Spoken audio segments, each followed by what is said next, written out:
asked. Perfect.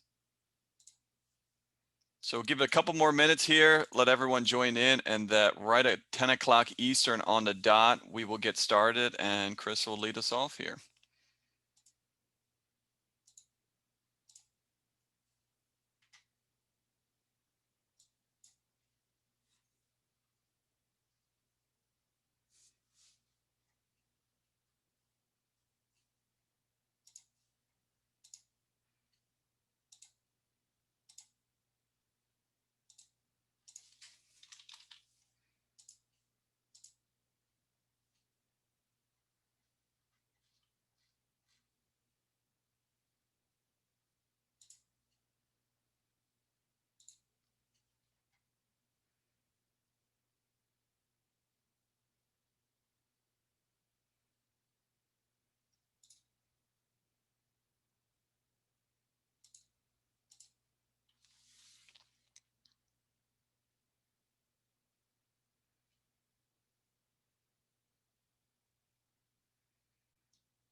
All right, so let's see if we can get Chubby video started here.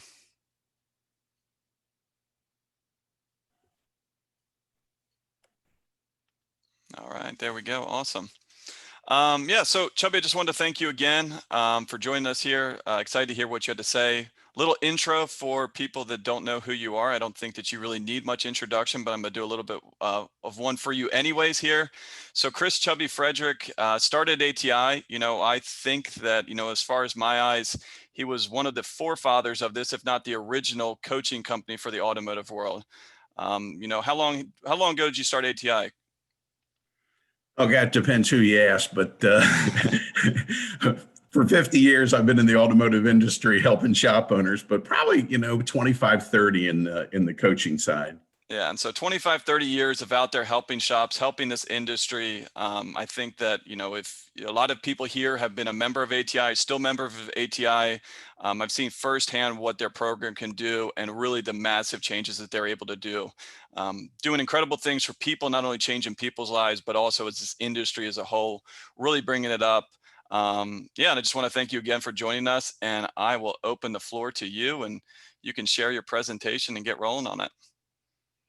All right. Thank you very much for inviting me to join you today.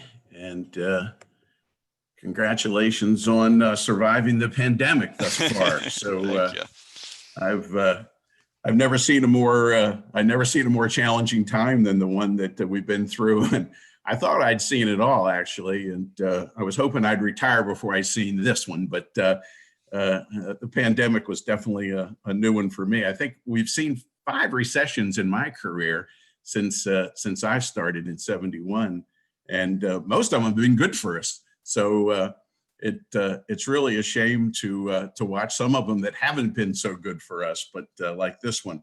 But it's okay, and it's good that we all learn and prepare ourselves and our kids and our managers that are taking our business over on what could happen. So and how to prepare for it, because we definitely weren't too prepared for this, and we learned the hard way. And now we kind of know a lot more about what to do in pandemics. So hopefully that'll help us tremendously. I'm going to talk a little bit about the what the economic forecast is for the next 3 years, so that you could develop a business plan to help you stay ahead of the curve. You don't need me to tell you about the economy right now, right? I mean, it sucks, and it's going to continue to suck for a while. So I hope you guys on the West Coast didn't get up at 6 o'clock to watch the fat boy speak about the economy. But more important, let's talk about what's going to happen and how we can take advantage and maximize profits and get prepared for what's going to happen next, because that's really the most important thing. So I'm going to talk a little bit about the curve, and the curve is really the business cycle.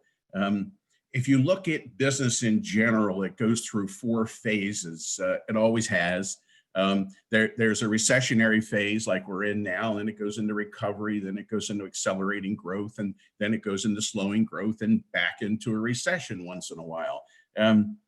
Trying to figure out what's going to happen before it happens can really help you take advantage of lots of things, and not just prepare yourself, but be able to have the opportunity to get ahead, add more stores, add more people. So we're gonna get into exactly what that is and how that can benefit you. So today I'm going to talk about, when are we going to come out of this recession, what to do before and after to grow, management objectives that you can have during each cycle of the curve. And then we're going to talk about a 3-year economic projection and what goals that I would suggest that you begin to think about developing on your own. And then what's going to happen to car count in the future. We saw back in 2008 and 9 when car sales went down, we had a real problem with car count 5 years after that, especially if you were 100% productive and you were at the top of the production in your shop. Most of those shops felt it more. We're going to talk a little bit about that. And then, if I have time, a bit about how to engage your people, your service advisors and your technicians. They're going through a tremendous emotional period right now, as well as you are. So it's important that we figure out ways to be able to keep them really engaged, because their engagement results directly in their productivity. So you're not going to get 100% productivity out of a technician that's not engaged in doing the business for you. So that's the plan this morning. So without further ado, let's see if we can get these slides to move, and we'll move into the first one. And what we're going to do is we're going to talk about U.S. personal consumption expenditures for motor vehicle maintenance and repair. ITR Economics, which is in Boston, not too far from where I am in the great state of Maine at the moment. The Bolio brothers have been economists in producing economic forecasts 4 to 5 years out for CEOs of large corporations. And I'm in a CEO group in Maryland with 20 other different CEOs in different industries from ours. And they have hired this company to be able to help them project what's going to happen in the future. And they've been incredibly accurate with the data. We've been using it for 15 years to help our members prepare for what we think is going to happen coming down the road. Now, nobody knows what's going to happen. The pandemic was definitely a shot from the back. So that throws you off a little bit when you're an economist. But for the most part, economists, based on history, can predict what's going to happen. And if you're thinking about what you want to do next year instead of how to react to something now, your business will be a whole lot more successful than just waiting for something to come out of the clear blue sky and react to it. So I would like you to be proactive. So my goal today is to help you be a little bit more proactive with what's going on. So let's take a look at the consumption expenditures for motor vehicle and maintenance projected out 3 years. And this is a busy slide, so I'll take your eyes, look at the second line down, annual growth, and you'll see in September, it's going to be almost a point down in growth. December 20, which is coming up, will be almost 4% down. Then March, 4.2. And look how it begins to pull out in the second quarter of 21 and goes up into almost 5% growth range, which is where we were pre-pandemic. I mean, the economy was just rolling along really well for us. And what's going to happen here, and all the data is really interesting, but the outlook is that annual expenditures are going to decline into early 21. Now, this is North America as a whole. This isn't necessarily downtown Minnesota or any one particular area. This is the North American market as a whole. So things affect that. Is there local manufacturing near you that has a real big problem? But if you look at the economy as a whole and you can project off that, the odds are that your area is going to respond this way, maybe slower or faster than others. For those of you that are in areas where you're not having big second outbreaks and hotspots, you may pull out of it much faster. And then annual expenditures will then rise into the first half of 2023, and ITR expects annual expenditures to surpass pre-COVID-19 levels around the middle of 2022. So even though that sounds like a long way off, I'll remind you that those of you that lived through the 08-09 recession, it took almost 4 or 5 years to get back to where it was prior to that recession. This one, we're probably going to pull out in half that time. It'll probably be a 2.5-year hit to us. So why is that? Well, the administrations are getting a little bit smarter, hopefully, and they're reacting to these things quicker and providing stimulus so the economy doesn't, just collapse. If you look at the results, growth rates have really, for the most part, unchanged. And the supporting evidence for the economic forecast here is, pretty simple, as you would think. Individuals are working from home more, reducing the use and therefore wear and tear on vehicles. And this is expected to reduce demand for maintenance and repairs into 2021. The other things is consumer confidence has definitely began to pick back up. I'm going to share with you what I call the Coach Mike Bennett chart. Mike's been a coach for us for a long time, and he noticed how consumer confidence tracks really quickly with the rise and fall of the economic future for automotive repair and maintenance. So we're going to talk a little bit about consumer confidence, because you can look at those charts pretty readily and get an idea of how consumers are feeling about spending money, which is a real good thing to look at if your service advisor is telling you that nobody's going to buy anything today. And then what are the risks to all this? Well, the big risk is will the administration produce another stimulus package to help people have money? I mean, I think many of us were pretty surprised based on everyone going home and what could have happened. It wasn't as bad as I thought it was going to be, and many people thought it was going to be. So the question is, how soon will that second stimulus package come? And then, is there going to be a second wave? We've already seen second waves in many states, if you're watching the news. And how bad will that second wave be? And will it stop the growth in that market?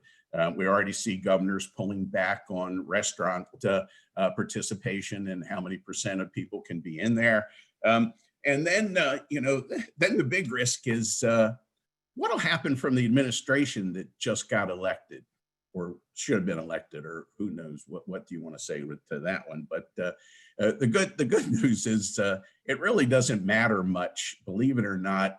I think all of us, especially if you're in small business and you're rooting for one particular candidate that is probably more pro-business than others, the belief is, boy, if my guy doesn't get elected, we are doomed.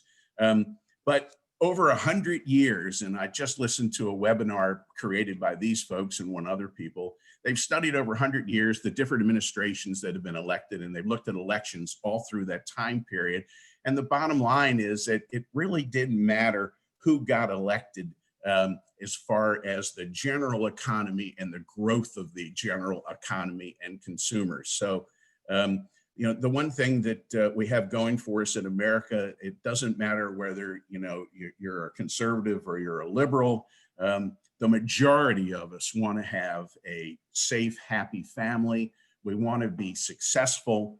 We want to live a great life. And the majority of us are willing to work to get that, regardless of what side you may be on. So the bottom line is, I wouldn't worry too much about what's happened in the recent election as far as affecting this overall forecast. I believe you're going to find that it's going to happen either way.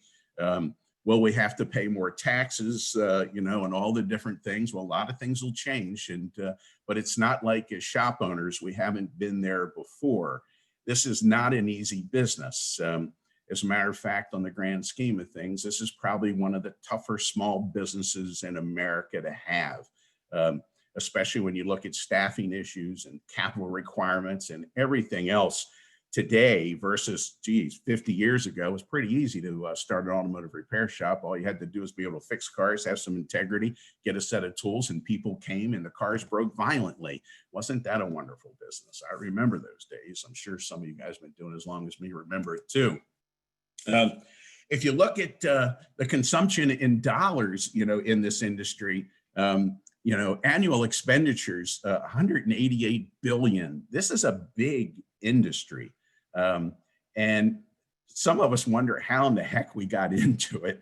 I'm sure during certain periods of your career, you've asked yourself, geez, how did I get in the automotive industry? And is this where I need to stay the rest of my life? But interestingly enough, it seems like it gets in your blood and you can't get it out. And you learn it and you understand it and you enjoy it and you love it, and you thrive in it. So as you can see, it could be a lot worse. This has been an industry that overall has had some dips, but not that many compared to so many other industries that we've in. And the outlook is, you can expect the annual expenditures to decline into early 21 before rising into 23. But as you can see on the curve, take a look at the curve back in 08, 09, 10, 11, it's more of a U.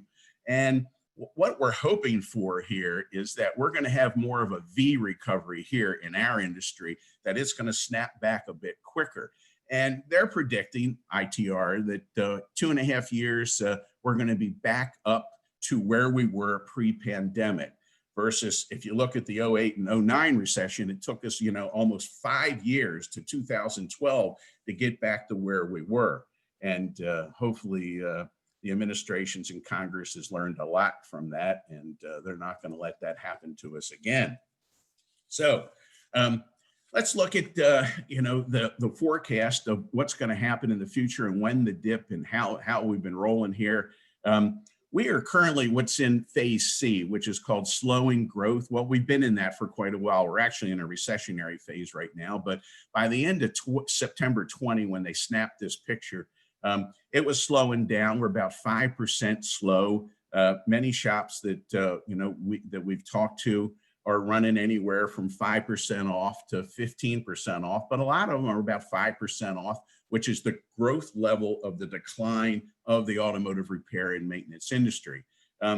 However, up until that point, annual growth really hadn't went down below the zero line. So we really weren't in a recession, up until recently when it began to slow down. But the third quarter kind of came back, really strong, much stronger than a lot of people expected it to do. So that was really a good sign. So we could climb out of this thing, so much faster. But if you look once again down at the annual growth rates, you can get an idea of when we're going to climb out of this. And that'll be into the second quarter of 21 before we actually pull out of that. Now, so it's all good, so expect 21 before we rise out of the zero line, but it could be a lot worse. We could be in the restaurant business. And if you look at, some of you are in areas where industry is doing worse, which could have a longer effect, like truck production is not doing well at all and has been in a recession, as well as the OEM car industry has been in a recession, is going to stay there for a while. Medical equipment, aircraft production, medical equipment, electrical equipment manufacturers. A lot of these companies are going to be a bit longer to pull out of this, and they're going to hit a lot harder than our industry is going to hit. So there's your expenditure forecast, which you'll get a copy of. Now, if you look at forecast history, what's happening? How good is this company that we've depended on for 15 years to predict for our members what we think they should begin to start thinking about? And if you just look at forecast accuracy back in September 19, before all this started, and you look out through June, they've been 99 to 97% accurate. These big time economists that charge a lot of money to guys like me that want to dissect one industry that had never been dissected before, by the way. We've had a lot of big companies borrow this from us because it's been incredibly accurate. they're always trying to prove that this is what's going to happen, or the odds of it happening are really going to be good. So forecast accuracy, we believe, is really strong for pulling out next year in the second quarter.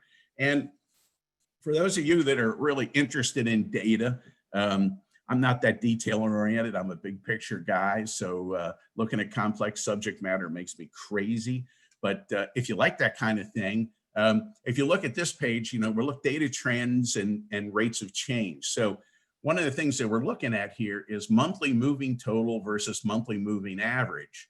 And we look at it in 3-month and 12-month sections. So a 3-month or a 12-month moving total average is the total average of the monthly data for the most recent 3 and 12 months respectively.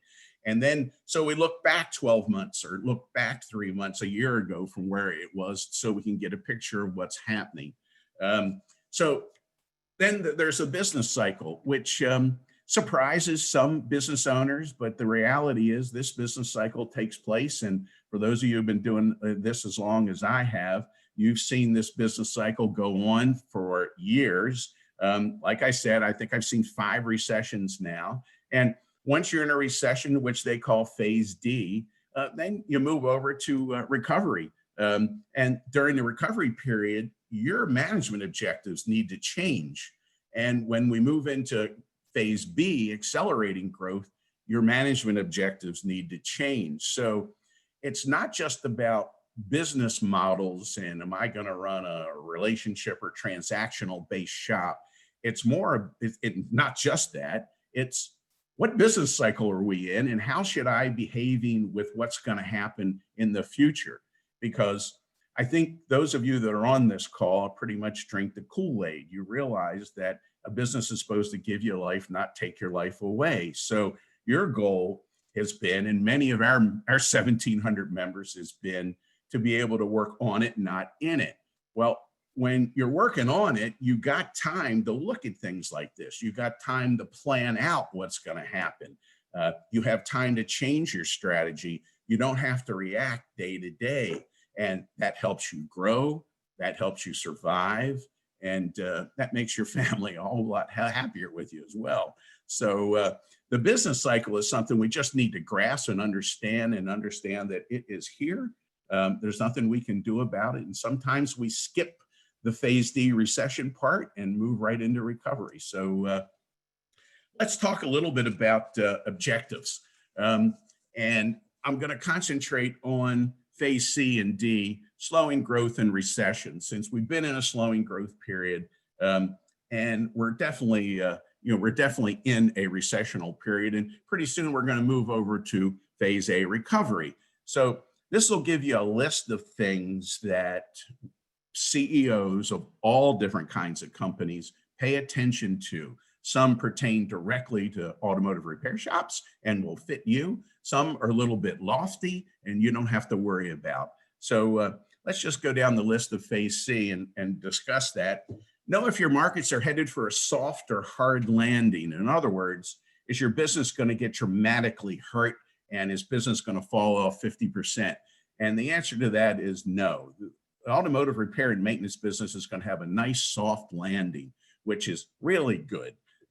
And it pretty much has had mostly soft landings most of the time that I've been around. And number 2, cash is king.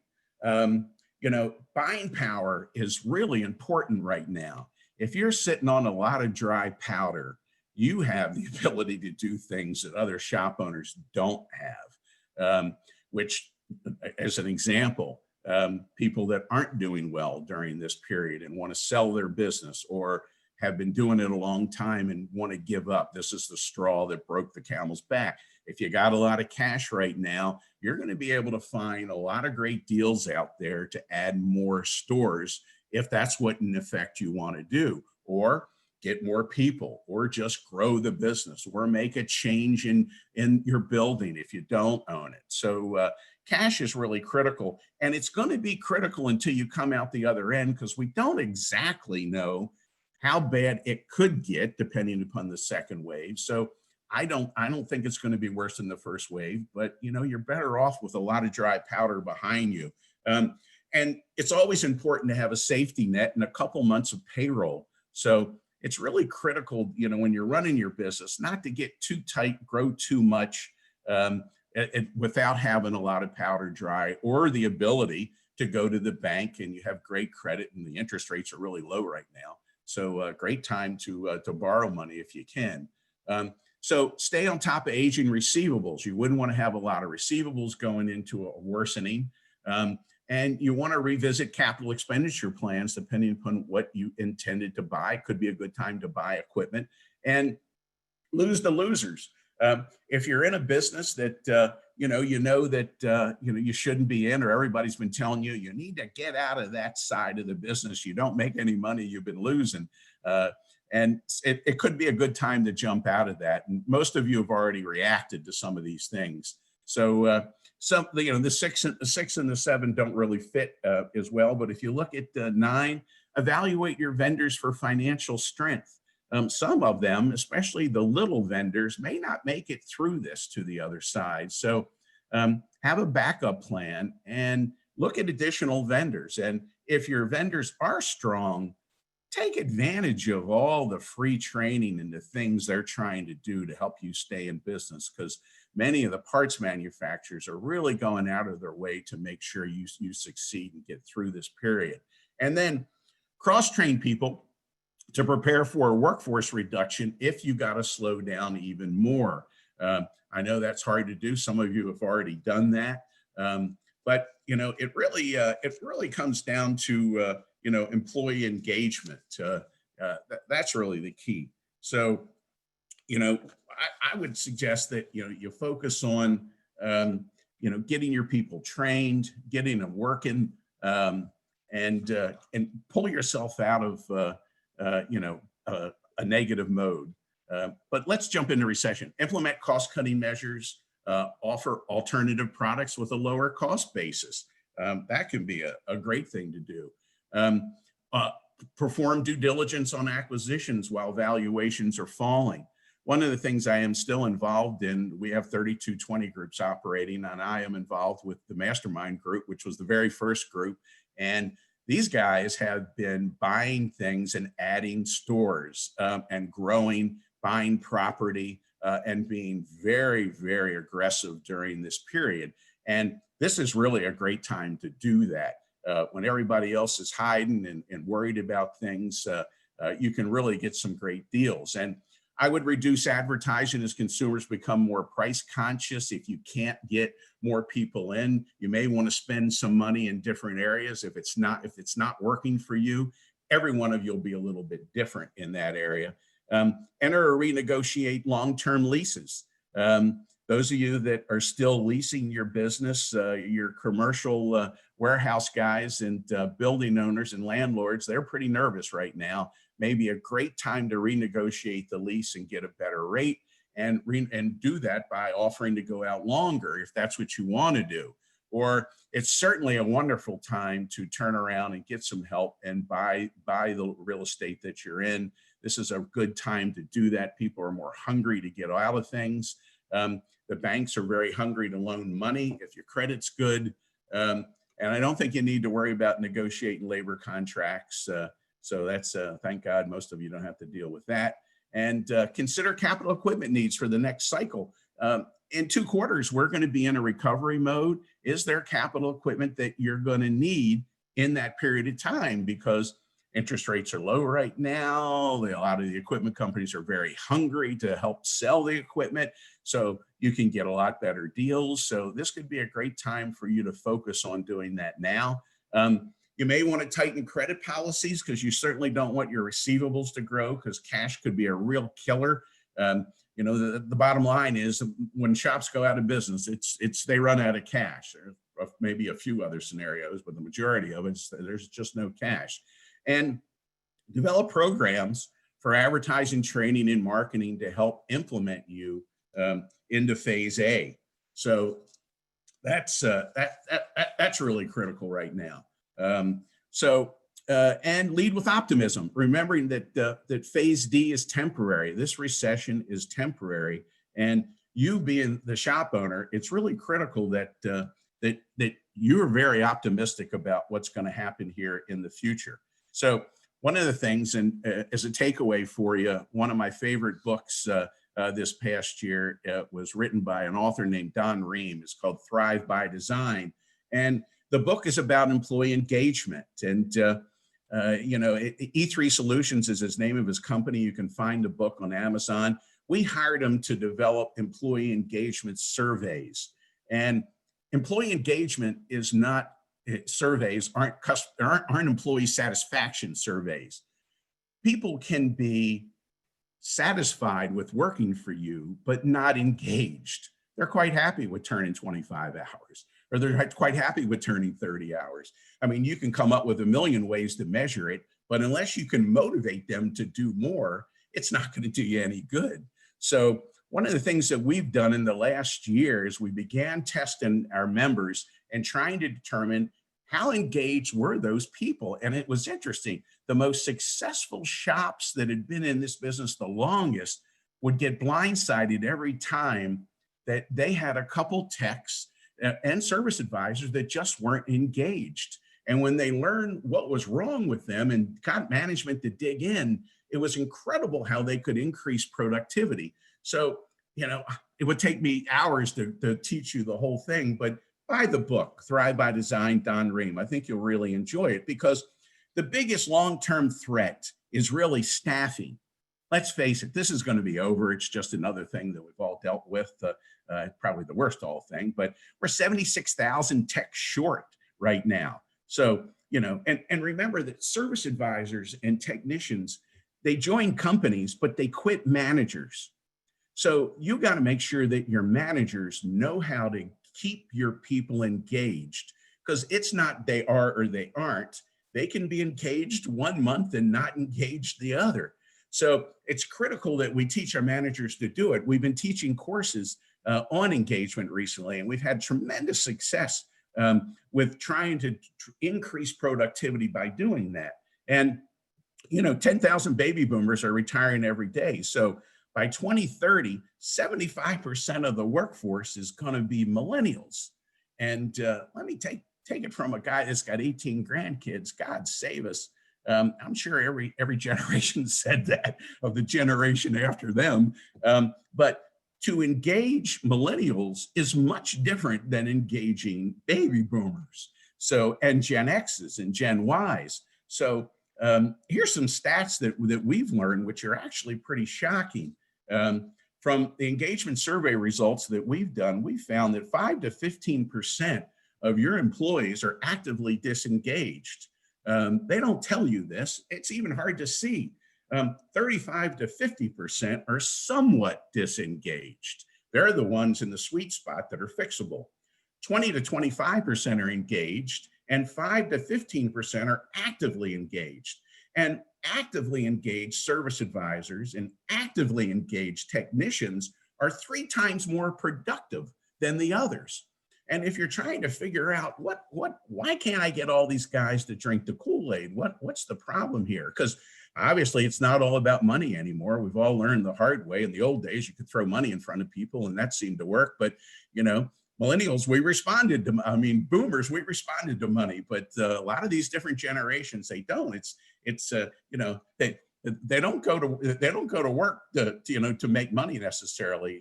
They live to work like we live to work, right? Well, they work to live. So it's a very different thing. So remember that as shop owners, you drive culture and your managers drive engagement. So you work on your values and your culture and watching the business and making sure you're going in the right direction, but your managers are the one that actually make the engagement happen on day to day. So they're the ones you need to invest in getting better at getting your employees engaged. So create conditions where people want to work and listen, encourage, and mentor. I'll show you a goal sheet that'll help you work around that at the end of this, and you can use that as a takeaway if you need something to sit down with people and try to figure out how to motivate them. Let's talk about consumer confidence. I call this Coach Mike Bennett's slide. As you can see, wasn't life great in January? I mean, January 2020, and right before COVID was announced, consumer confidence was incredible. And then if you look at the dive in April, and then it dove back again in July, and we began to come out of it in the quarter. As a matter of fact, University of Michigan, which is where this consumer confidence said it's slightly up in October. The Conference Board, which has got another online consumer confidence report you can get off the internet, says it's slightly down. But consumers in general don't see it taken off in 20. And I'm telling you that our belief is it's not going to happen the first quarter of 21 either. It's going to even get a little worse as a whole. It doesn't mean that you can't do something about it and fix it on your end. And then it'll begin to slowly pull out, into the second and third quarter of the year. One of the things that I always like to look at, which comes from a different report, is where is North American light vehicle production? Dealers are not our enemy. Well, they can be in the service side, but these are the guys that are selling the cars that we're going to work on 5 years from now. If they don't do well, I'll guarantee you, for those of you that are 100% productive right now, your car count's going to suffer 5 years from that point because those cars are not going to be there to work on. So for years, we've been studying what's happening to the OEMs. How many vehicles are we producing, and can we predict what they're going to do? And they've been down in a recessionary mode for quite a while now. But production surged in July and August because manufacturers look to make up time lost to shutdowns. I just got a new Subaru Outback because it's one of my favorite vehicles, believe it or not. And the dealer up here in Maine I got it from sold 300 new Subarus last month when I bought the vehicle. It was a record month for them. The OEMs didn't anticipate that people were going to buy a lot of vehicles, so a lot of the OEMs shut down production. And now you're starting to see the used car market increase. For those of you that are in that business, people are looking to buy vehicles. So the ITR lifted the forecast for the next 3 years, and production, though, is unlikely to return to pre-pandemic levels through 22. So, as you know, we've been used to 17 million vehicles sold in any given year. And last year, before the pandemic, it was 16.2. You stay in that level, you'll always have cars 5 years from there coming out of warranty, even though they are getting more reliable. I think we've hit the peak of that. But in 2020, you can expect that there's only going to be 12.8 million vehicles sold. In 2021, it's going to rise to 14.9 million vehicles. And then 2022, 15.5. So, we're definitely seeing a 20% reduction this year, 16% increase next year, and 3% after that. So it's going to take a while. We're going to be playing catch up for the OEMs to try to get the vehicles out there to even be sold. And as you know, it's been changing dramatically, the type of vehicle. We're at SUVs and light trucks mostly now to replace passenger cars. So, 5 years out, you can anticipate the car count is going to drop. If you remember in 08 and 09, you took 5 years after that, we began seeing all of our 1,700 members that were at 100% productivity complain about car count first because they felt it. They were used to stabilizing car count at a very high level and pretty much did not have too much to grow in that store. So when they felt the 08-09 recession, everybody was clamoring and trying to figure out what was wrong. Well, the vehicles just weren't there to work on. So you can anticipate that 5 years from now, or 2025, 26, and 2027, that it's going to happen again. Now, the big question is, and we've kind of been waiting for Jim Lang with the Lang report to come out with, how many shops are we lost so far during COVID? And how many are we going to lose? Will the reduction of outlets stabilize the car count for our shop 5 years from now because there'll be less of them? Well, it's hard to say. There's 8,000 less shops in the last 5 years that have gone out gradually over a period of time. We've seen very, very little shops going out with us.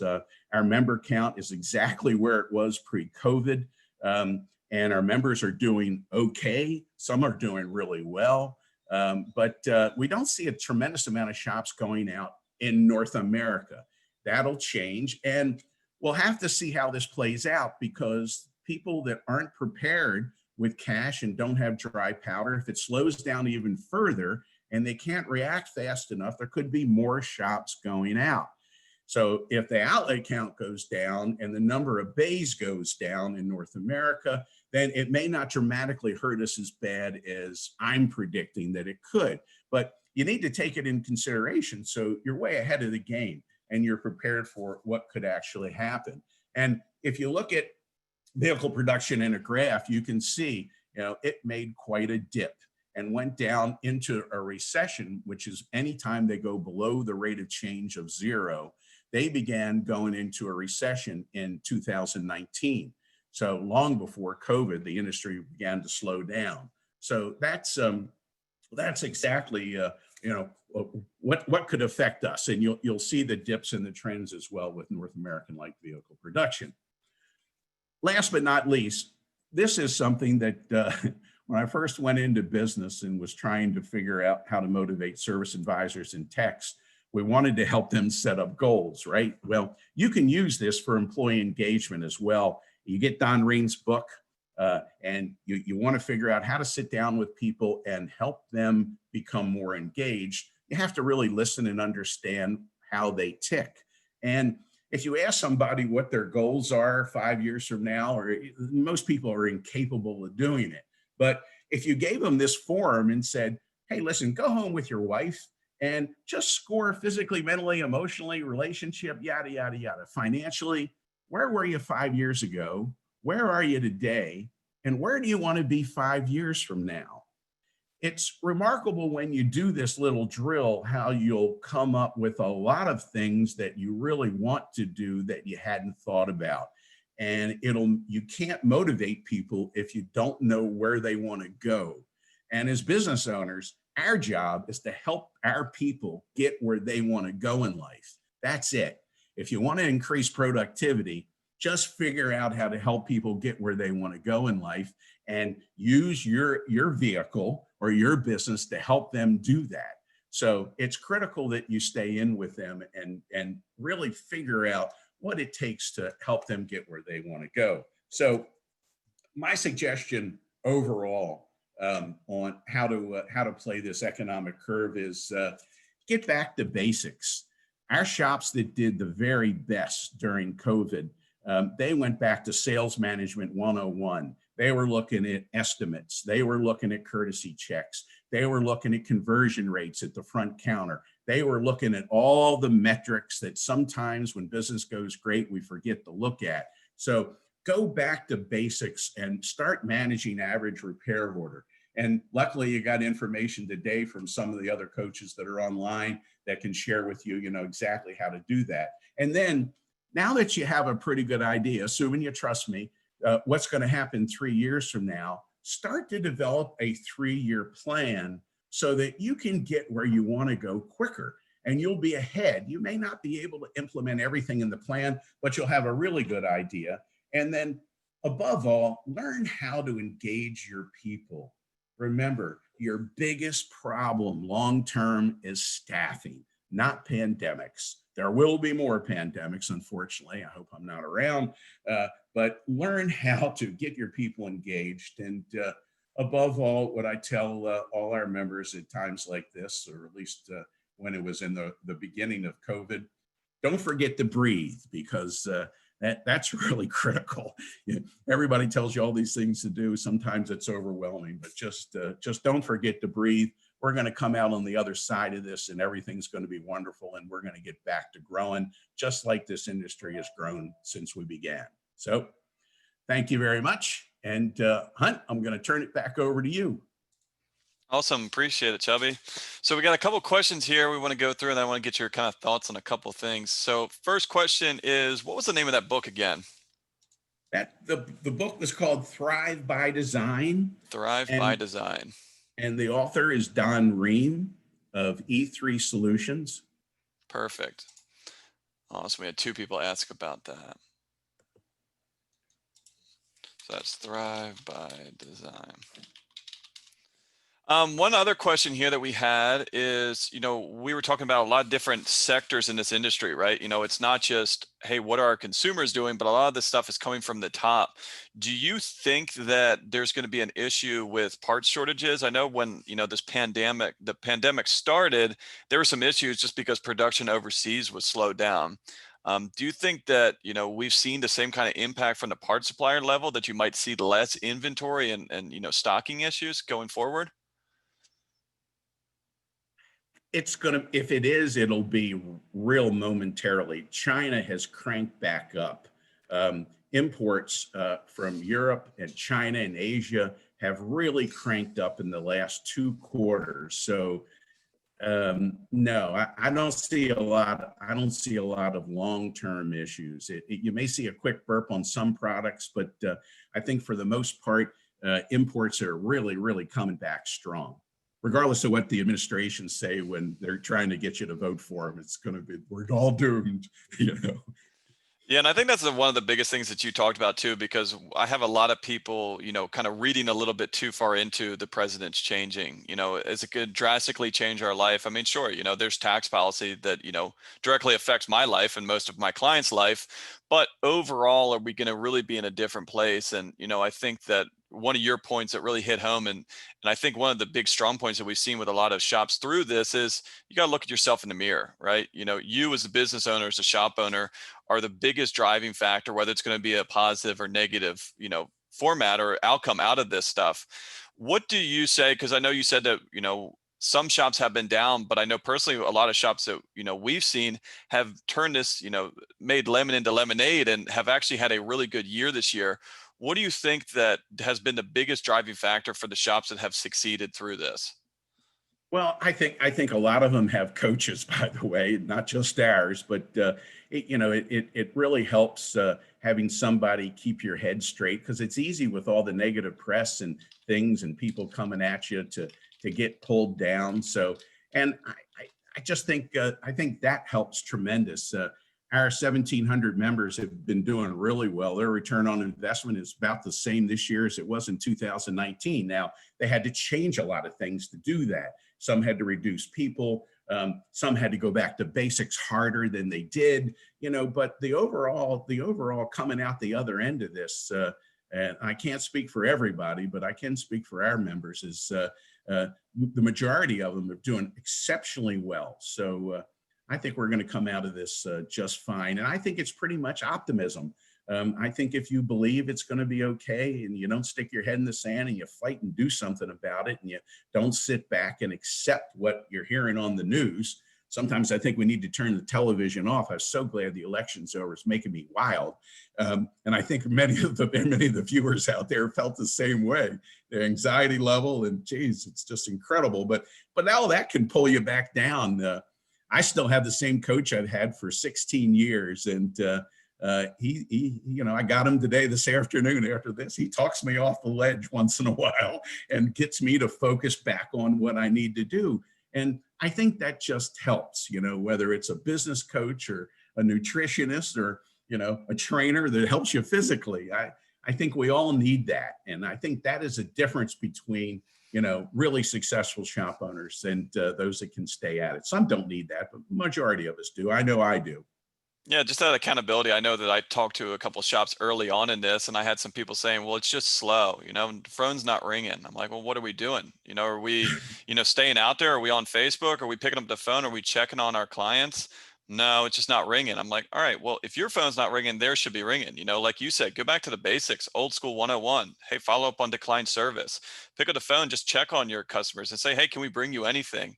Just be out there and be present and be front of mind. And I think that's a big reason of why a coach can help a lot of people, because instead of sitting back and feeling sorry for ourselves, oh, everyone's down. It's like, all right, well, let's try and fight out of this. I think one of the big things about this industry, especially that I reminded people when they're kind of feeling sorry about ourselves, is, being in the automotive industry, you actually have a fighting chance to fight through this. You're allowed to be open when there's tons of other small businesses out there that were just watching their business crumble. So let's do what we can and try and get ahead of this.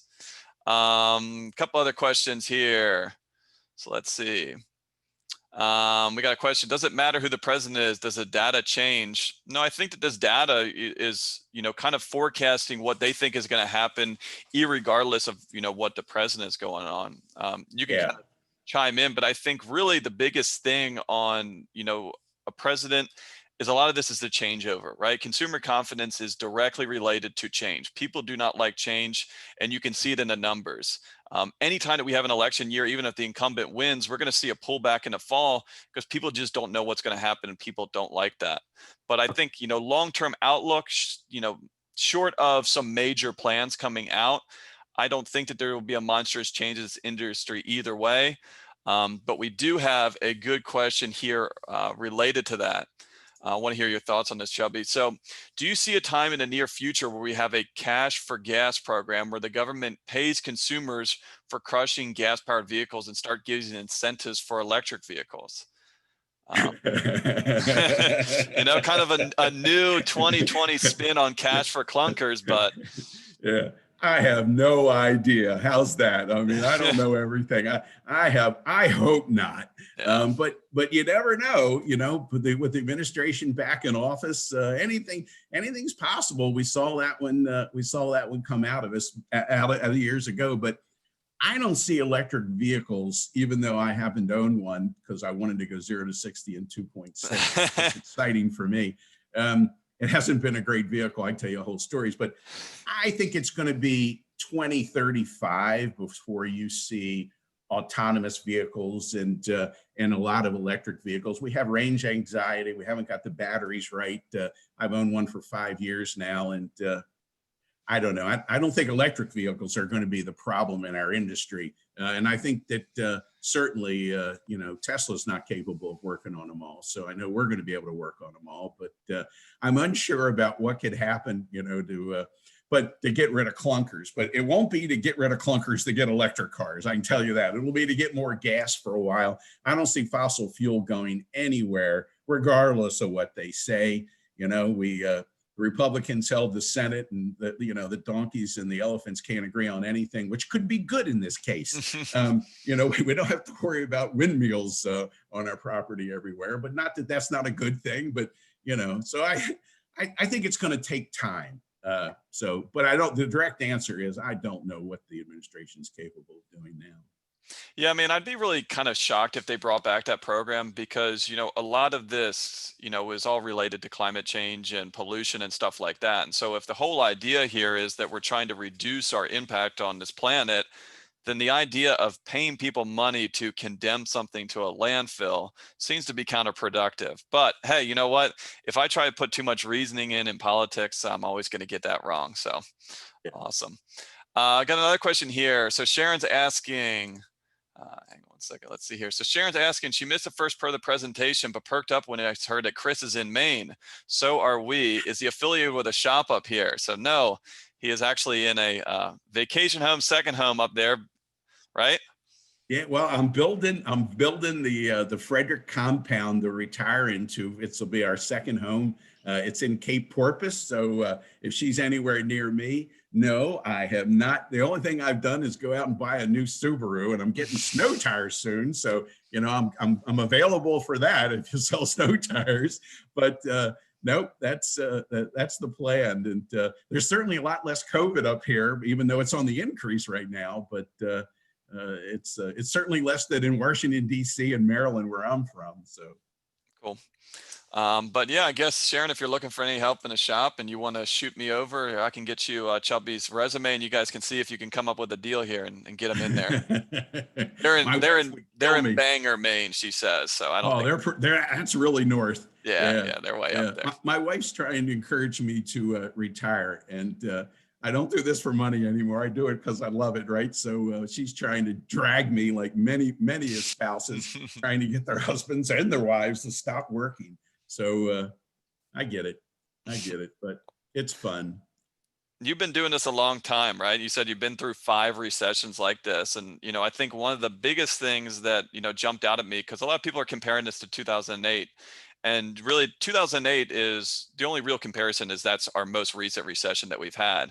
But, if you looked at some of the information that you gave, not only was the downturn for 2008 nowhere as sharp as what we see now, the upturn of it was also much longer as well. So, do you see this as more of just a blip on the radar and we're going to really start climbing back out of this?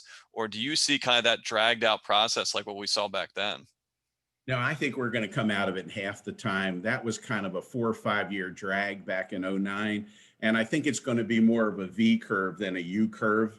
So I think 2.5 years tops, we'll be right back to where we were pre-pandemic levels. So that's my belief, especially based on what I've seen the administration and what we've done so far to shore up America and help people. I think it'll be much faster. Yeah, and the biggest thing is, I think the difference between that is, we had a lot of compounding issues that are hopefully once in a lifetime stuff, with Wall Street and mortgage-backed securities and the entire real estate market as a whole. And so I think for the most part, it's been pretty strong on that aspect because they've done a good job of kind of reining in the real estate side, because real estate, whether it's commercial or residential, real estate has such a big impact on the overall, economy of this country. Now, the big thing that is still, kind of up in the air and what we will see is what are going to be the effects on the commercial real estate side when we have this new way of working, right? I Yeah. know that firsthand, I've had a couple shops that have been kind of disproportionately affected because they're in major metropolitan areas where they're saying, my clients, my customer base doesn't live here. They work here, right? There is people that live here, but those people that live there work elsewhere. And so I've seen a big shift in some of these areas where they're having to kind of get some new customer base because one of my shops was inside Boston. And he says, all my clients live, 30, 45 minutes outside of Boston. I picked them up when they came into work. And so, what advice do you have for people that are in a situation where they're trying to change who they're targeting because of this demographic is changing with the work from home situation? Well, outside of moving, which is never really a popular thing in this business, usually you lose 20%. Pick up and delivery, those shops may have to pick up and deliver farther. But the one thing to remember is they have the relationship, they have the trust of the customer. So, we have seen that pickup and delivery has just been a wonderful savior. And if you get aggressive, people are sitting home that are willing to service their car. When I remember when this first happened and our members started dialing people up and saying, do you care if we come pick up your car and take it in? No, we're fine. Fine, great. And we had all this money pent up and people were willing to spend money. That wasn't, look at Amazon. They were fine. But, the ones that are in the city, we have a number of them that have been in that situation. Their revenue hasn't changed at all, but they've had to work a little harder to go get the vehicles and bring them in. So there's a little bit more work, but I think that's the answer. The only problem with pickup and delivery is once you spoil people, you're not going to unspoil them. They're going to want you to do that forever. So once you take that step, you're in that business. But I think it's a great way to stabilize car count, quite frankly. And if you're in an economy where you can offset the price of doing that in your cost of repair, then I think it's a great way to stabilize the business. Exactly right. And you mentioned Amazon, one of the biggest reasons Amazon has taken over the market share that they have is they've reduced all friction to do business with them, right? And so Right. that's one thing that we've seen a lot of shops kind of wake up of like, hey, we used to do it this way, but taking your car, dropping off at the shop, waiting on it or having someone pick you up or doing a loaner, that's making friction for someone to be able to do business with you. A situation like you talked about, hey, I'm going to pick up the car, I'm going to service it, I'm going to drop it off to you. You text me, I'm paid. That's about as hands off. That's what people want nowadays, right? That's why Amazon is making so much money because whatever I want, I go on, I click it, and then if it's not there tomorrow, I'm annoyed because I'm used to this stuff being hand delivered. So, adapting to this new way of doing business and making sure that we're staying ahead of it. The shops that are doing that are going to succeed, and we've already seen that happen. They're thriving. And the shops that are saying, hey, you know what? That's not the way I do business, right? That's not how we do it here. They're probably not having a great time right now. Yeah. Awesome. This has been incredible, Chubby. We're pretty much wrapped up here, but I wanted to just kind of leave everyone with one last thing. So if you were to give advice to someone right now, we're coming into the winter months. I know that there's a lot of talk on the news that the numbers are spiking up, possible shutdown. Biden's already kind of, talked about a possible 4 to 6 week shutdown, like what we saw back in the spring. What would be your number one piece of advice to a shop owner right now to do in the short term, let's say in the next, 3 to 5 months? Make sure that they're back to basics, like that we've all been teaching for years. I think to nauseum. That would be, and read that book on engagement and learn all you can about employee engagement. And if you can figure out how to get your people surveyed, so you can pick out the ones that aren't going to be with you. Long-term staffing is going to be our problem. So keep concentrated on that, and don't let this initial thing, the pandemic, really take you off your long-term strategy and planning. Awesome. Well, thanks again, Chubby. That was been incredible. Hopefully everyone enjoyed that. And then we will see you a little bit later today for the roundtable. 2:00, right? 2:00. Got it. Okay. Thanks, I got a Chubby. house to build. There you go. All right. Talk to you a little later. Thanks, Hunt. Thank you. Awesome. Well, hopefully you guys all enjoyed that. We're going to go right into our next guest here. So I'm going to get Aaron on here.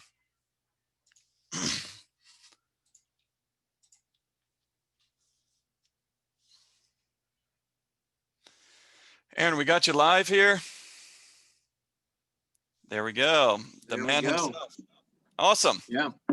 So, first again, thank you for joining us today. Just want to give everyone a little introduction for those of you that do not know Aaron. So Aaron, can kind of do this a little bit better. I'll butcher it, but he started in the shop himself, right? He grew a shop, built it to multi-location, and, kind of went through this firsthand and saw what it takes to create a successful shop. That turned into a lot of people coming to him saying, hey, you know what, you're doing stuff right. I want you to teach me. And now he's able to grow that into the business that he has now, and is the owner, founder, mentor, main force behind ShopFix Academy. We have a number of shops that work with ShopFix Academy, and I think that kind of the culture that they have, the camaraderie that they can generate down there is incredible. I've seen Aaron speak. I know a lot of, the stuff that he stands behind, and I think it's incredible. I think he's also a great speaker. So yeah, that's enough of tooting your horn there, Aaron. So I'm going to get you a little introduction to yourself, and you can take it away. Cool. So apologize. I'm in a hotel looking out over Austin, Texas right now at a business conference, and didn't realize we'd planned both these at the same time. So we're making it work. We're going to get it done. Good. So yeah, we help auto repair shop owners, but what I'd like to do is just give you some value.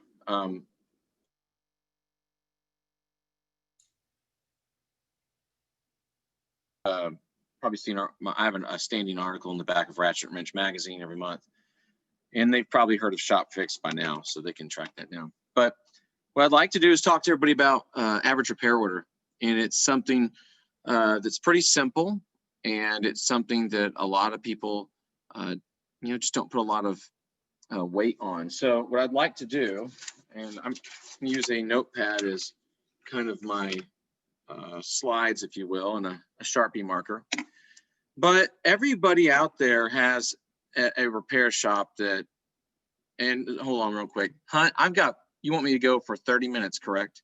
You got 30, you got an hour long. So I want to leave a little bit for Q&A at the end, but you want to go 30, 45 minutes. We're good to go on that.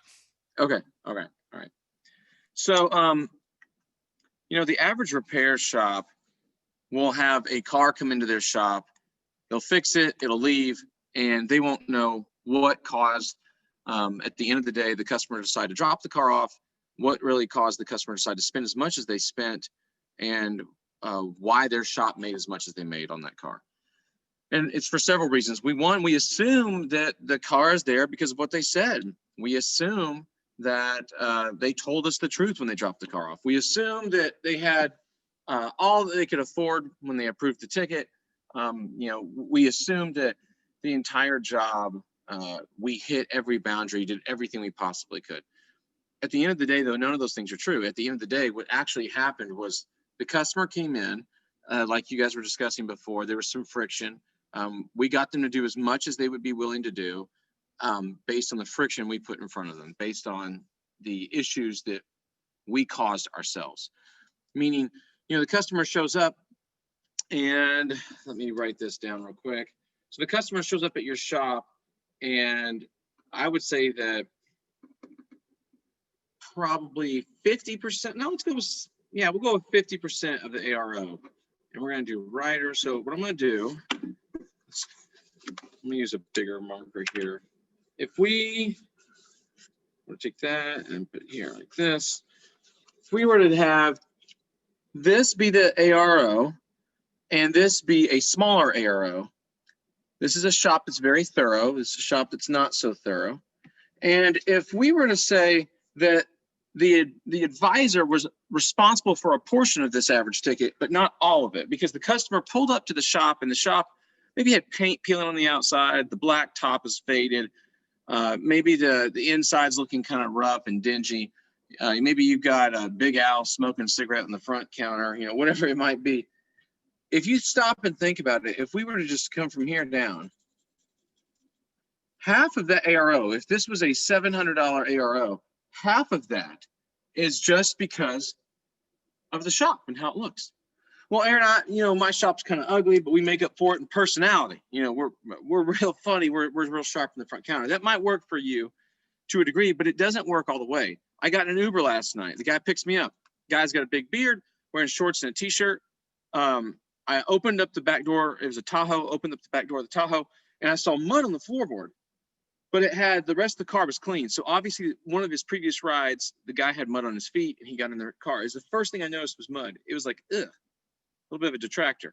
I got in and and before that, he comes around back to help put my bags in the car. He's got shorts on, a t-shirt, and just kind of a sloppy looking t-shirt. He just wasn't put together. I don't care about the big beard. I'm a beard guy. I love beards, but the whole thing wasn't put together. So I start making judgments in my mind. We get in the car. The guy's super friendly. We talk. And by the time I get there, I give him a big tip. I'm like, I love this guy. He's great. But I had to overcome all of these things. And what if I hadn't had a chance to talk to this guy and fall in love with this guy and realize he was great? I would have judged him based on the dirt and the floorboard and the way he was dressed, etc.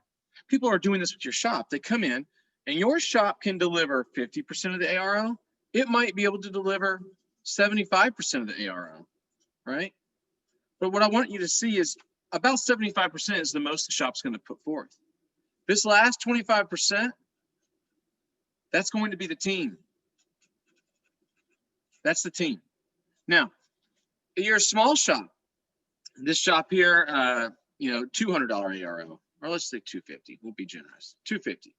So this shop here maybe does high car count or it does low car count, but they're just not good at maximizing ARO. This guy here, just by default, because it's a smaller amount of money, they're probably going to have about 3/4. So I'd say at least 75%. I shouldn't say at least. I'd say at least 60%, up to 75% alone, covered by the building itself, the team, how they answered the phone, etc. And only that last 25% is really going to be affected by the advisor themselves or the fact that the technician found the work. But really, the team that interacted with the customer before the customer even bought, the way the building looked, the way the reviews were set up, the way the business was presented was determined in that first little period of time. So I want to make sure you understand something. ARO gives you a certain amount of money to work with. So let's say you spend, I don't know, a small amount of money on marketing and you do a ton of freaking cars. I mean, you're doing 1,000 cars a month, big shop. Well, 1,000 cars a month and a little bit of marketing means that each ARO is responsible for picking up just a couple bucks per car for advertising, right? Now, what if that same shop did only 200 cars and also spent very little on marketing? Wouldn't be a huge deal. Maybe they're up to $5, $10, $15, $20 a car. But what do you do if you spend a lot on marketing and you have low car count? You may go, Aaron, I got monster ARO. It's still very dangerous. Not a big fan of heavy marketing with high ARO and low car count. If you're going to run a high ARO shop, you need to run a higher volume shop. And the reason for that is because each car has a cost to it. So the moment a customer calls you up and they say, the phone goes ring, ring, and I go, hey, welcome to Crazy Aaron's. This is Crazy Aaron. How can I help you? And then the customer says, well, hey, my crazy wife has a Volvo and it's got an issue. And I go, oh, well, anytime your crazy wife's Volvo has an issue, you need to have that checked out by one of my ASC certified technicians. It's now a great time for you to come down. And the customer says, well, no, it's not. Or with COVID, like y'all were talking about before, I need you to do something for me, come pick it up, whatever. They get into all that. But what ends up happening is right there on the phone, the moment I picked up that phone, I had a cost associated with it. I had to prepay this bill. I had to prepay my internet. I had to sign a lease on my building, pay a deposit. I had to pay rent that month. I had to pay the advisor to be sitting there, all of that. So the moment that customer called and they answered the phone, the moment they picked up that phone, right then, I incurred costs. And every one of you do as well. So what we have to figure out is how does that cost get represented in these AROs here? Well, you may go, well, that's why I should have a big ARO. And you should, absolutely should. But I'll meet a guy who is doing 60 grand a month and his ARO is $1,000 a car. So that means 60 cars is what he's living off of. If he has the smallest blip on the radar, he's losing money. The smallest blip. And the moment he answers the phone and doesn't answer the phone right and the customer doesn't come in, that cost him right then. So what I want to encourage everybody to think about is, how do I minimize my cost per car? I've got to minimize my cost per car. Well, high car count is going to help with that. However, if you just do high car count, but you don't sell anything on any car, it ain't going to matter. So let me walk you through something. This ARO right here. Many of us are focused on the difference the advisor makes. But let me point something out. If your shop is being ran well, your advisor is only making about a 25% difference. And if the shop is ran like crap and you're down here at like 50%, then your advisor is having to make up a 50% difference. So literally saying that if your shop has a 700 average ticket, half of $700 is 350 bucks. Your shop's reputation is probably that 350. Your advisor's ability to close is the other 350. Now, that's only part of the equation. The advisor's not all of it. I'm just walking you through just this one piece. But what I need you to see is your advisor doesn't deserve all that credit. Your ability to run a really quality shop and have your shop set up well is what's determined half of your ARO. But the other half of the ARO is because of your front counter team. It's because of the way your team is set up and the way that they are closing on the ticket, the way they're presenting the ticket, finding the work on the ticket, etc. But let's stop and think for a second. What if we have a decent advisor that's getting us $350 a car? But what if the business is only getting us $350 a car? What if we improve the processes? What if we got every car done on time? We told Miss Smith her car's gonna be done at 4 p.m. on Friday. We got it done at 4 p.m. on Friday.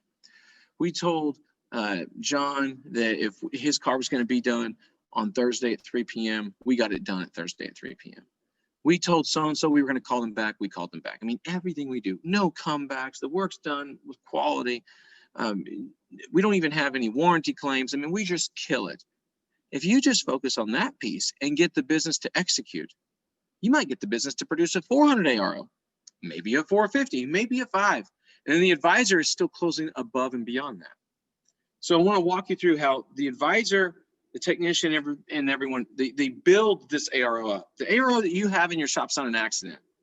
If you've got a flower bed with grass growing in it and bushes that are all funky, a mailbox with the numbers that are faded, you can't read it, a sign that's now faded from white to yellow, like my wallpaper here on the wall, to whatever it might be.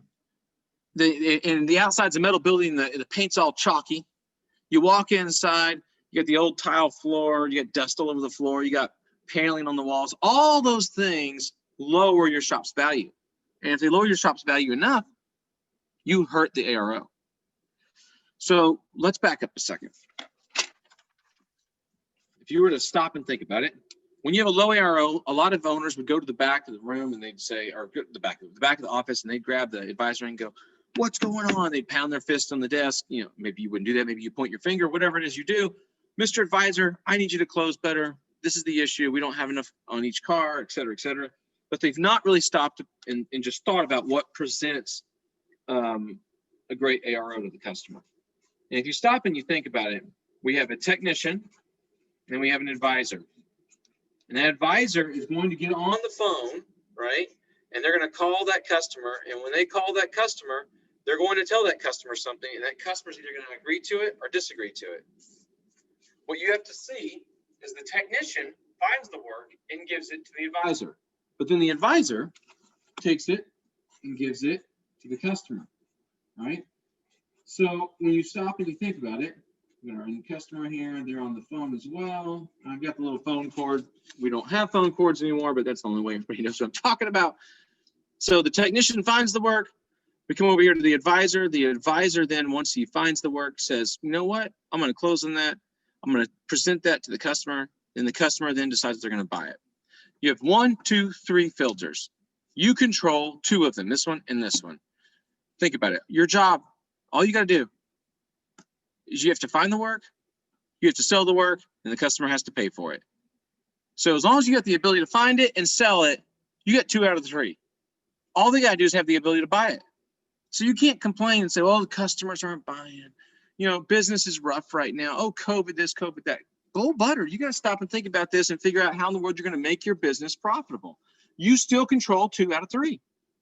Well, let's stop and think. If we have a dip in our ARO, what should we go check? We should be checking to make sure our technicians are inspecting. Because if our technician is finding $1,000 a car, roughly, and our advisor is closing on $500 a car, then we have an advisor that's at a 50% close ratio. That is very, very good.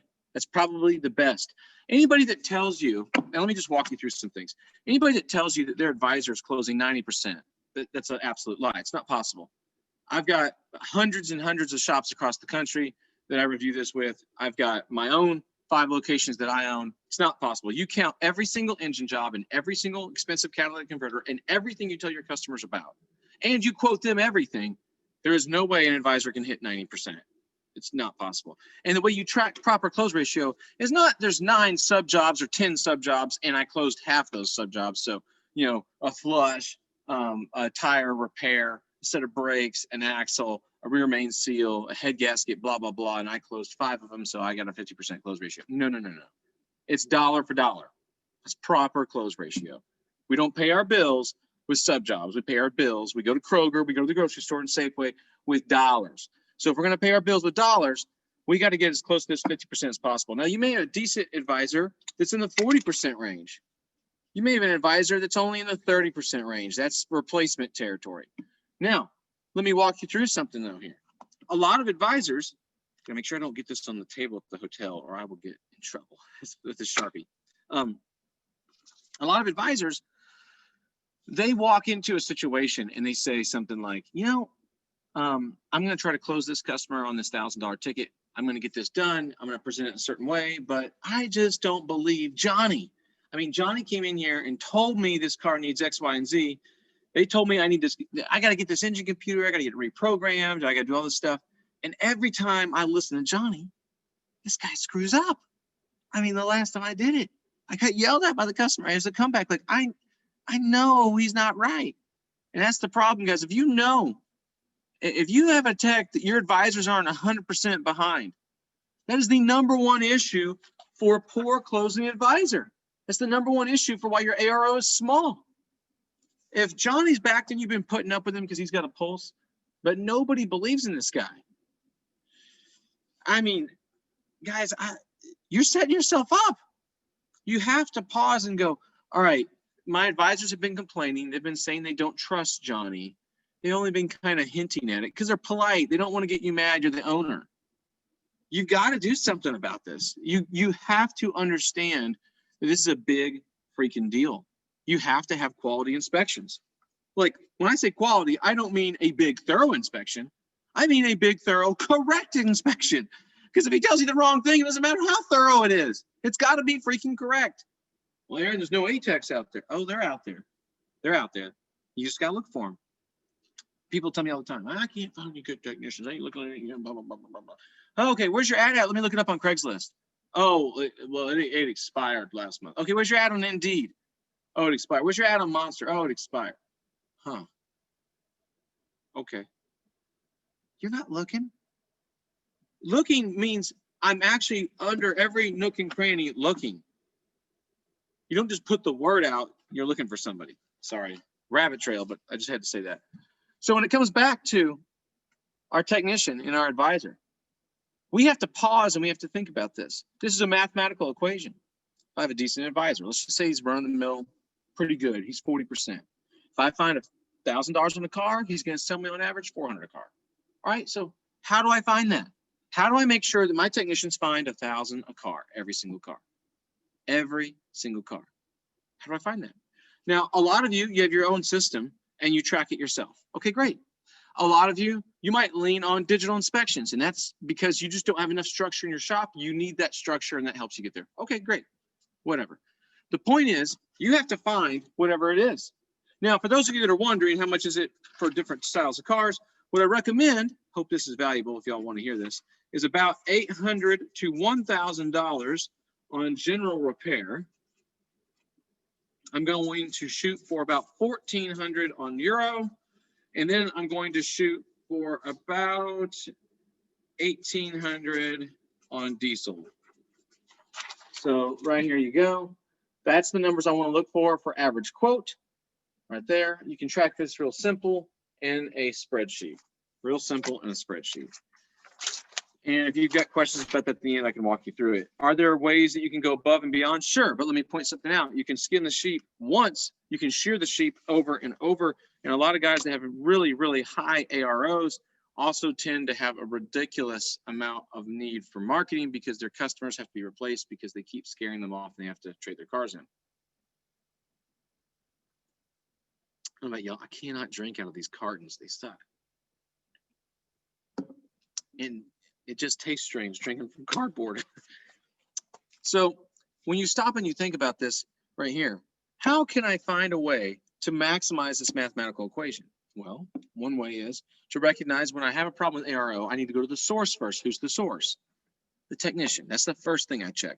The second thing I check, the advisor, their close ratio. The third thing I check, then can my customers afford it? Is there something out there in the market that's adversely affecting me like what we saw back in April? So if you stop and you think about this, and you always look inward first, because I control 2 out of 3 filters, right? Customer's ability to pay for the work, my ability to sell the work, and my ability to find the work. So I control the 2 here. So how do I make sure that this guy's always finding this work? And then how do I make sure this person's always closing it? Well, first thing you need to do is find out an assessment, get an average. So any of you that haven't tracked this, go take last week, find every single every single RO, every repair order, add up how much you quoted last week. Divide it by your car count, that'll be your average quote. Okay, it's a great experiment. It'll probably take you 45 minutes, so worth it. Then find out how much you sold. Divide that number against this. So if you found 40,000 worth of work, you sold $20,000 worth of work, you have a 50% close ratio. If you found 40 grand worth of work and you only sold 15,000, not so much. So what you want to do is you want to figure out that close ratio. Once you've got that close ratio, now I've got a baseline. Advisors are going to be very steady. Technicians are going to swing. So think about this. The technician's out in the shop. Shop's blown out. Cars are flying in. And if you're a yes shop like we teach, and I'm very anti-appointment, I got a whole lot of reasons behind that, but that's for another day, for another lesson. But you're sitting there and you're flying through these cars, they're coming into your shop, and your technicians are like, what am I supposed to do? You want this oil change done, or you want this brake job done? And they're sitting there with their hands up there like, what do you want me to do? Well, first off, you have to understand that the brake job is money in the bank. The oil change is a deposit that's trying to get into your business. It's somebody knocking on the door trying to get money into your business. So you've got to pause and you got to stop and you got to think for a second. You got to go, okay, this money is trying to make a deposit into my account. How do I get this money into my account, keep my technicians happy, get them to find more work? Because what's going to happen is if I shove this car down this technician's throat, he's going to get in a hurry. He's going to rip out his little flashlight. He's going to click it on. He's going to look under that car and find one thing, 2 things stops, write it down, turn it in. And your average quote went from $1,000 to $200 because a stressed out technician does not find work. So how do I do that yes system and keep him from getting stressed out? Then when it comes over here to the advisor, the same thing. You have a large amount of customers dropping off, large amount picking up.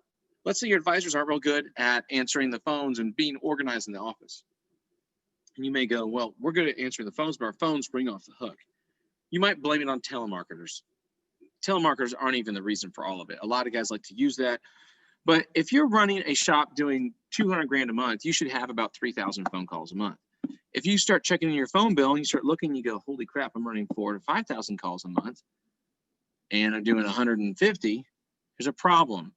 If you're doing, let's say, 2,500 calls a month and you're doing 80,000 a month, there's a problem. What's happened is your staff has stopped calling out. Customers are having to call in multiple times to find out if their car is done. And that raises your car volume or your call volume, which then distracts your advisors, which makes the shop chaos, makes your employees running around, bumping into each other, falling down. It's awful. You can't run a business like that. So I would encourage you, make sure you track and get an average on the amount of call volume, the amount of work you're finding per car, what you're closing per car, and understand that while volume goes up and down for an advisor, they will swing a little bit, not near as much. Your technicians can wildly swing. You have to stay on top of that average quote. Now, something I'll point out to you, when you're trying to track this and keep everybody in line, your goal is to create a steady business you can pay the bills with, right? But there's still going to be ebbs and flows. If you have a flat business, that is human controlled car count. You do not want that. You want to know you're maximizing. You need some ebbs and flows, but you don't want something insane where you do 150 one month and 80 the next. That doesn't fly. That doesn't fly. All right. So, and everybody has seen this now. 200 grand a month is really the old 100,000 a month. That's kind of like the standard everybody's now shooting for. And those of you that have small shops, you're like, there's no way. Yes, there is. We do it with people all the time. Yes, there is.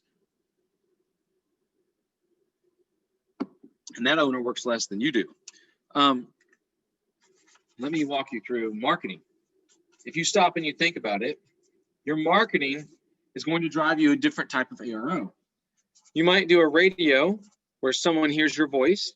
You might do direct mail where they get a ad or a coupon. You might do Facebook for top of mind branding.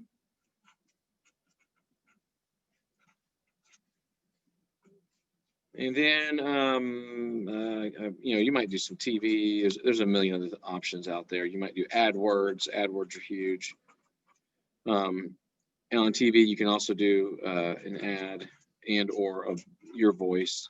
And then for AdWords, you could also probably, I would really say you're tapping into pain with that. Problem is, if there's nobody in pain, nobody's searching on Google. So that's the beautiful thing about these other things. So we love AdWords because AdWords, of course, is someone saying my check engine light's on, they're looking for help. The problem is if their check engine light is not on, they're not going to see you.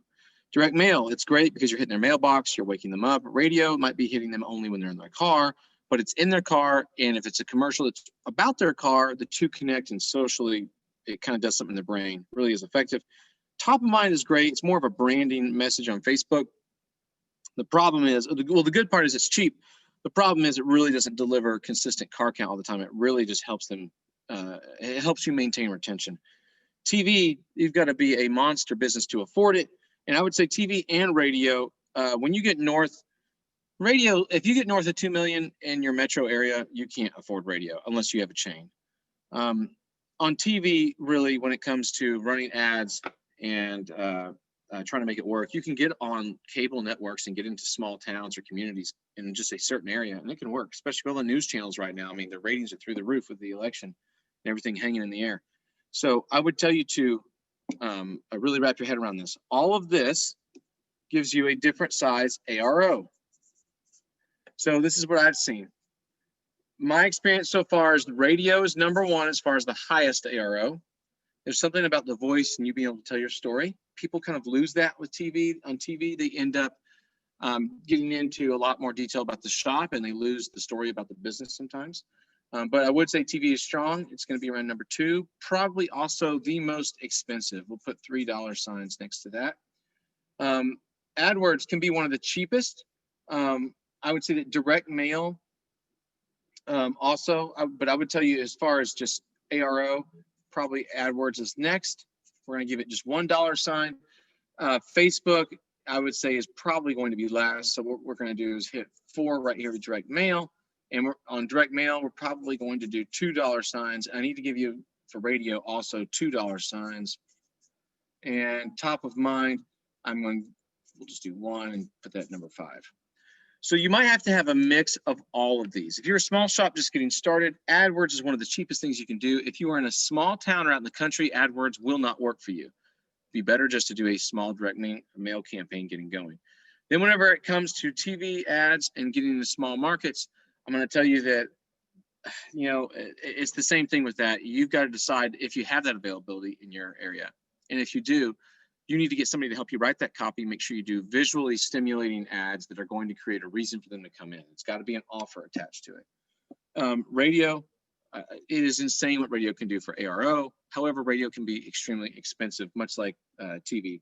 And then I put $2 signs though here because I'm assuming you're in a smaller town. If you do that, less than a couple million people. If you're in a Houston, Texas, you are not doing radio. It's not happening. Now, as a subheading of radio, Pandora and Spotify, you could go after. Pandora actually goes more after money though. Spotify goes after a younger generation that's typically broke. So I would not go after Spotify if you're going to advertise to get into offices on computers.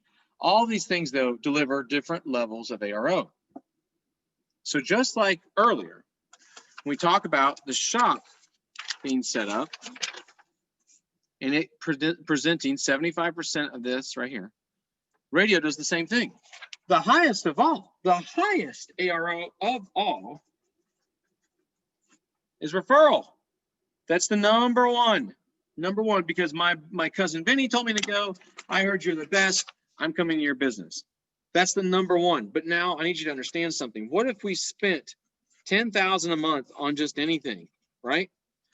If you do 500 cars and you track the math on that, that's roughly $20 a car. So if I did $10,000 in marketing, I have $500 cars a month. Each car has a $20 cost attached to it. Well, Aaron, that was only to new customer. It doesn't matter. It's also for retention. Those ads are hitting customers. If they got it last time that got them to come to your shop, they're getting it again this time. So I need you to think about that. It's costing me $20 a car. But what if instead of 500 cars, we can swap it here. What if instead of 500 cars, we did 200?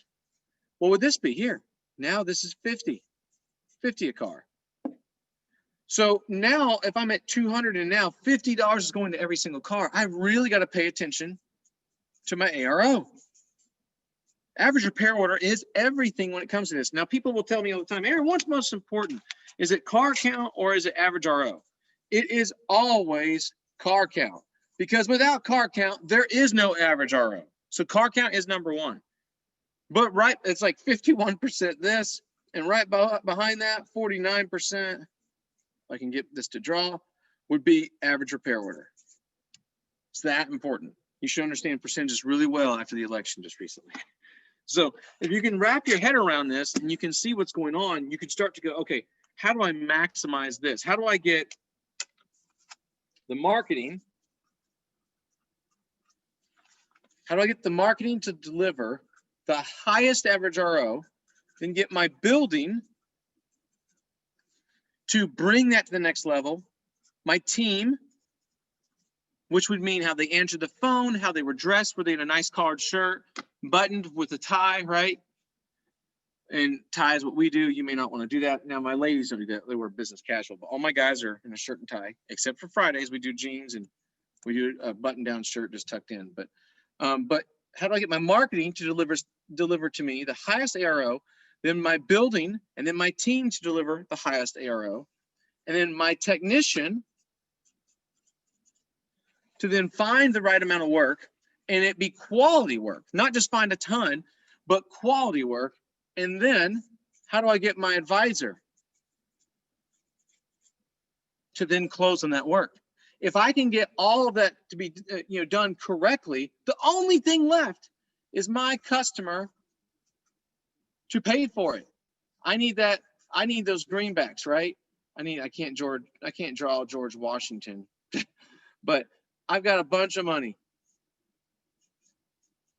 So how do I get that customer to come off that money and do that for me? Because it's that simple. I want to market the best way to give me the highest ARO, to give me the right building, to have the right team, to get the right technician to inspect it, to get the right advisor to close on it so I can get paid. And all this must be done keeping in mind the volume that my shop is doing. If I have a low car count and I start raising my ARO, that is an internal fix. I also have to do an external fix. I have to start growing market share, because if I don't, I'm going to increase my ARO. And then what's going to happen is, if low car count, I am just increasing the amount of overhead attached to every RO repair order. And if I do that, that means if I don't get one ticket, it costs me dearly. It's the silent killer of repair shops out there. So you got to make sure that as you're growing ARO, you are growing car count to go with this, so that your business has a larger set of volume, that it can bear the burden of the marketing expense on every single car, the overhead expense on every single car, the technician expense, the advisor expense, et cetera, because every car has a dollar amount attached to it. Now, that being said, we've got to make sure that we wrap our heads around this and we can do the simple math. Now, I broke it down by the car. It's very, very simple to do this multiple ways, but everybody has to do this the right way. And many people screw up and they attach how they do repair order math with P&L math. And I want to encourage everybody, you need to get a business summary, and then you need to make sure that you have, we'll just do a P&L. And on that P&L, we're going to have our revenue, and we're going to have all of our costs, our overhead, and our net profit, right? And over here, we're going to have our car count, and we're also going to have hours. You have to combine these two pieces of paper, and then you need to sit down and do the math and go over everything I just walked you through. Some of you could raise your repair order by just pivoting to a different marketing source. Some of you could raise your repair order by just getting technicians to inspect better. Some of you could repair the repair order, and I mean by repair, increase it by getting your advisors to sell better, by getting them in sales training. Some of you could get your RO to perform at a, sorry, I'm looking at an interstate and some guys like stopped in the middle of the interstate. It's kind of funny. I've never, I don't ever stay in hotels on the 19th floor. They gave me the 19th floor, so I got a great view and it's distracting.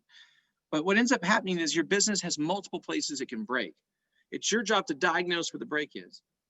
So do I have a technician that finds lots of work, but he sucks and it's always misdiagnosed, which makes my advisor not have confidence, which makes me think my advisor sucks when they're actually pretty good.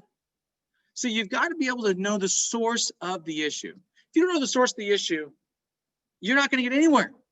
So every one of us on this call, we've got to make sure that we understand why what's happening is happening.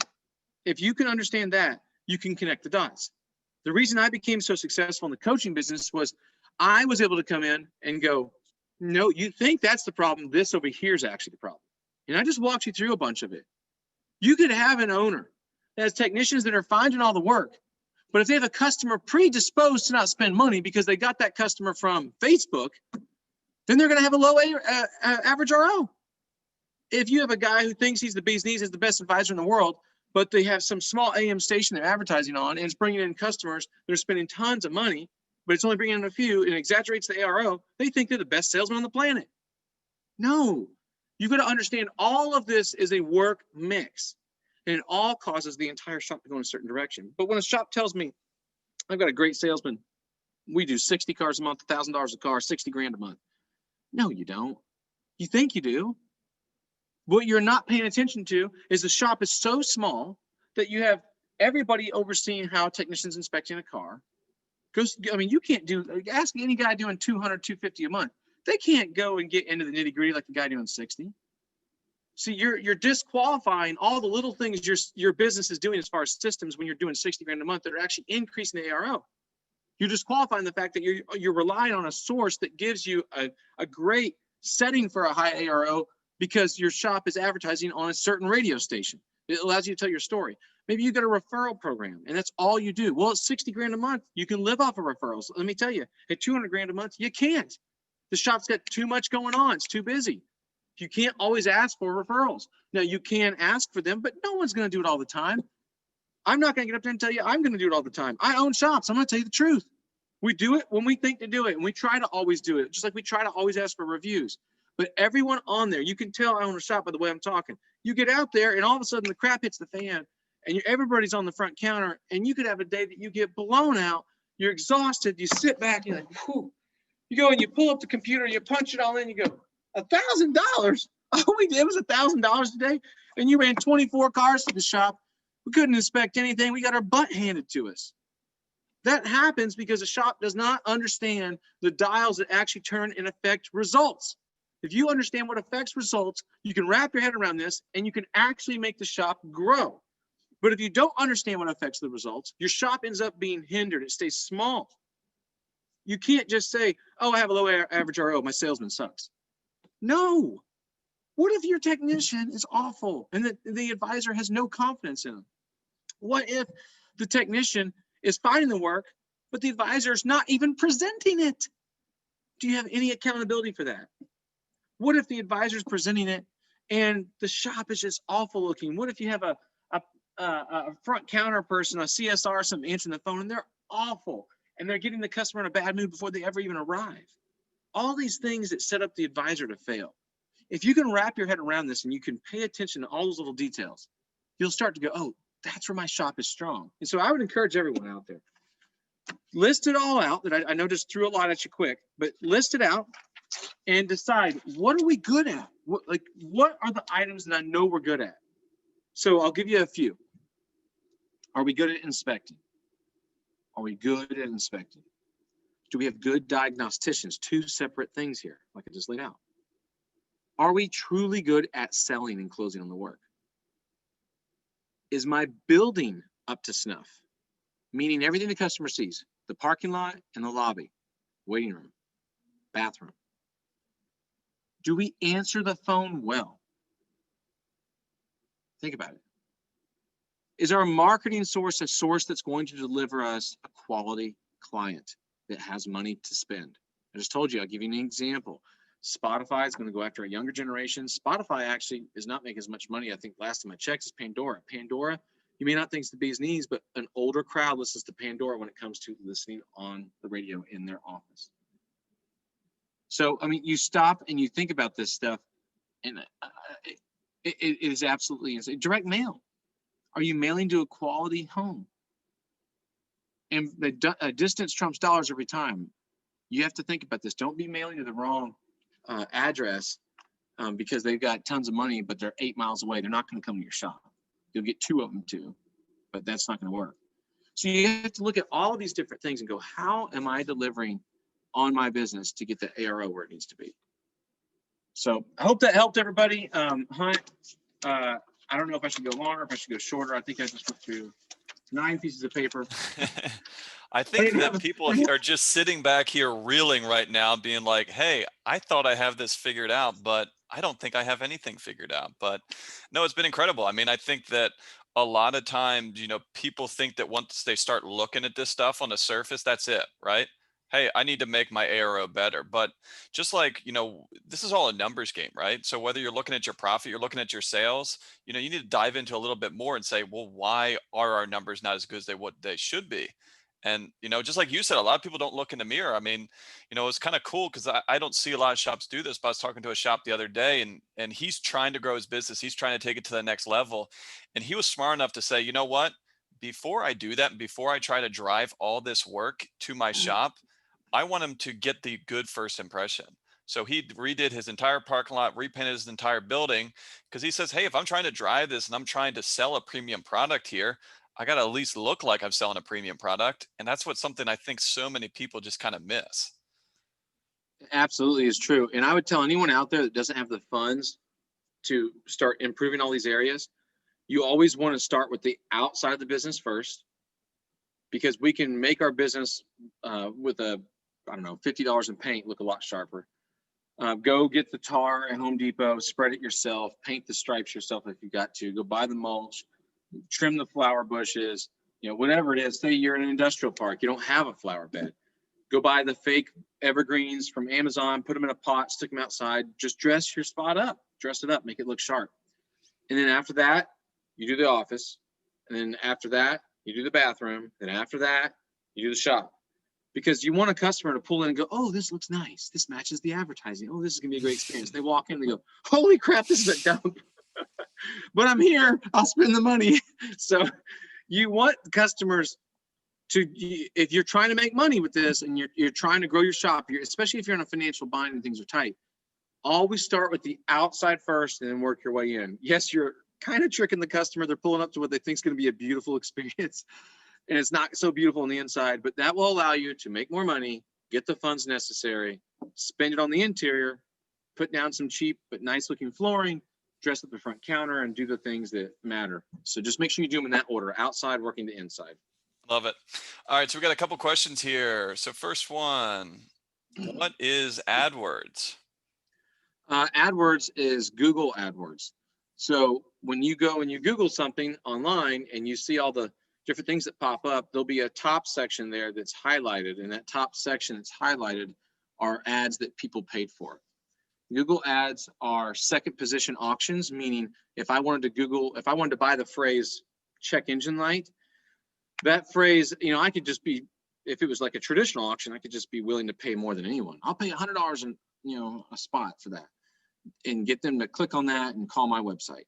Well, the issue with that is Google, to keep things honest, is always going to award the second position. So someone may say $3 and they may win at $3 because I said 100, they said 3, and everybody else was at $2.50 and $2.45 and so on.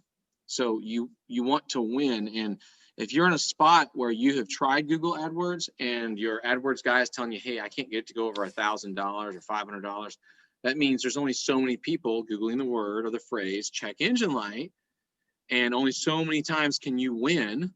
And that means your market is crowded. If you're out in the country, a lot of people don't use much Google because everybody knows there's only one place to go or two places to go. So that works more in metropolitan areas or in at least an area where you have multiple small towns around, so there's enough people. So make sure you only use Google AdWords in the right setting. Yeah, and also a big thing, keep an eye on Google AdWords. I've seen people drop a ton of money into it and think it's working, and they're driving clicks, they're driving money, they're driving up their bill for Google, but it's not driving results, And so all this Amen. advertising, you can't analyze any of this stuff until you figure out where these people are coming from. And I see that all the time of, I got 7 different things that we're doing for advertising. I said, well, which one's working? And they kind of just, you hear that on the phone and just go silent, because you can tell they're not asking people how they're hearing about it. So it's, if you're not That's following up on huge. this stuff, you're not making sure that you're getting value out of this. You got to be careful. Like you said, if you're in a major metropolitan area and you're using just some cookie cutter, Google SEO AdWords, you can really spend a lot of money really fast, and it's not going to drive any business to you. So Yeah, and it's the 80-20 rule. Usually 80% of your business is coming from 20% of what you're spending on marketing. So keep that in mind. cool. All right, we got another question here. Justin, any advice on comebacks? I've been trying to implement accountability protocols to discourage comebacks because they're my biggest ARO killer. It is not usually anything major, but it's definitely there. The only thing I can think of is back flagging, like I used to get when I was a dealer. I'm guessing he says black flagging, like when I was a dealer tech.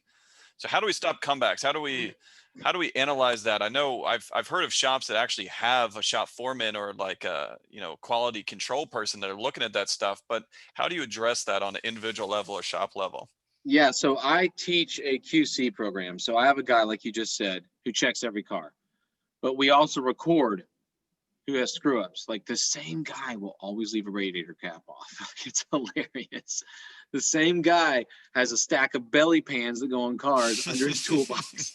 The same guy has BMW and GM engine covers stacked behind his toolbox that he's not put back. So the same guy's always buying a new flashlight because he leaves it in the trunk or the floorboard of somebody's car. So you need to have a quality control process where they do a minor checkup on the car. They do a little bit of a clean. They do a second test drive. The technician drives it once. The QC kid drives it twice. And I have this at every store. It's $2,500 a month for this kid at every store that I have. So everybody do that. Number 2, then you have to track it. Like if he has an issue, he has to write it down. And he does not go back and tell the technician. A lot of people do it that way. He has to go back and tell the advisor or the manager. Because if you tell the technician, they try to cover it up. You got to go tell the office. It's got to be known. We're paying these guys a lot of money. They have to put out quality work. And then you can decide to back flag, etc. All it takes is people catching them a few times, the embarrassment of getting caught. Just the public embarrassment of getting caught. Now, they're not going, hey, Bill, you screwed this one up too. They're not doing that. They're going up to the office, and the office is going back and saying, hey, John, we had little Timmy do a QC on your car, and the check engine light came on back on a second test drive. Can you check it out again? Oh, I'm sure it's just so-and-so. I'm going to clear it. Well, we don't do that. We don't need the car to leave. And as a lot of technicians say, just send it. You know, we're not going to let the car leave and then us have to deal with the call 2 hours from now. We're not doing that. Let's find out what's going on, etc. So if you do that on the front end, you're going to weed those guys out real quick. And then if you actually embrace your advisors, when they tell you there's an issue, listen. If they tell you this guy sucks, listen. Don't brush them off. Please don't brush them off. Yeah, I think that's exactly it. Is, you know, we need to learn about why this stuff is happening, right? So understanding what happened, what procedures were missed or, you know, glossed over that allowed that to happen, and making sure that we can nip that in the bud, and then also address it on technician level of, all right, what did we learn from this and how are we going to stop it going forward? So yeah, and some of these technicians are just not any good. exactly. And let me just tell everybody this. Everybody just think this part through. This is hilarious. You may have a team of 4 technicians. You may go, Aaron, it's the best team of 4 I've ever had. How many did it take for you to get to this point? You may go, dude, I've fired 65 people to get to these 4. Well, where do you think those 65 people are working? All around you at all your competitors' shops right now. So if you can just fix the car right, you're going to beat all those guys and you're just going to crush it. So you just need to think about the fact that all those guys are around you right now. So let's just fix the cars right the first time. Make it a huge deal to fix cars right the first time. Make it part of our culture. You won't have to back flag anybody. Now, we do ask them to do it for free. We don't back flag them. It just comes in. We just say, you got to fix it for free, unless it's a part. But if the technician's like always, oh, it's always the part, you know, every single time, you got to see through that. Yeah, and I think that's a lot of times too, is you can't change someone's personality, right? You're going to have these people that are just sloppy, don't care, don't take, you know, pride in their work, and you might just need to have a personnel change, right? You know, kind of like how we were talking about, you're not going to be able to drive the ARO that you want if it's coming from the wrong marketing source. You're not going to be able to drive the quality that you want from some of these technicians because they're just not good. And unfortunately, for a lot of shops out there, I know there's probably a lot of people listening right now, they know that, right? Because they're saying, hey, this is not the team I want. This is the team I have. You know, almost everyone I talk to, once you get above 4 technicians, you're going to have that people where it's like, hey, if I had the opportunity, that guy's gone tomorrow. But there's not a line of technicians out there beating down the door. So for right now, his job is safe. I have a close friend, Mike Brewster, got a big fat shop up in northern New York State, and he says all the time, Aaron, it may not be your dream team, but it's your team. And that is all of us. We have to decide that we're going to step up and make it happen with our team right now that we have. Exactly. Cool. All right. One question here. I think this is more of an HR question. If your technicians are paid hourly, can you require them to fix it for free? If they're there, I don't think you can really make them take unpaid hours. I think you might. Yeah, that's why I'm a big fan of flat rate. But if you're paying your technicians hourly, which I'm not for, but if you're paying your technicians hourly, I get it. Instead, what you're going to have to do is make it impact their bonus or something, but you cannot touch that hourly number. The hourly number obviously is sacred, so you can't do anything there. But just the shame, and don't go shame an employee. You shame an employee, they're going to quit. But just the shame of them knowing the office knows they screwed up. Usually, if they have any integrity or character, it takes care of everything. Exactly. They'll own it. And a good quality technician who has a quality, heart, they're a good person. They're gonna be like, okay, I screwed up. I'll own that. I'll eat that. If you get somebody that's already denying it and everything else, that just shows they have a really low maturity level, and you're in for a world of hurt in the next 5-6 months. Perfect. And John Lonis is full of crap. Yeah, John Lonis says Aaron was not born with a silver spoon. He started on it like Sobs. Poor guy. Listen to him. Are you a Sobs guy, Aaron? John's a good dude. Yeah, I started on Sobs, man. That's what I started on, in a barn in my backyard, working on Sobs. There you go. We still got a Sob couple. store. We still got a couple sob shops out there. You know, they're still out Yeah, there. there's a couple. I still own sobshop.com. There Everybody you tries to go. buy If anyone's that on stuff. here, you know, here's your bidder. This is who you got to talk to try and own that. Mm. All right. So we got a good one here. And this is kind of, I had a question on this as well. So Aaron, you talked about low car count versus high ARO. You know, I think this sounds like this guy has one of your situations where they have a high ARO shop, but lower car count than they desire. They spend a ton of marketing and they can't seem to break past the 125 mark. You know, what is your recommendation on this Euro shop in the Boston area? And Euro shops are always the ones that we see with the low car count, high ARO for the most part. Yeah, and what they don't understand is they actually are creating only so much room. So let's say he's running, for easy math, 1,000 a car and 125 cars, 125,000. He might be doing 700-800, but for easier math, let's do 1,000. What was his name? Alan.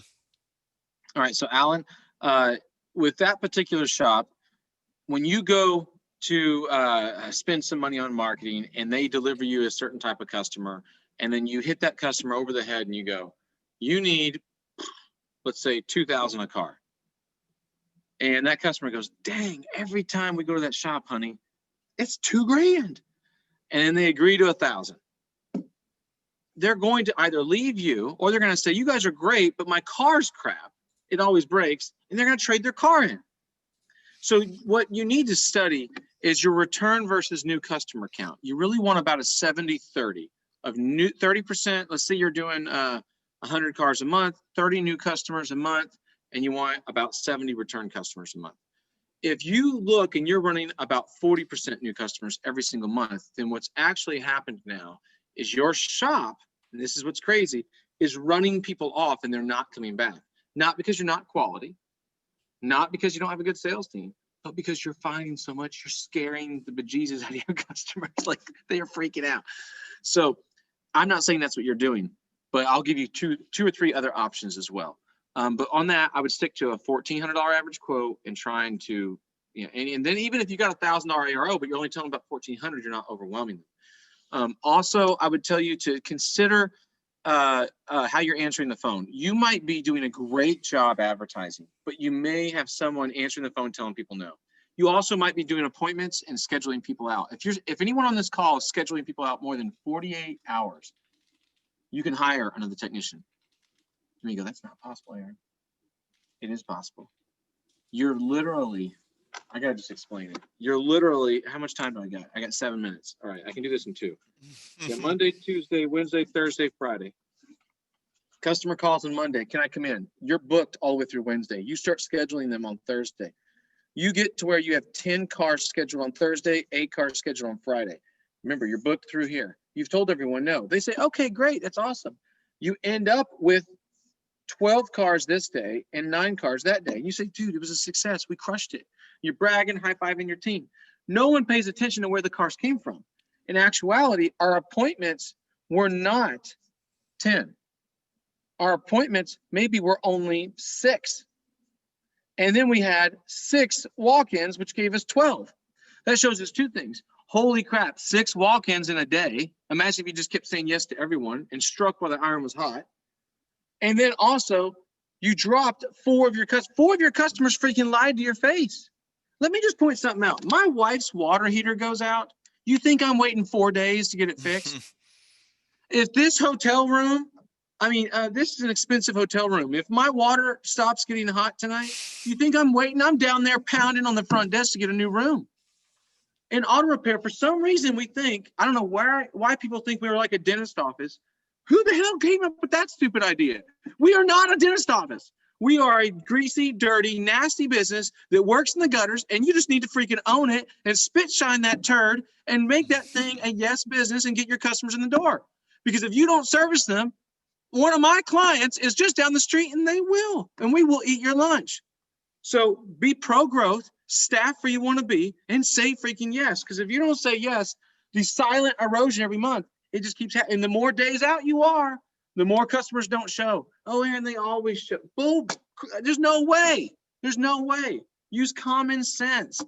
You cannot run a booked out shop. And if you've got 48 hours, if you're booked from Monday through Wednesday, shoot, if you're booked to the end of Wednesday, that's what, 72. That's way more. You cannot run your shop like that. That's an entire technician. Hire, if you're at 3, hire a 4th. You'll pop to 125 to 150, 160, and you'll go, oh man, I don't know what to do. You might even have to add some office staff. But that's my opinion, Alan. Sorry. That was perfect. No, I mean, we see that a lot with Euro shops. I mean, one of my clients I was talking to the other day, and they killed on ARO, but their close rate is like 15% because he's self-proclaimed. He's like, we're car killers. And that's one thing that we need to do better at is figuring out what this person really needs. This is a $5,000 car. We can't give them a $6,000 estimate, And that's the other thing. For rule of thumb, we're going to tell the customer about everything, but we're not going to quote everything. There's a big difference. So I can tell the customer there's 10 items. I can go, hey, you need to go ahead and get brakes. It's $450. I'm going to recommend a timing belt. That's $1,000. I'm quoting $1,400. I did want to let you know that your transmission's leaking, your oil cooler's leaking, the axle and the differential in the back's leaking. Your rear brakes are down to 3 millimeters, but it's all got some life left. It looks like you've been dripping in the driveway for a while, so that's all fine. Just get a timing belt and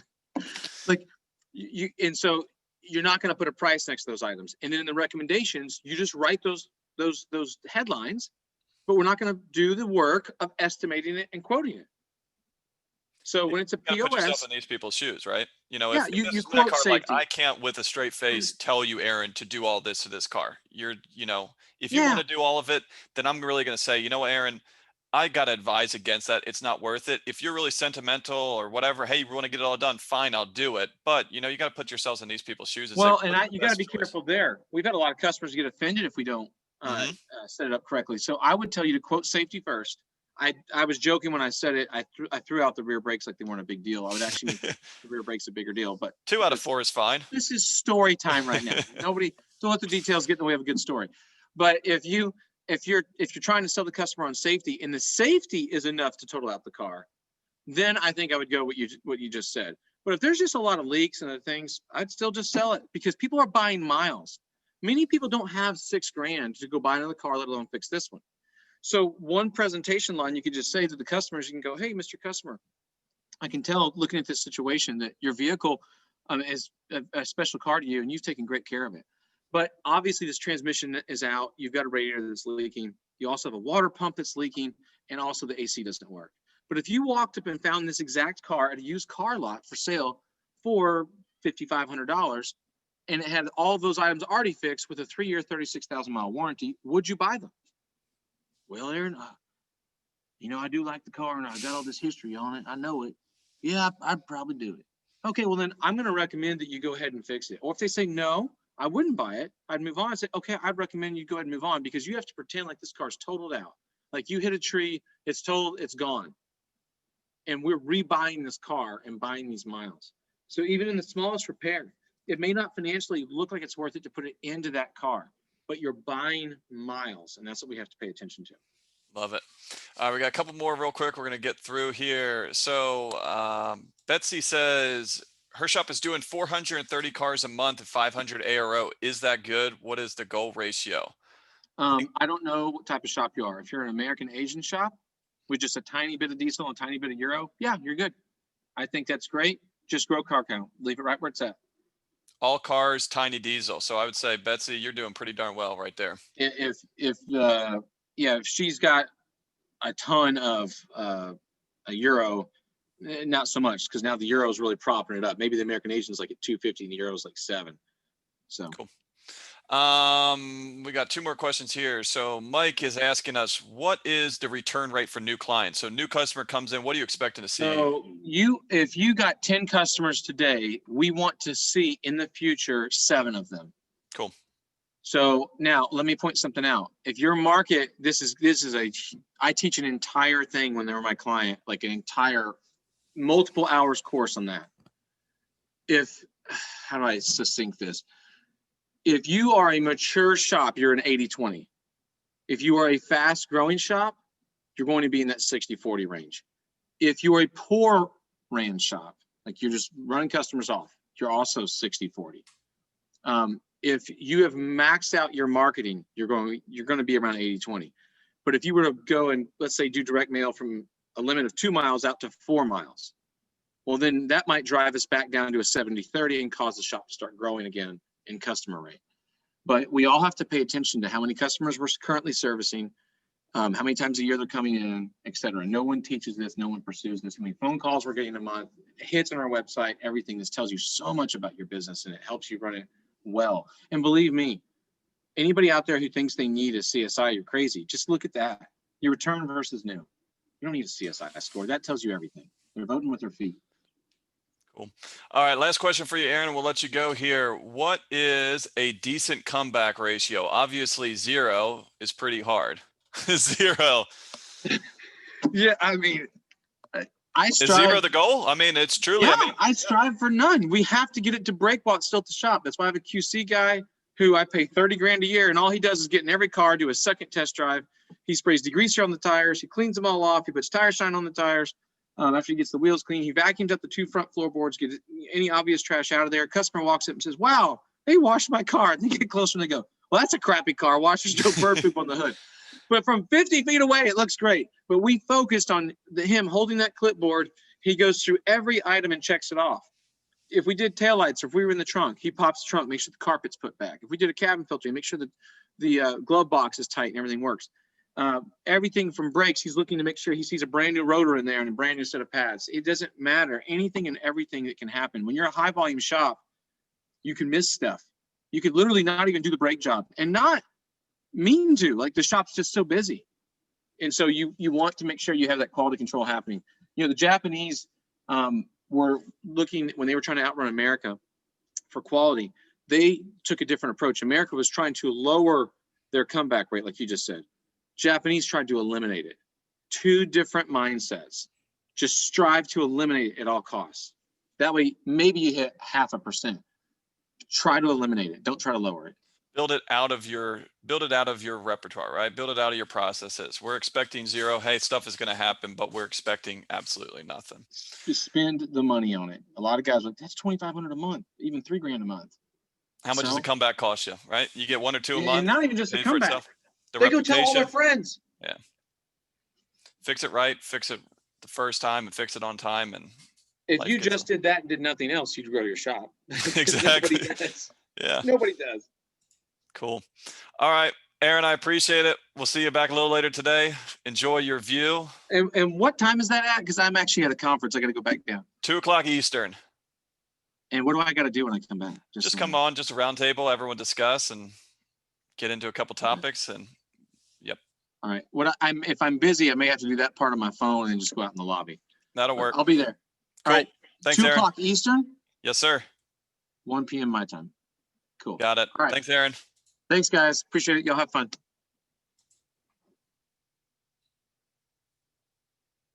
All right. Awesome. Ton of good stuff here. We got a couple questions coming in, but I want to get Jerry on here.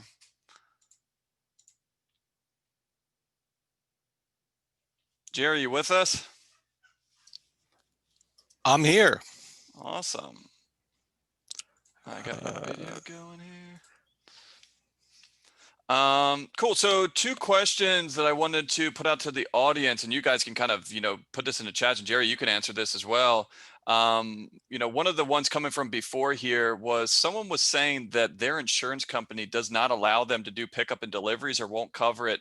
So I'd be curious what people say about that. And then people are also asking, what infectant are you, or what disinfectant, not infectant, right? What disinfectant are we using for COVID for the vehicle? So Jerry, what is your take on this? Well, I'm not sure about the insurance because insurance differs from state to state. Mm-hmm. One thing I learned, just as an example, I know we've been having loaner cars in our shop for probably 20 years. And way back then, people said you can't do it. And we've got a lot of customers from, even from Florida or from California, and their first go around with their insurance agent says you can't do it.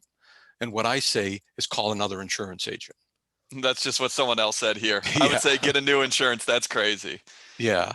And we are disinfecting every vehicle. I'll see if I can get that. I think the website is smartsupply.com. I'll try to double check that for you if I get a moment, but that's what we use. It's reasonably inexpensive. You can spray it right out of like a paint sprayer is what we use. Mm-hmm. And it works awesome. It's, approved and good stuff. Yeah, make sure you guys are doing this too. I mean, more and more, even, I thought that we'd see a lot more of this earlier on, but I've seen a number of our shops firsthand that have got, COVID in the shop where it's taken out and they've had to close down the shop. And so, this is not something that we're just doing. I see people talk about this sometime and they're like, well, this is a, facade we're putting up. We're supposed to be cleaning these vehicles. We need to be doing this. We're not only putting ourselves at risk, our customers at risk, but our team members. So we got to be doing this stuff and making sure we're being careful. And Hunt, there's so many customers, you don't know what they're going through. Yep. We've all know somebody that maybe has or has had cancer in the past or some type of serious medical issue.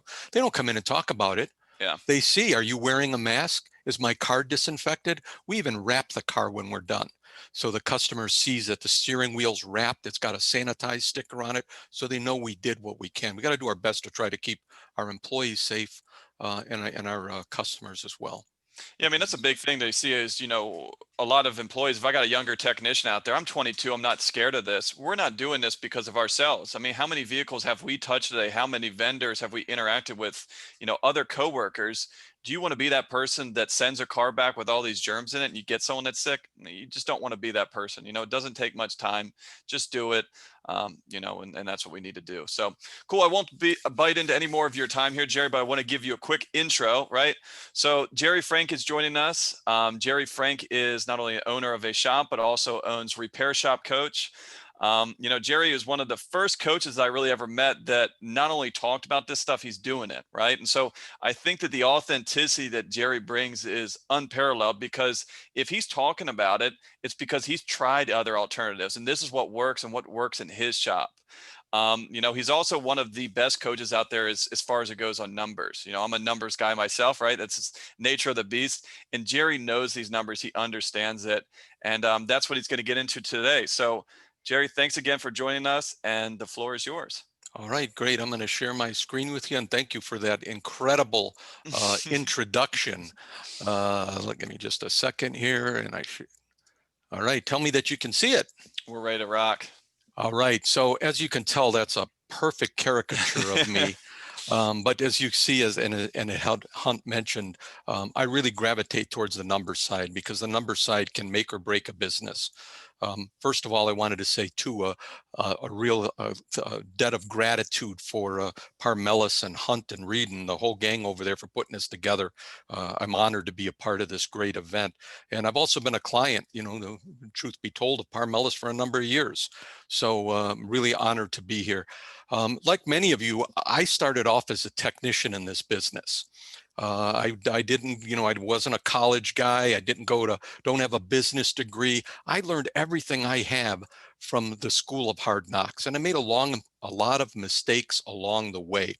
My goal today is to share some of those lessons with you, how we've remained profitable, very profitable through the years, and maybe smooth that road for you and share some of those lessons learned. So my goal is to make your business a little bit more profitable.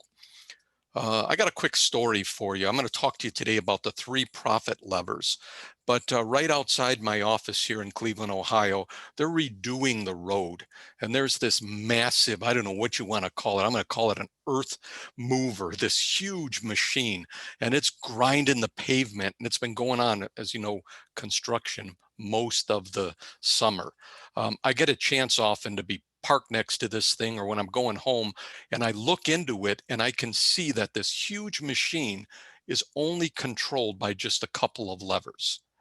So I want you to think for just a moment. I want you to think of your business as a machine, and you can control that machine.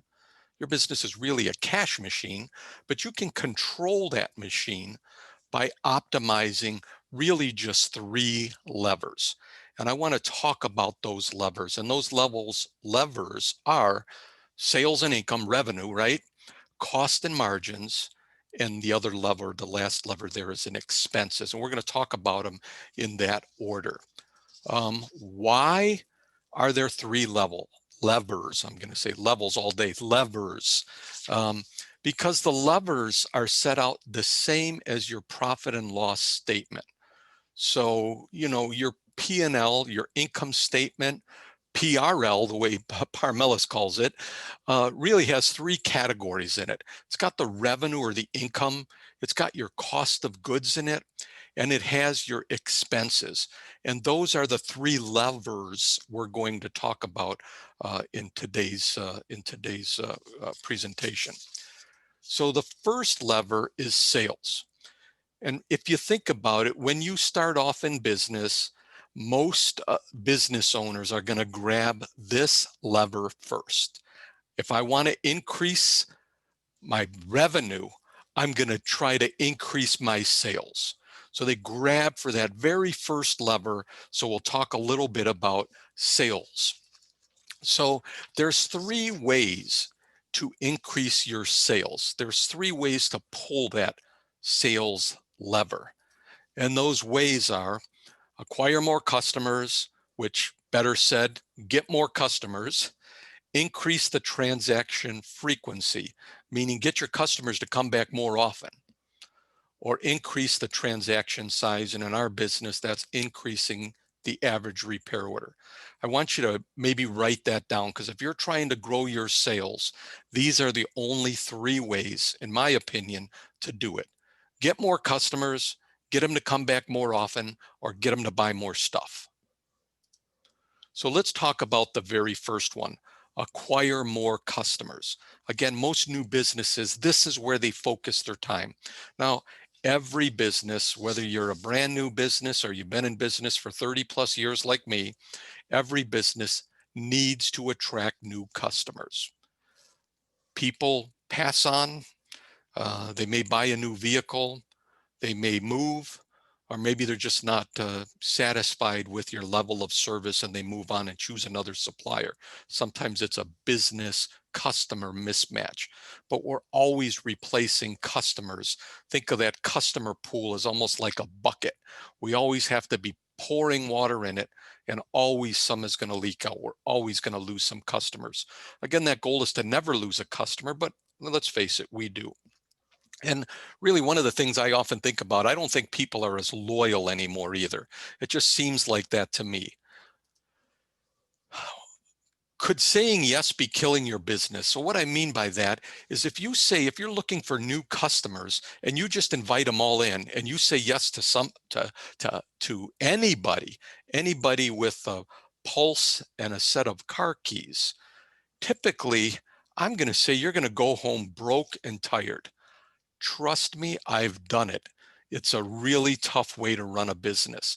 You've got so many cars, yet you're not maximizing each one of those. I want to maybe share a principle and maybe a little story with you. So one of my mentors many years ago was a gentleman by the name of Bill Glazer. And Bill owned a men's store in downtown Maryland, downtown Baltimore, I believe. And Bill talked about creating an avatar for your ideal customer. That's the first time I ever heard that. So Bill would take a look at what his ideal customer would look like. Who was going to buy a suit and slacks and spend big money on menswear? What did they look like? Were they business people? Well, of course they were. Where did they live? Where did they work? Did they live in the area or did they travel? A lot of different questions about building his ideal customer. So he put a face to it. In fact, he even put a name to it. And he called that avatar, that ideal customer, Sydney. Strange name, but I always remembered that. So when Bill would maybe do a marketing piece, he would write that marketing piece to Sydney. When Bill would do a commercial, he would do that TV commercial like he was talking directly to Sydney. I want you to think about, who is your Sydney? Develop your own customer avatar.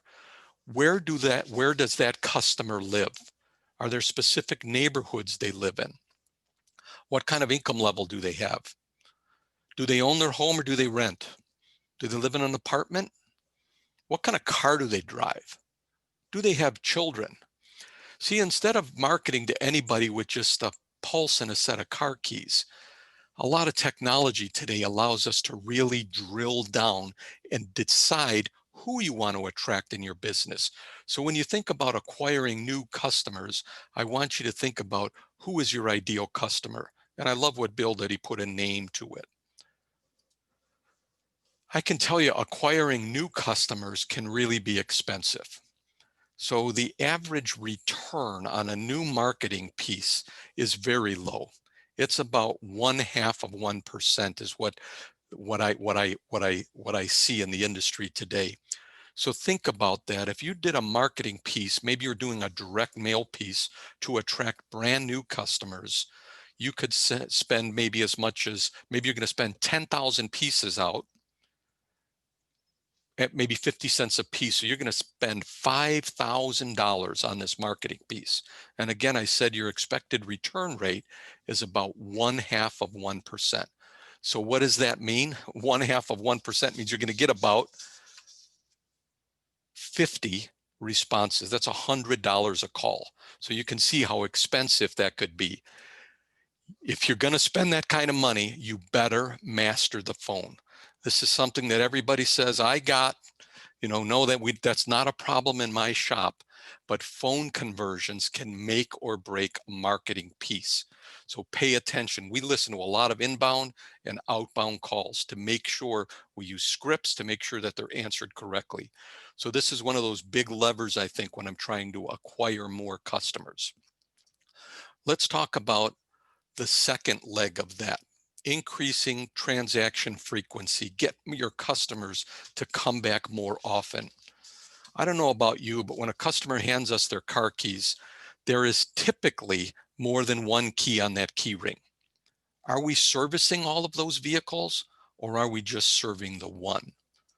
What would your car count look like if you were able to add one visit per client per year? It would be amazing. I'm going to share some of those numbers with you. But first, let's talk about a few facts. So statistics say that the average American household owns 2.28 vehicles. Are you seeing that with your customers? I know in my home, we own 4 vehicles. And a lot of us with college-age kids, you could probably say the same. So 2.28 vehicles. The average vehicle on the road today is almost 12 years old.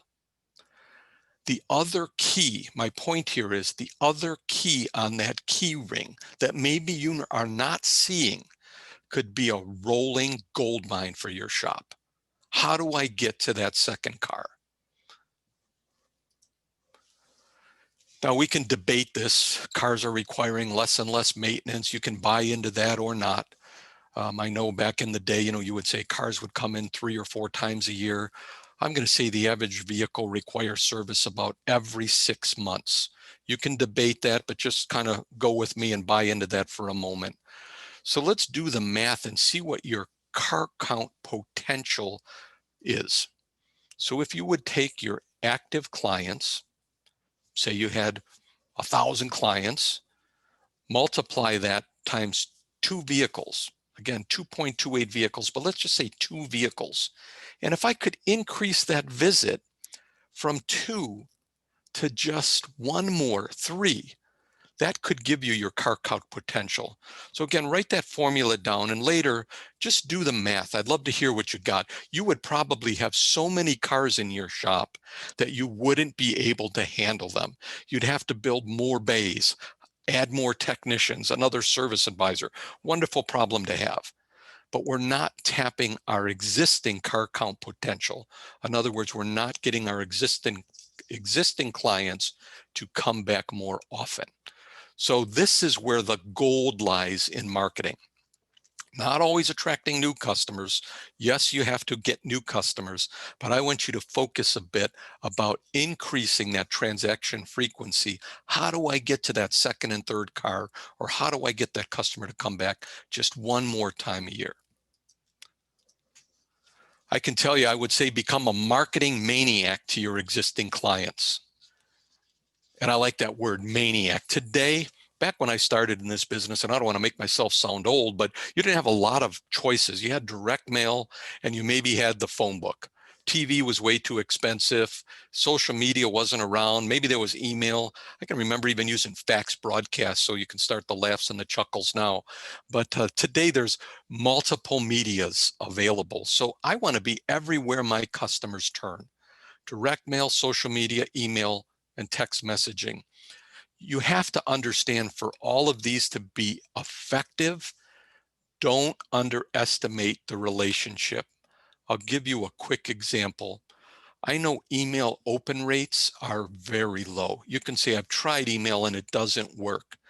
Numbers I see are somewhere between 12 to maybe at the most 15 to 16% for an open rate on an email. Let me ask you, if a friend sent you an email, would you open it?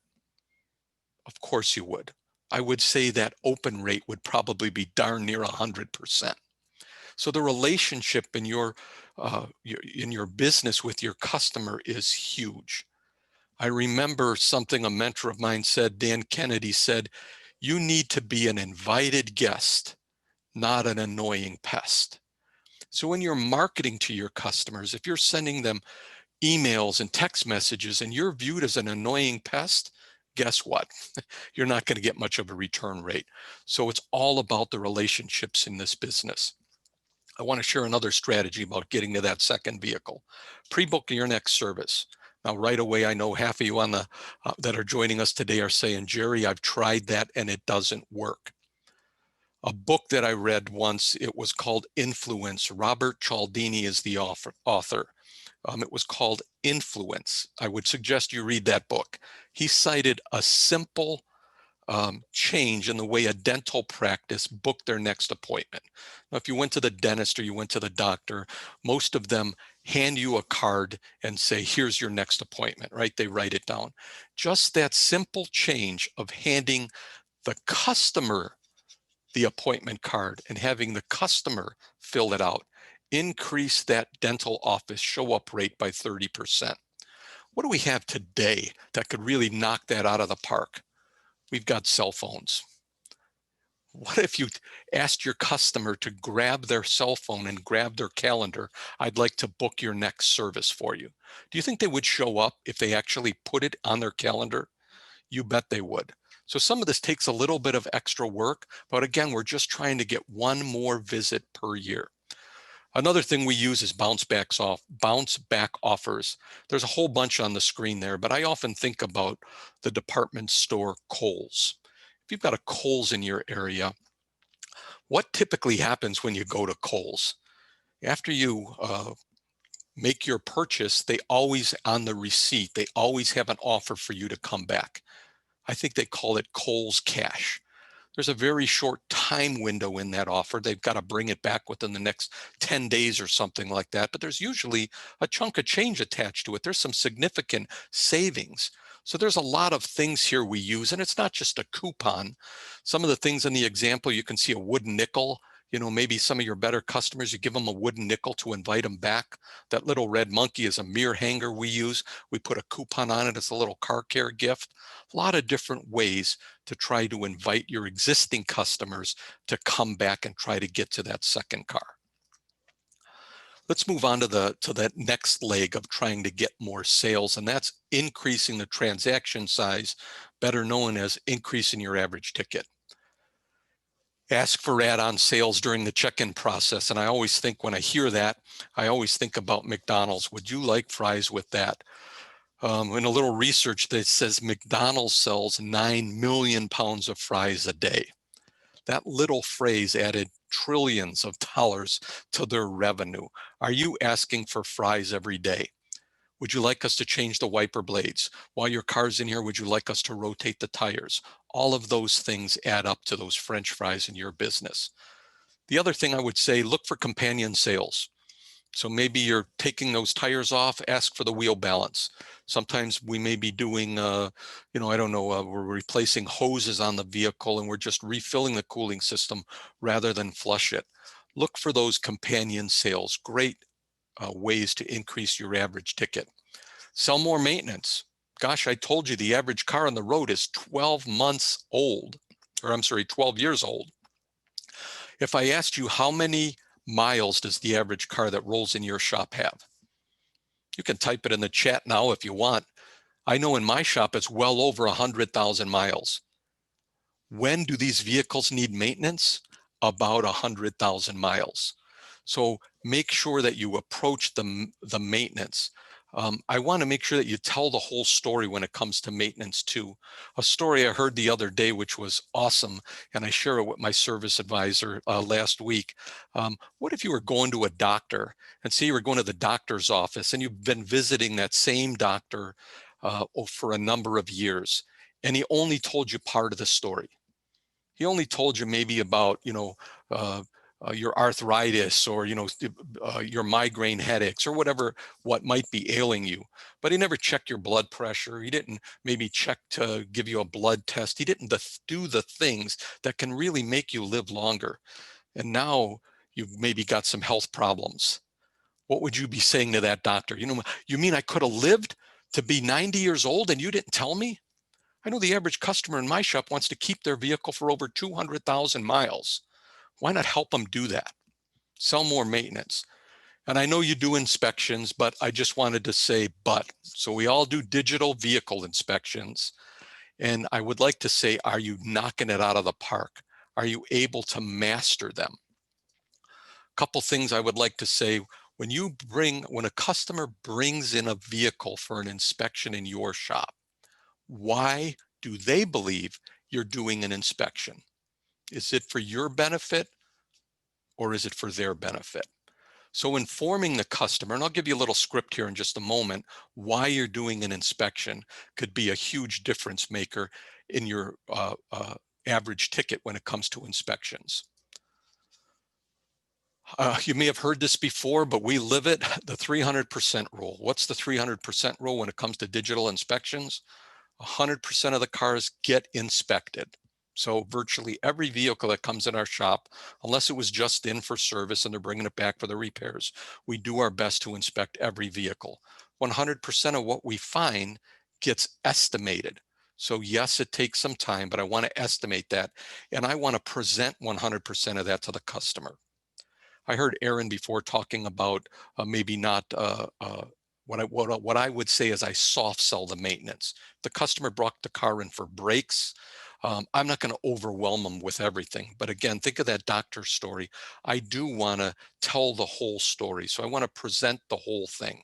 But as Aaron said, you want to soft sell some of that. So I'm 100% in line with that. And then here's the thing. You may be taking a picture. Your technicians might be doing an awesome job of the inspection. And yes, you might even be sending the picture to your clients. But is your service advisor actually reviewing the inspection with your customer? And I underline the word viewing there. We look at how many times a customer opens it, do they view it, and I listen and I record outbound sales calls. Because if your service advisor is not going through that inspection picture by picture with the customer, you're losing a lot of the bang from a digital inspection. Most customers think about it. If they looked at any one of those pictures, I think there's a corroded battery maybe in that middle picture. If they looked at that, do they have any idea what they're seeing? I know when I take a customer underneath the car and I'm maybe pointing out bad control arms or things like that, they're looking at some of the rust at the exhaust or underneath the vehicle. They have no idea what they're looking at. So again, you have to review it with the customer. That's where the rubber hits the road, or really the money hits the cash register when it comes to a digital vehicle inspection. This is the way we inform our customers, and it may not be exactly the way you want to say it, but again, when a customer comes in for the first time, I let them know we're going to do an inspection on their car, and it may sound something like this. So, Mr. Smith, thank you so much for visiting Auto Repair Technology. I guess I got some good news and bad news for you. The good news is I want you to know our technicians are very thorough. So you should feel really confident when having us service your vehicle that's in a safe and that it is in a safe and reliable condition. Now we accomplish this by doing inspection each and every time your vehicle's in for service. I guess the bad news is our technicians are thorough, as I told you, And from time to time, we might find a few things that need attention. Listen, I'm not going to try to sell you anything your car doesn't need. My goal is to have your vehicle in a safe and reliable state at the most effective price. Who doesn't want that? Who doesn't want a safe and reliable vehicle at the most cost-effective price? What this does is it sets the customer up for the expectation that now you're going to be calling them, or now you're going to be reviewing that digital inspection with us. Often, I mean, let's face it, cars are built to last. Maybe it doesn't need anything, but often it may. And what this does is it gives the customer the expectations now. They're expecting your call, that you may call them back and review that inspection, or better said, you will call them back and review that inspection. Before we get off of the inspections, I just want to share a little story that always comes into my mind when I think about vehicle inspections, and it's something that's really personal to me. Chokes me up sometimes. So, I remember reading something online where it was maybe a December day or a November day, much like today. Sometimes the temperature can drop here in Ohio, which creates fog. The roads, you can have that fog, and it makes it tough to see. And I remember reading this article where a girl was traveling home from college on a day that was really foggy. Her car broke down and she couldn't make it to the side of the road. I don't know all of the specifics, but unfortunately, she got rear-ended by a semi and lost her life. At the time, I had a daughter traveling back and forth to college the same way this young lady did. When I hear that story, the first thing that goes through my mind is, dear God, what if we were the last person to look at that car? It touches me today. And that's why when a customer comes in and says, I don't want an inspection, I may have to tell them, I don't want to work on your car, because it's that important to us. Now, of course, there's a way to sugarcoat that. But what we do is very, very important. And it's our job to make sure we tell the whole story and give that car a thorough inspection. Okay, profit lever number 2, the margin side of it. So you've all heard this, sales fixes everything. Well, I got to tell you, I disagree. Sales don't fix everything. Gross profit dollars do. You don't pay your bills with sales, you pay them with gross profit dollars. So parts margins for most shops, about 50%. Most software gives you that, but often we look at that as it's just a number. You need a parts matrix to accomplish that. When I ask many shop owners that work with us, hey, how do you price your shop? They may say, I double the parts. Well, you don't double it on everything, right? If you bought a $1,000 engine, you wouldn't, or a $1,000 transmission, or a $2,000 transmission, or a $5,000 transmission, you wouldn't double it.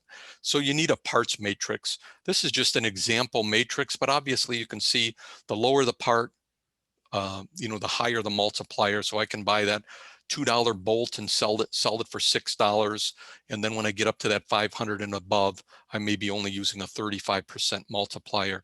This is the easiest thing to fix in your business, but it's often the hardest thing for people to do, because raising your margin takes a belief. A belief in what you do is valuable, and I deserve to get paid for it. I'm better than the competition. What we provide the customer with, so much value. It's the easiest thing to fix, but yet it takes that belief. You got to believe in what you're doing. Of course, there's exceptions. The things you wouldn't apply to this markup. Typically, if I ask a shop owner, when couldn't you use this markup? They would say typically 3 things. Tires, of course. Maybe batteries. You could not use this on batteries. And then often they say dealer parts. And just my personal take on that. We're not, I heard Euro shops and all of that. Maybe you have to buy a lot of parts from the dealer, but we don't buy an enormous amount of parts from the dealer. And most of the manufacturers or the dealers in our neighborhood, if that part came out of warranty or you had your car serviced at the dealer in 13 months or 366 days, you'd be SOL. At our shop, we offer a 3 or 36,000 mile warranty, even on a dealer part. So we take that warranty, and I believe that it's worthwhile that we can charge a little bit more for it. Watch your language when it comes to selling parts. Often we invite that parts conversation. What do I mean by that? You know, we use things like, I got to go to the dealer to buy that part, or that part's only available from Chevrolet, or that part's only available from Mercedes. Saying those things invites the customer to call that other manufacturer, that other supplier for a possible price. So watch your language. And menu price when possible. I think you know what menu pricing is. Instead of pricing out everything individually, you get a total package for it. Think about that McDonald's story. The value meal is, you know, $8.99. You're not necessarily having to break out everything. Sometimes that's not permissible in every state, so you want to check with your state laws on that. But in a world today where there's so much pricing transparency, especially when it comes to parts, little things like language and menu pricing things can make a big, big difference.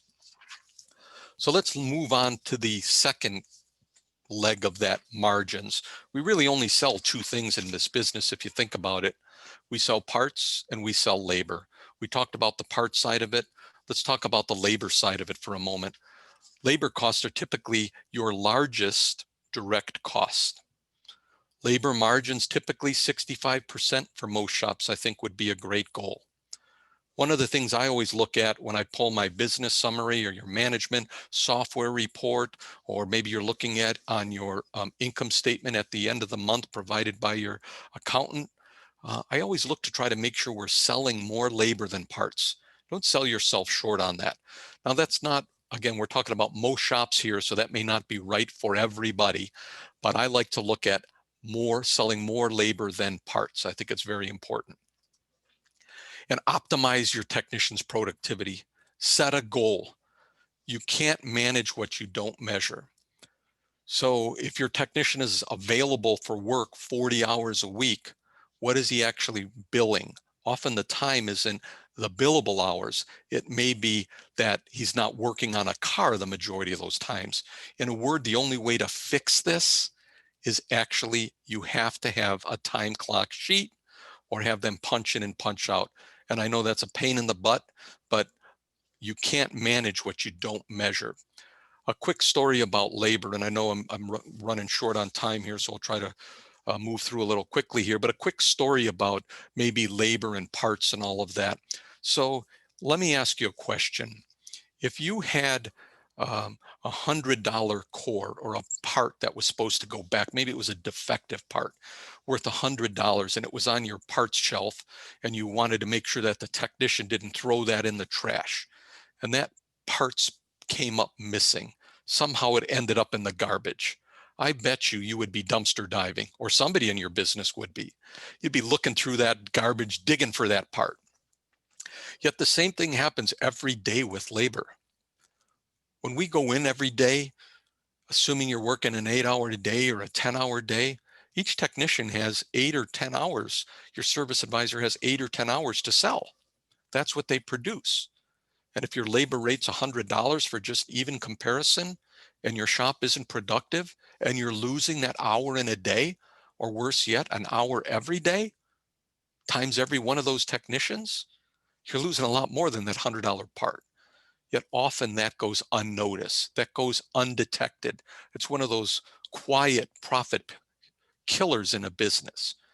So the only way to really track your labor is to measure it. You have to get your technicians to punch in and punch out and measure it. Once you start measuring things, it's amazing. Things start getting done. People start paying attention to it.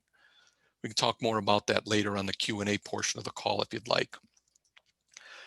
One of the things I look at too is you got to set goals. So what is your productivity goal? I mentioned that earlier before. I think 75 to 80%, just comparing the time that your technician is in the shop versus how many hours he's producing. How many hours are we putting him underneath the hood of a car? And then the revenue per employee. So you can take your total revenue and divide it times your total employee compensation. So all of your employees added together times what you're doing a year in annual sales. In a service industry, it's typically 3 to 4 times. So it might be a good comparison to see just kind of where you're at. Okay, the last profit lever here is expenses. And it's the last profit lever for a reason. I do not believe you can save yourself into profit. You can't. But expenses are important. For our conversation, we're talking about expenses as everything except the direct cost. So I'm not talking about parts cost, that's a cost of goods. I'm not talking about technician cost, and I'm not talking about service advisor cost. I'm talking about all your fixed expenses. Things like your rent, your utilities, your insurance, all of that. It's absolutely crucial that your accountant is calculating this properly, that those expenses are dropped down below, that your technicians are up in fixed cost. Paar, Melis, Hunt, they do a wonderful job with that. It's the way to make your profit and loss come to life so you can actually make some sense out of it. Briefly on expenses, I believe your expenses as a percentage of sales should be somewhere between 25 to 30% of sales. Maybe other people disagree. I've seen 35%, but the main thing is that you have a target to shoot for. So expenses ideally should be about 25 to 30% of sales. If it's not, usually the key is I would certainly review your expenses, but the key is to sell more, grow your income, grow your sales. Marketing needs to be measurable. This is a big expense. And today there's a lot of fool's gold when it comes to marketing. People on a website or maybe even on social media will have you buy into clicks, impressions, those types of things. They're not measurable. They do not lead to cash in your bank account. So you need to make it a direct call to action. Whether I'm attaching a phone number to it that we can measure, whether the customer is showing me an email or a text message, somehow I have to measure it so I can measure my ROI when it comes to marketing. When we're looking at expenses, credit card processing fees can also be pretty big too. So you want to check that. Again, 0.5% on over $1 million business can be quite a bit of money. So make sure you research that. I'm just trying to go through some of the big ones. Review your credit card statement each month. It's amazing sometimes how many things there may be on that credit card statement that you no longer use or don't, an information system or something like that. So take a look at that. I go through that each and every month to make sure. There's affiliate discounts. If you're a member of the network, Parts Plus, maybe Napa Auto Care, almost all of these parts affiliations have some type of discounts. You can get a discount on uniforms or trash removal, your cell phone bill. Heck, many of them offer even towing assistance or reimbursement. So make sure you're taking advantage of all of those discounts. And lastly, don't be afraid to negotiate. So you can negotiate a lot of these rates. It doesn't hurt to ask. Often if I call my trash removal up or whatever it may be, they'll give you that discount just for asking. So don't be afraid to pick up the phone and call for a better price. Think about what happened during COVID, maybe when your business had to be extremely restricted. You picked up the phone and maybe you called your point of sale system, see if there's anything they could do for you. And they were so gracious to help. So many vendors were able to do that. So don't be afraid to negotiate from time to time. And one of the big things that I do, I usually sit down when I get my P&L, I look at it and I want to compare expenses versus last year. And I go through it line by line. What are my marketing expenses? Are they up? Are they down? Again, those little things mean a lot. It's not one thing that you're going to find typically when you're looking at expenses. It's a combination of a bunch of little things. So when you look at these three profit levers, I want you to think about maybe an airplane or that really big earth mover type equipment I talked about before. What if it was off just 2%? Would that airplane land in its destination? Of course not. It would be way off target. If you have margin goals, profitability goals, what if you were off just 1 or 2%? Would you land in your destination? Of course not. So you can move these levers. Little tweaks sometimes mean a lot, but you can move these levers a little bit. And I'd leave you with, measure, measure, measure. You can't get the changes you need unless you measure them.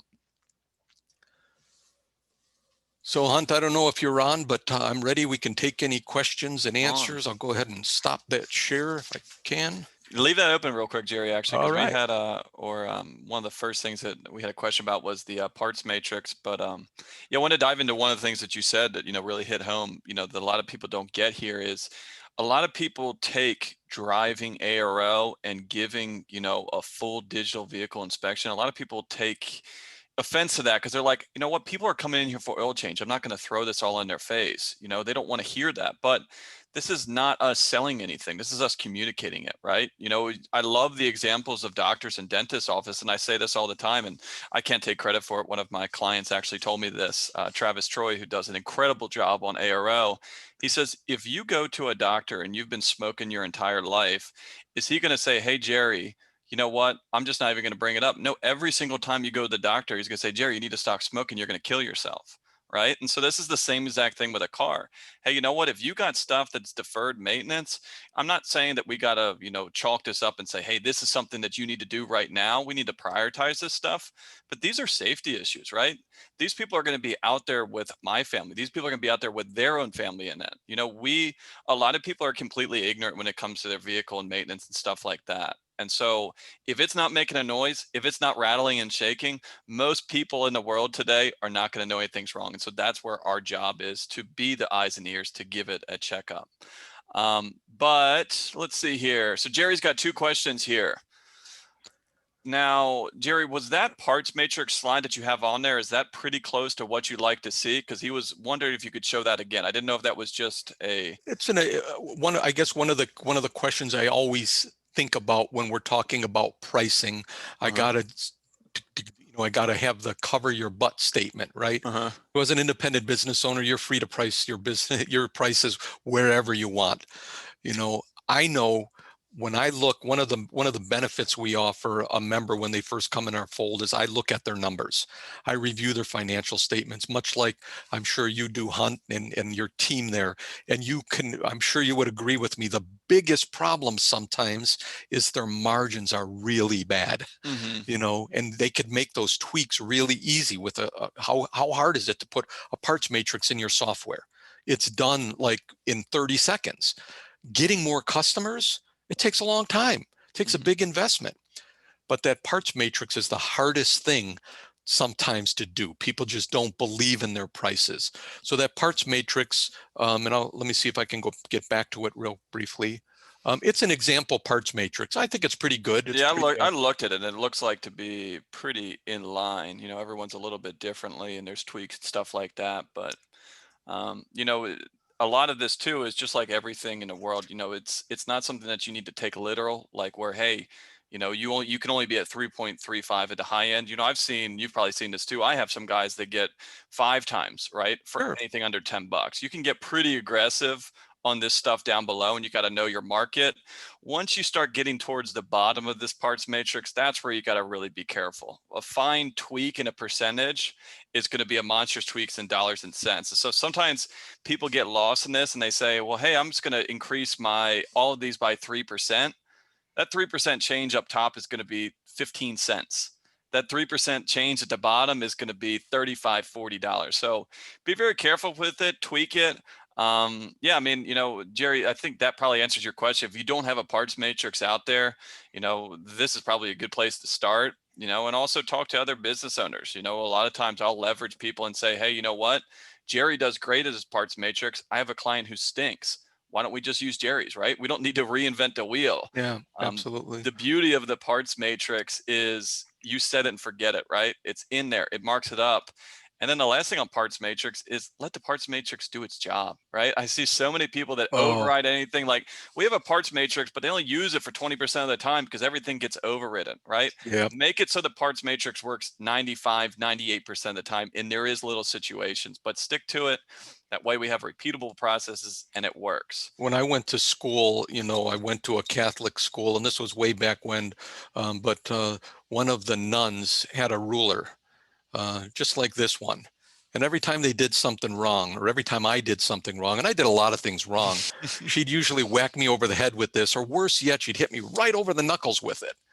And that's what I wanted to say. When you put your parts matrix in, it's easy to put this in.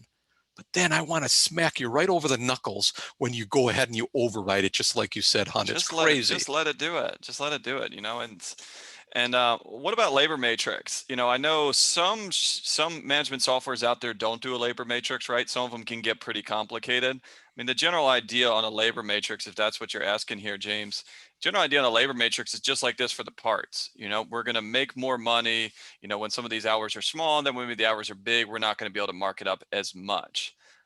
Some people do that with an actual labor matrix where the price actually changes. And some people call it a labor matrix, but they just add hours to the book time or round up. I mean, what are your thoughts on that, Jerry? Well, what we do is we add a percentage onto booked hours or to build hours. And the reason why we do that is, those labor hours are a guide. And, when that vehicle is new and they're going to replace a component, an alternator, or an air conditioning compressor, a suspension component, everything comes off nice and easy. We're here in Cleveland, Ohio, and there's just an enormous amount of, That snow on four-letter the word, road, right? rust, salt, all of that, so I definitely can see adding 20% onto most of the build time because it's going to take that long and I can legitimately justify it. Yeah, and the big thing on that, James, is the whole idea with a parts matrix and a labor matrix is the matrix is supposed to be able to increase our margins, but do it in an effective way where it's not really gouging customers. Hurts you where you hits you where it hurts least, right? And so that's why you can see on this, we got a ton of markup on these low dollar items because they're just not going to move the needle. But $2, $3, $4, $5 replicated a couple hundred, couple thousand times a year is that little percentage points that we were talking about. So yeah, Absolutely. awesome. So, oh, I knew that someone was going to ask this, and this is a big one here. Mike asked, do you pay the techs the extra hours, right? And so this is like asking someone's religion in this industry. If your technicians are flat rate, we have two schools of thoughts. Hey, the book time is what you get paid. What I end up selling that for, that's my business. You get paid the book time. That's probably half of my client base, maybe half of yours as well. The other half says, hey, you know what?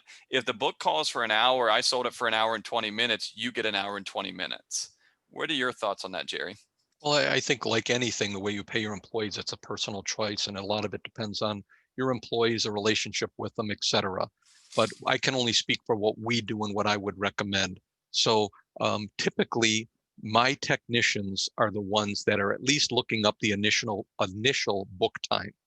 An example I like to use, maybe you're replacing an exhaust system and the car's, as I said, 12 years old, and you could see the bolts and everything on the converter are just, a rusted mess.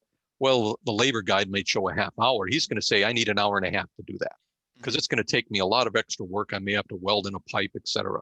So great. So I, on those types of things, I definitely give it to him because it's justified. On some of the other things, if it's justified, we certainly would give it to them. My technicians are paid on a little bit of a different way. They're hourly with a bonus program based on how much they bill. Yeah, and so, you hit the nail on the head, Jerry, too, is if we're increasing hours to drive our bottom line and it's still taking the technician the same amount of time, I can see the argument where you say, hey, this has nothing to do with you. This is how I'm choosing to price my business. But just like you said, I have a ton of shops now where pushing a lot of this stuff back to technicians because depending on once you get started, these older vehicles or more complicated stuff, throw the book time out the window, right? You're the expert. You've done it. You know how long this really takes. Sometimes it's less, a lot of times it's more. And so if I'm going to go back and the technician's saying, hey, boss, I need 4 hours for this, then what kind of precedent do you think that sets if I go back and say, well, the book tells me 3, so you're going to get paid 3, right? Right, exactly. Stop nickel and diming people. If you got a good technician, you want to keep them. I probably err on the side of giving them a couple extra dollars. What is a couple extra dollars? What is a couple extra hours a month in the grand scheme of things for keeping someone happy to keeping someone invested in your business? So, and I know we spoke some about hours and we're talking about hours, but that's inside baseball stuff. We never share that with the customer. I yeah, never mention hours with the customer. never mention hours. We're selling results here, right?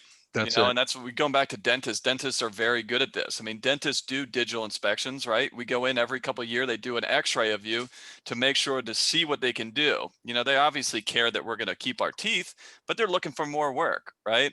And so, we just got to be cognizant of that and make sure that we're doing a good job at that. Couple questions here.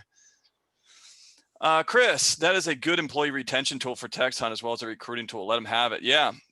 This market is extremely tricky to find good help and keep good help. What if you go and you tell a technician, hey, you know what? We do add a labor matrix. We do mark up hours. We listen to you, Jerry. You're my new technician. I'm trying to wow. I don't nickel and dime. If you say it needs 4 hours and I can sell 4 hours, you're going to get 4 hours. Imagine if you're a technician coming from another shop that is saying, hey, book is 2 and you get paid 2. I'm going to jump ship immediately, Yeah. right? So take care of our people. Without them, we don't have a business. There's 3 people sitting around the table in every transaction. You have the shop, you have your employees, and you have the customer. And everybody has to win. Yep. If I'm selling it too cheap and the shop doesn't win, I won't be in business very long. If I'm taking advantage of the customers, I'll soon be out of customers. And if I'm nickel and dime in a tech, I won't have anybody working for me. So it's got to be a win-win-win. Yeah, and it's one of these things where you just got to look at the equation, right? You got to put yourselves in their shoes. If we go to that 3-sided equation of selling, I have to deliver value, right? I have to know what I'm doing.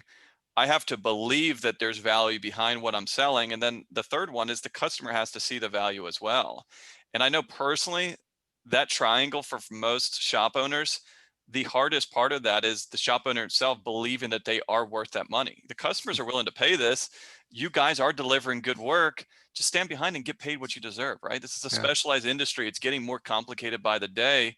Let's make some money here, right? This business isn't fun enough to do it for free. So cool. We got another question here. We use a labor rate multiplier in place of a labor time multiplier. Text look up how much time they need by looking it up and adding if time is needed. This changed our profitability on labor and brought margins into order. Our techs make between 70 to 110,000 a year. No one is complaining. So what Alan is doing there is a lot of ways to skin a cat here, right? You can mess with labor rate, you can mess with labor hours, you can mix with a mixture of both. At the end of the day, if you're selling this right, we're selling it by the job, right? So if we can get more money out of it, you're confident in it. Alan is just a perfect example of that, of, hey, the owner himself being like, you know what? We deserve this. We're going to get paid this and we're going to deliver it. And magically it's working, right? How many times have you ever had that conversation with a shop owner and we're talking about pricing and they did a pricing increase and they rolled back on it? They almost never do. They always say, what was the pushback? Hey, my cheap clients are still complaining. My ones that always say yes are still saying yes. It's just got to be very careful about that, because a lot of times people are looking to impress, looking to beat some magic number that it's not out there, right? Most of your customers aren't price shopping you. If some of your customers are not complaining about price, your prices are too low. Exactly, right? It's like what Aaron was saying too, like, hey, if you're closing 100%, you're not selling enough, right? And so there's a fine line on that. And I love your idea of that too, of like, hey, you know what? We need to go and deliver everything. Doesn't mean that we need to sell all this 100%, but we need to put it all out there, because you never know. You might have that guy that's got that sentimental value in the car that says, hey, Jerry, do it.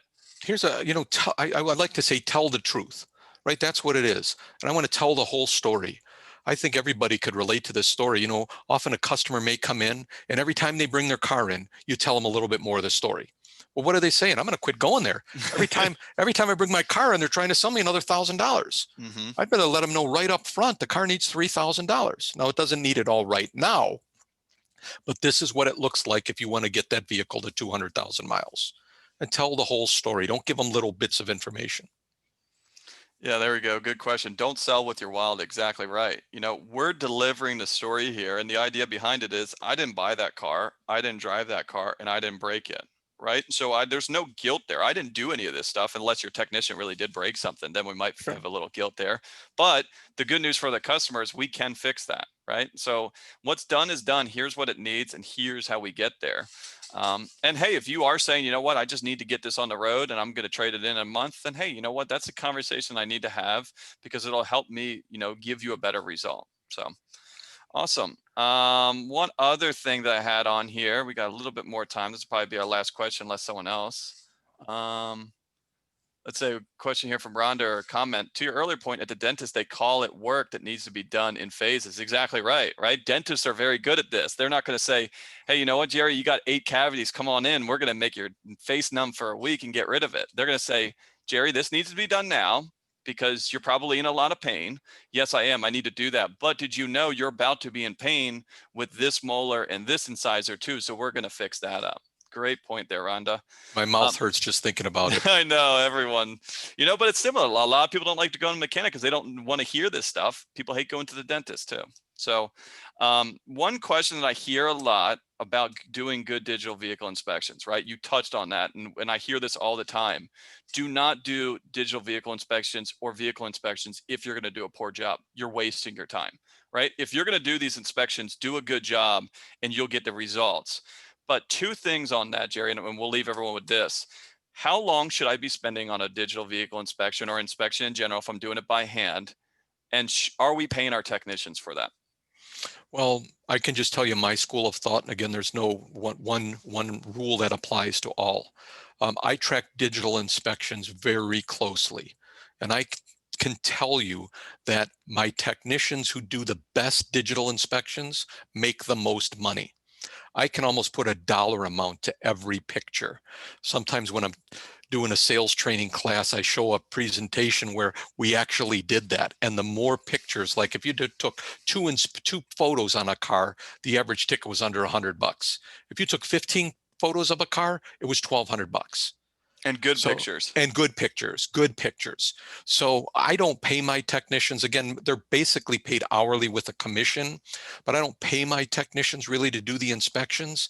They do them because they want to do them, because they know they're going to find the needed repairs. And then how long would you say this is how long you should take to do a digital vehicle inspection or any inspection? I believe a quality vehicle inspection, and I'm not talking about like a pre-purchase inspection, Sure, yeah. just an inspection when it's in for service, it adds a good 20 minutes onto the service. Cool. Yeah, and I see that a lot because a lot of times people say, well, why am I paying? I'm not going to pay you for this because the whole reason you're doing this is you're actually driving more work for yourself, right? But one of the big things that I see is these don't go well unless we get buy-in. And so if I have to put some money on it up front to get buy-in from these guys, then they see the results of this. You probably don't even have to pay them anymore, right? So, oh man, we got a good question here. What is a good company for digital inspection? What is your religion? There's plenty of them out there. There's they all a have ton of them out there. Let me answer it this way. So I'm not, promoting anything. There's a lot of good ones. What I want to look for in a digital inspection, the ease that we're able to do it. So is it simple? I love a lot of them have a little explainer video.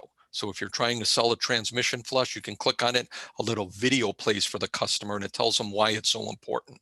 And the most important thing, me being a numbers guy, I said, measure, measure, measure. I want to make sure I can measure everything about that inspection. I can pull up a report that says how many pictures each technician did. I can pull up a report that said how many of them my service advisor sent and how many of them the customers actually opened. So I'm measuring all of those metrics, because if you don't measure it, you can just say I'm doing a digital inspection, but is it actually helping your business? Who do you use, Jerry? Well, I used bolt-on technology. There you go. Jerry uses bolt-on. So bolt-on, Auto Vitals are probably the two biggest standalone ones out there. And then as far as all-in-one solutions, something like Shopware and TechMetric have an all-in-one type solution. And so, what I say is take a look at them. They all work a little bit differently. They're all good as far as I'm concerned. There's not really any out there where I say, hey, that doesn't work, because everyone's shop is a little bit different. So it really depends on what your shop management software is. The idea that a lot of places are going to is all integrated in one. Because it saves you a lot of time and headaches with technology and stuff like that. But what you're using is not as important as what it's delivering. If it's working, then hey, I'm never going to go to someone and saying, hey, Jerry, you're using bolt-on. You'd be able to get a ton of better results out of Auto Vitals. It's not really the platform. It's what you guys are doing inside. So awesome. Well, Jerry, thank you again. That was incredible. Tons of good information. I'm so glad that this is going to be available on demand, because I think that there's a lot of people probably watching this and the other ones before saying, you know what, I caught a lot of stuff there, but we got a lot of information there and a lot of really good usable tips for people. So thank you again, and we'll see you a little bit later. Thank you so much for having me. Thanks, Jerry. Take care. All right, let's get Chris on here. You guys learning stuff today? Hopefully this is beneficial. I mean, we're like drinking through a fire hose here. We're just rattling through this. So a couple people were asking before, This will be available on demand if you have registered this. We have your email address. And so once the videos have been edited, processes, and all that good stuff, we'll get it, shoot you an email where we're going to be posting that stuff. Great job, Hunt. Thank you, Mike. That was very nice. Rhonda said, can we have access to the decks and / presentations? I'll have to check with the panelists, but I don't see any reason why they would be against sharing that. Chris, you gonna let them have your presentation? Or is that private property where they're not going to be able to see it? Oh, you're on mute. Hang on, unmute. There we go. Yeah, they can have any of this. This is public information. Me and my coaching team built this for you. So basically, if you want it shared, you can do whatever you want to with it. Cool. So we'll get this. We got to find a good way to get it out. Sometimes spam filters and stuff get mad when I start sending attachments. So we'll probably get all this stuff hosted on our website somewhere and get it out to you guys. But yeah, so just wanted to thank Chris for joining us. Chris and I have known each other for probably, I don't know, 8-10 years now, a while. Yeah, a long time, yeah. And so Chris, owns a repair shop, or he owns AutoFix SOS, right? Helping clients all across the country. We have a number of mutual clients. One of the big things that I like about Chris is Chris gets in there in the trenches with people, right? He's a boutique solution. The kind of results that he can deliver and the kind of attention that he puts to his clients is unmatched.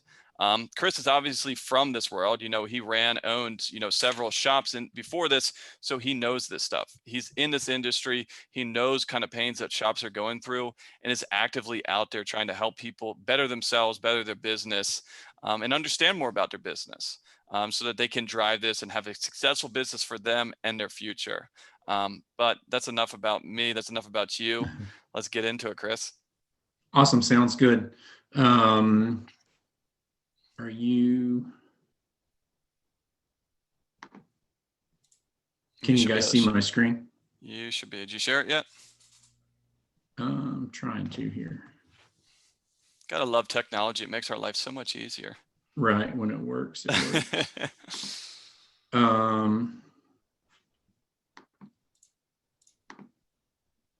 on just a second. There we go. We're in business. All right, now we go. Okay. Awesome. I'll leave you to it. Awesome. Well, first of all, I want to say thank you to Hunt for allowing me to do this. Anytime we can get in front of people, one of the things I love is helping shop owners. That's why I do what I do. That's my passion. I'm super, super excited to be here. I don't know if you guys have noticed this yet or not, but there's kind of a theme that's been going. It wasn't anything that Hunt had us do or asked us to do, but it's good to see, even though with coaching companies that have a different point of view and do things a little bit differently, that there's a common theme, and you're going to see that reinforced in what I do. I have a different teaching style, so hopefully this works for you guys. I'm not a big fan of Zoom meetings. I'm much better in person. Let me just say that. So I'm going to start off. Hey, must do's, guys. I want you to use your point of sale systems to its fullest potential. Most shop owners use about 25% of their point of sale system and never get past that point. They buy a point of sale, they get in there, they do the basics, and that's it. They don't. And you're just robbing yourself of what you should have done by using it to the full potential. So I want to make sure you take some time for yourself and your employees and get them the additional training that they need for them to succeed individually and as a team. I also want to make sure that communication with your employees is always key through technician and productivity. I also throw service advisors in here. You're going to see it's a group effort, right? So we want to make sure that we're moving that ball forward and communicating all the time. Embrace technology. There are so many more tools now that weren't in the industry 8-10 years ago. Embrace it, use it every day. Here's the thing. Here's one of the common things: track, measure, and share. If we don't track it and we don't measure it, then we can't ever fix it, right? So what we need to do is we need to set up ourselves a scorecard for success, track what we want to improve, measure it, and then share it with the employees, okay? So here's my takeaways for everybody today. I want you to take great notes.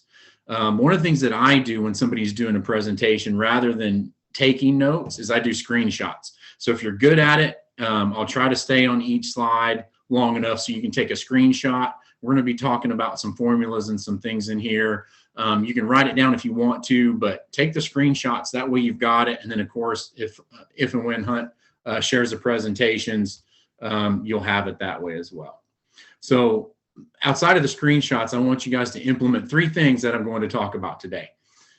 Doesn't really matter what 3 things. If you have 3 things that work together, great. Doesn't do any good if you listen to these presentations and don't do anything. I also want to make sure that you don't get so much stuff that you don't do any of it, right? That's the thing, is sometimes you go to these big rah-rah meetings and you have a notebook full of 100 ideas and you go back and you're just like, I can't do any of that, and don't do anything. So I just want you to find 3 good things out of this, write it down, start with that, and then move on to the next things, right? And so if you do that, you'll be well on your way to improving your shop's efficiency. And actually, you'll probably improve some other processes and procedures in the business as you move forward. So some of the things we're going to do is we're going to set expectations for individual positions in the shop as a group, and we're going to talk about what's holding us back and how to track and measure things. There's a common theme again. Because if we don't track and measure, we can't fix it, right? So efficiency, what is it? The work efficiency formula is pay time divided by actual time, and then you multiply that by 100 to get work efficiency as a percentage. So for example, a water pump job that calls for 3.2 hours and the tech completed it in 2.74 hours, then the tech efficiency on that's 3.2 divided by 2.74 equals, or sorry, times 100 is 117% efficient.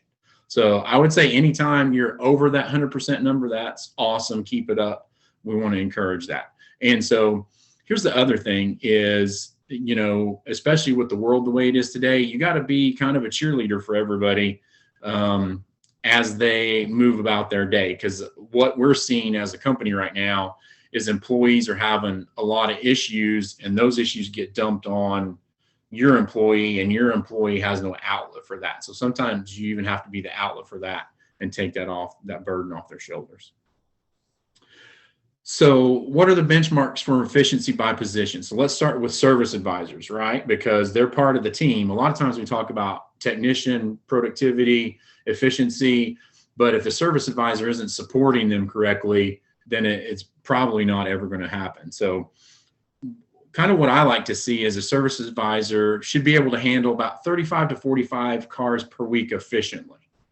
And so what does that include? That includes the care of the customer, answering the phone calls, getting them in, arranging loan cars, everything like that, ordering of parts, dispatching of work, and holding an ARO that coincides with the company targets.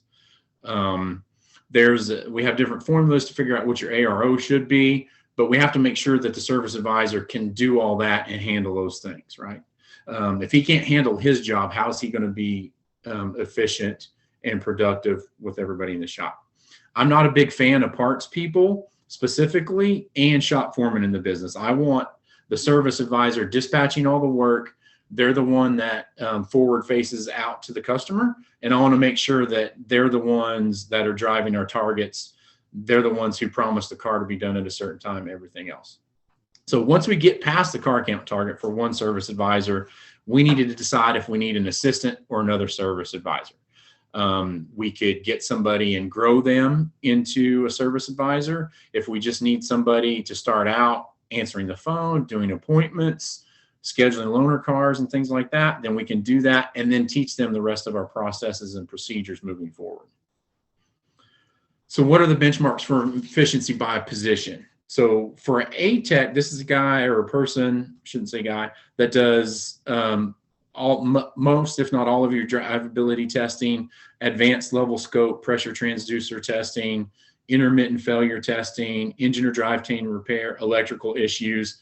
This is also the guy, because we don't have a shop foreman, that's going to be guiding the younger guys in the shop. if we have somebody, we should all have an apprentice technician in the shop that we're trying to grow through our own facility and everything. That way we have good people in the pipeline all the time.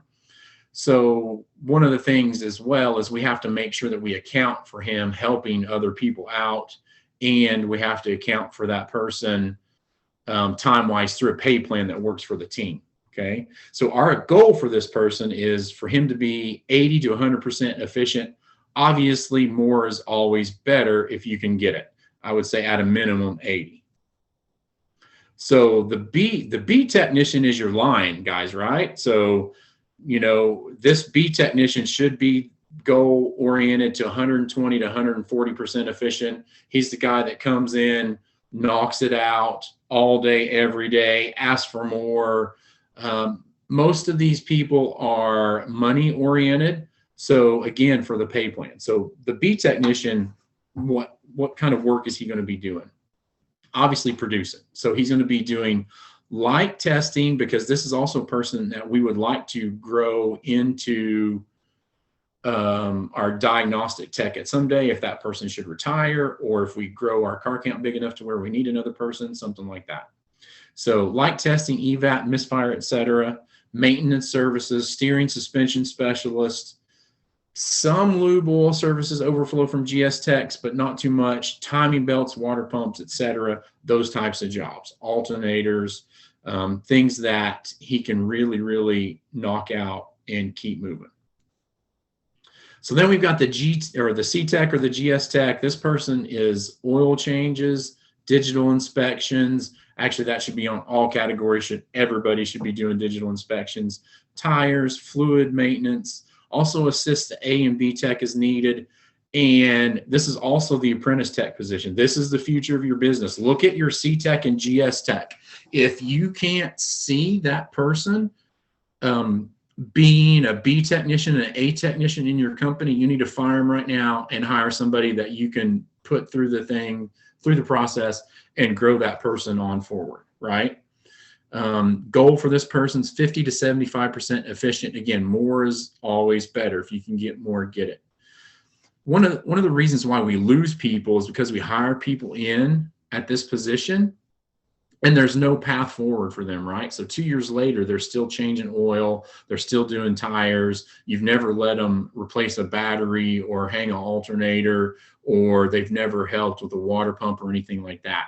When you're talking to people and effectively communicating with your people, you need to talk to them. What's your path forward? Where do you want to be a year from now? Where do you want to be 2 years from now? 95% of these people want to grow in the business. Occasionally you'll run across somebody that's like, oh, I just want to change oil the rest of my life. There's nothing wrong with that. There are people out there, I've had them in my business. So what are the benchmarks for efficiency for the shop? So the overall average for the team, the goal should be 110 to 120% efficient overall for your entire staff. So depending on your staffing model, this could be much greater.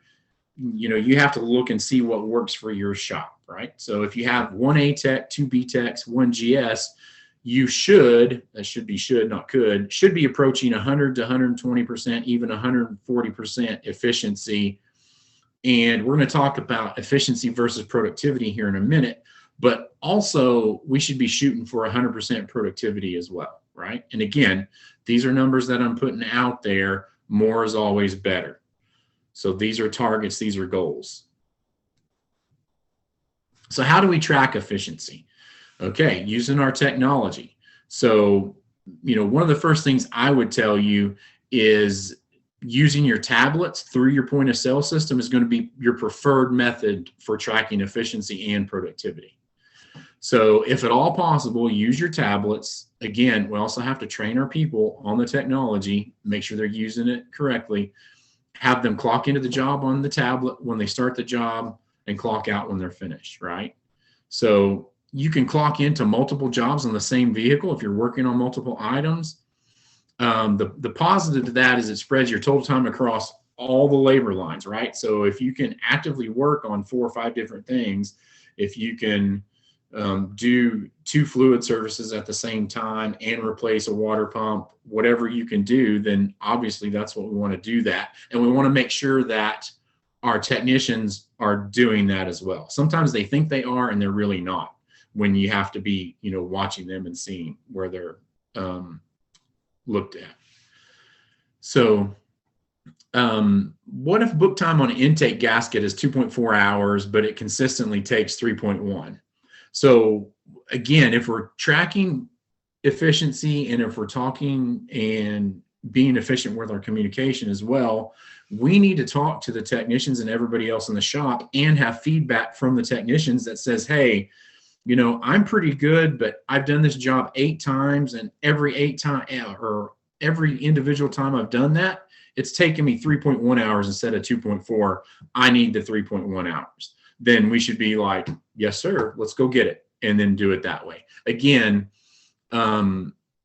our estimating systems are just guides, right? Sometimes we take those as they're like written in stone tablets, and it has to be this. It doesn't have to be that. Set yourself up for success and don't use these excuses for failure. All right. Remember, estimating systems just a guide. So how do we track our efficiency if we don't have a point of sale system that is connected to a tablet or whatever?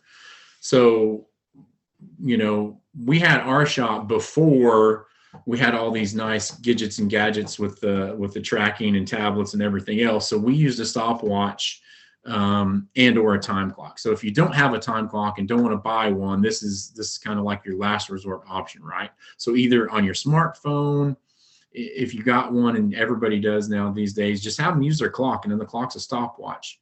You could start your stopwatch, and when you're completed with the job, you stop it, and then you're writing it down. Make sure that the guys are doing it. And this is, again, communicating. My expectation of you, a technician, is that every time without fail, you pull out your smartphone, you turn your clock on, and you clock in and out for each job, and you write it down, and you share the results. If you don't do that, then I'm going to ask you, where's that information? And it's kind of like people doing a digital inspection, right? If you're 100% on digital inspections and expect it, and a guy hands you a car and he's already pulled it out and you haven't done the inspection, then guess what? You hand the keys back to that technician and say, okay, now you need to go do the inspection that you didn't do. Do your job like we talked about, please. Okay. So make sure that once you set the standard, you hold them accountable to your standard and your process. So once you do that, you take your actual time on the job versus the time allotted with the formula, and that's efficiency.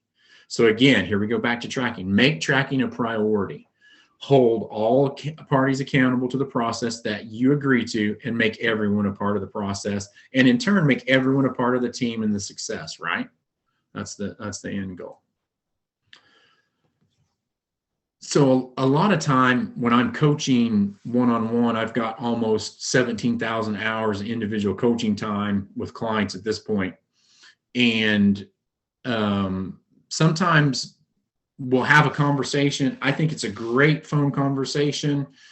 We talk later on, and what I said didn't get relayed at all, or the person misinterpreted it.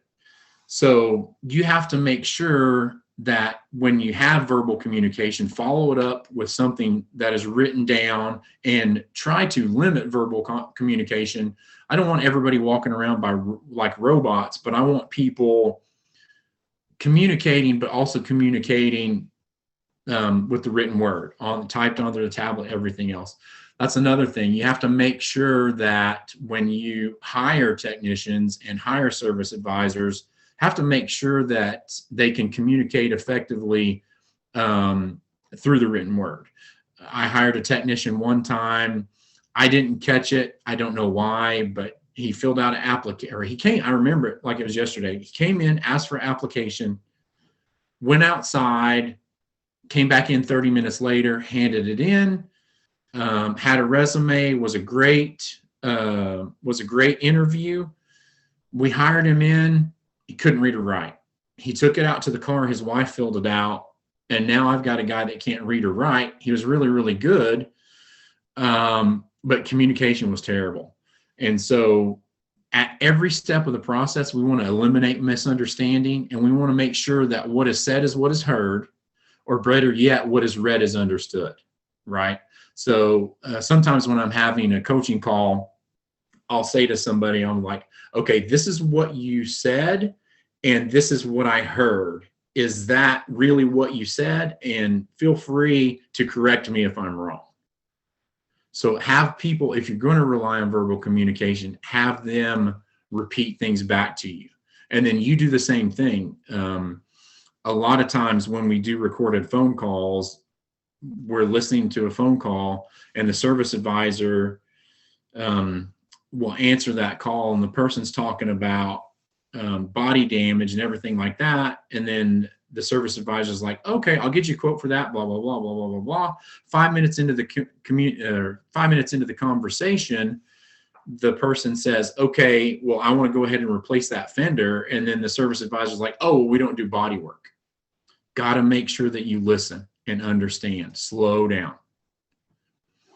So what are some things that robs us of our efficiency, right? Shop layout is a big thing. Poor layout equals poor efficiency. Does each technician have a dedicated workstation set up with a computer and printer?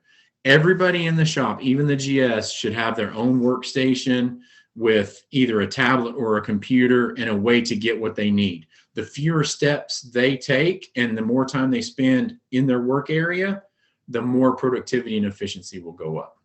Do we have the parts availability and a good process for parts arrival?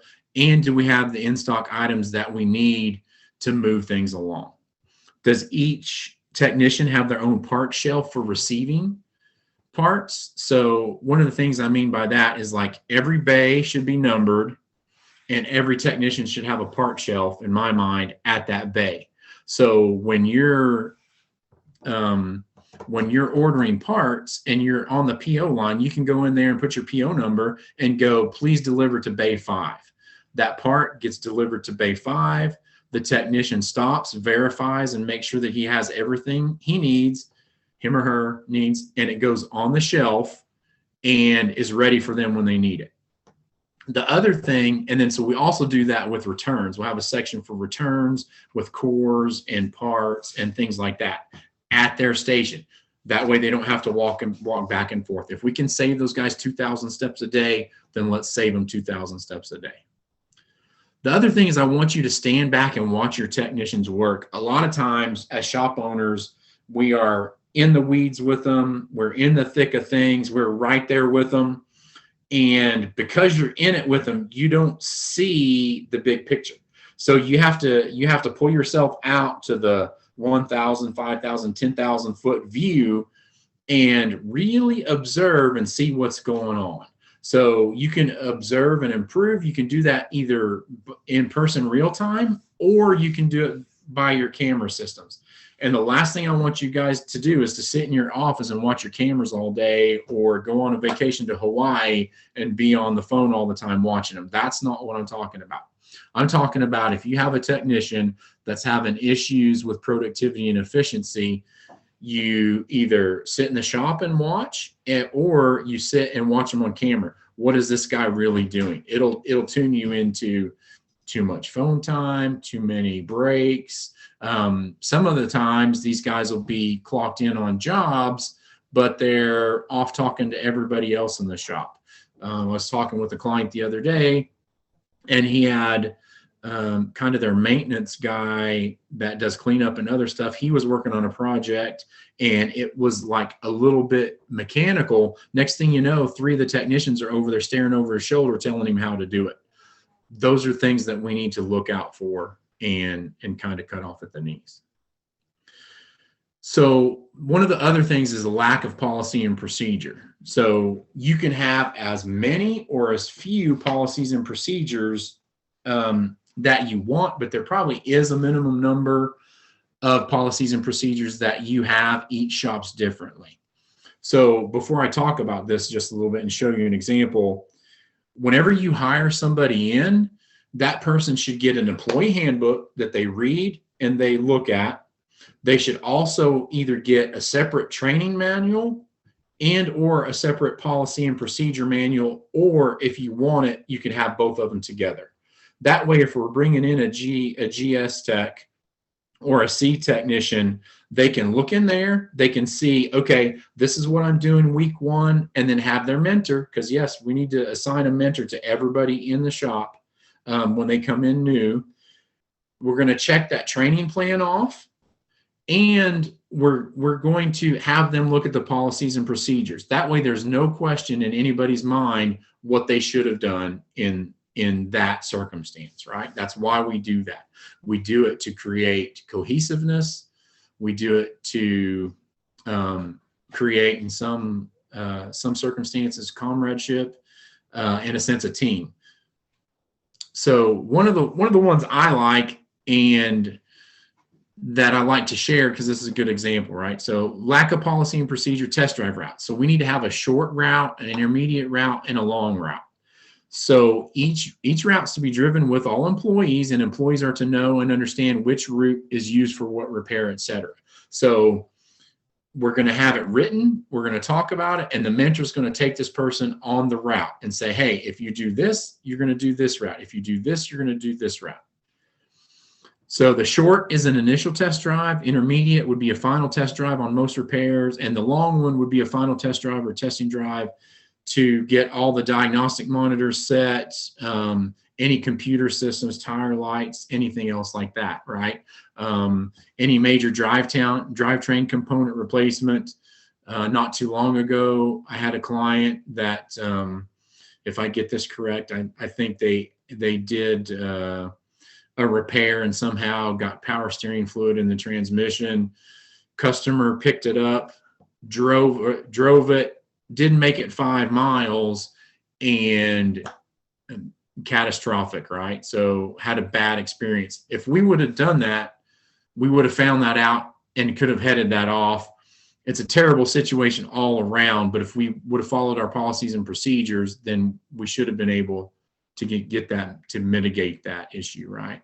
So can you train your support staff this job? Absolutely, right? So like the people that Aaron are talking about, you have the technician do the first drive, and then if you have somebody do the QC or the follow-up, it can be an actual QC person. It can be the service advisor who's actually taking that customer from the beginning, or cradle to grave, what we're talking about, and done that, have them finish it. Also, if you're doing your cleaning process, you need to make sure that that car comes in, it gets cleaned, everything's good to go. This is one of the reasons why I love a labor matrix, right? Is because this pays for all the little things that we do that we typically don't add on to a ticket. So I like the 0.2. So for every hour, we're going to add 0.2 hours to that. So if it's a 1 hour job, it's going to come through the point of sale system as 1.2. This pays for all the things that we do that aren't included in the actual repair. And I'm the one that actually sent that thing into Hunt. I want to share this with my technicians, and I've had like a 360 degree or 180 degree reversal on this. In the beginning, when I had my shops, this was extra for the shop to offset maybe some of the inefficiencies in billing and things like that. But I'm going to use that now to hire in technicians and keep technicians. So if you have a guy that can bill out 40 hours in a week, and we're given 1.2, or we're collecting 1.2 hours, that's an extra 8 hours for that guy. If you do the math, 40 times 1.2 is 48. So if you can tell that guy, if you just bill me 40 hours on your end of it, we're going to get you an extra 8 hours of time to clean your bay, do test drives, and things like that. So hopefully this works good. I've done it several different ways. So this is the test drive route image, right? So whenever you have this, these are things you can do in Google Maps, other different ways to do that. So you can have your test drive route just like this and have it printed out in the manual. You can also save it digitally for people if they want to go to it right here. So you've got this in your book. You've got, this is the short route. This is the larger route down here. And for, if you look in the notes, this is the desired test drive route for major repairs, including but not limited to timing belts, cooling system, work and engine work. Engine or transmission work requires driving the loop 2 or 3 times. So we're saying that in here. We're taking out any and all question and any and all doubt, right? So here's some of the other rules we have on here. When test driving a customer's car away from the shop, the following rules must be followed. Always wear a seatbelt. No talking on the phone or driving at the same, or no talking on the phone and driving at the same time. Follow all the rules of the road. Do not change the customer's radio stations or go through their things unless this applies to the repairs that were done for the car. Yes, I've had my rear end chewed out several times for the radio stations not being correct when the customer gets the car back. No passengers unless they're currently employed by us and there's a valid reason for them to be on the test drive. The valid reason would be the mentor showing somebody the test drive route.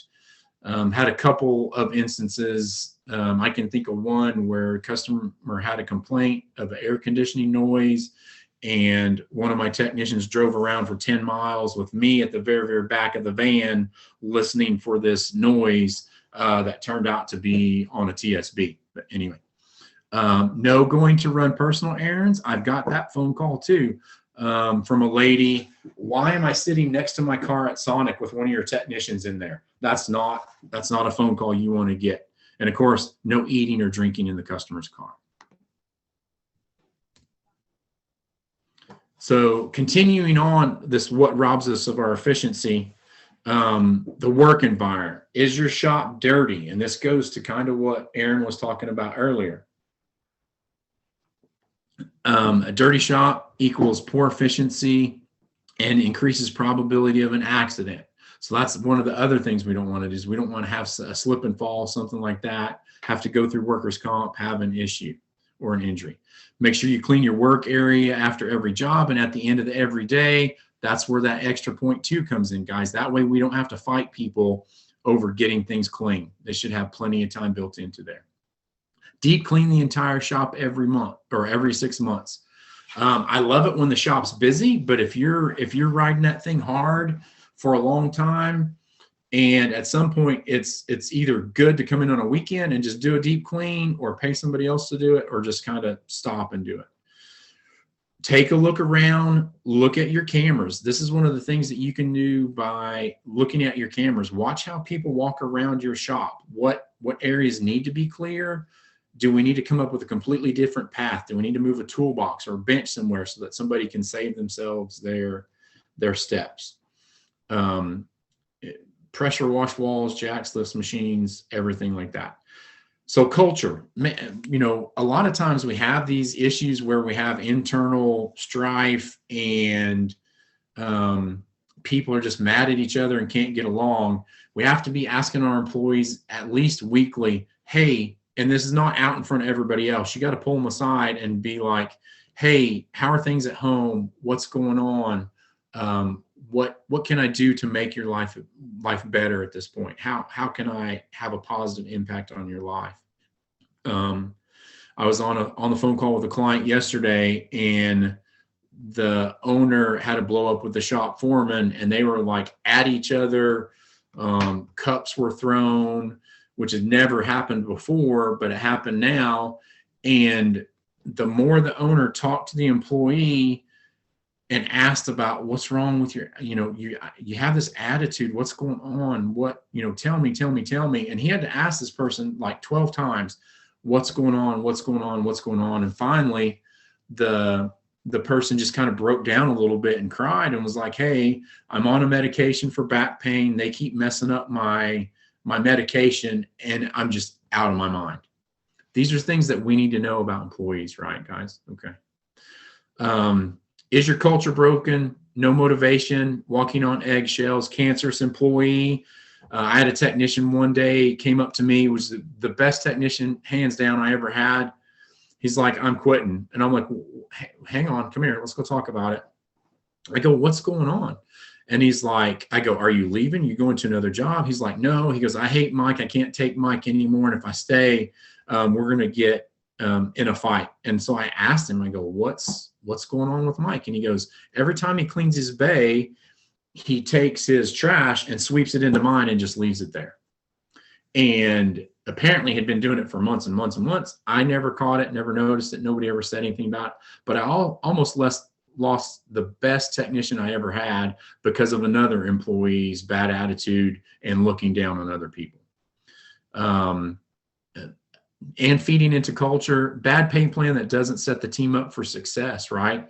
So we have to have a pay plan where everybody's taken care of. If it's going back to what he said earlier, it has to be a win for the customer, a win for the employee, and a win for the shop, right? And then one of the other things is not having the proper tools to perform the task at hand. In case you have special tools, welder, torch, proper testing equipment, it could be anything like that.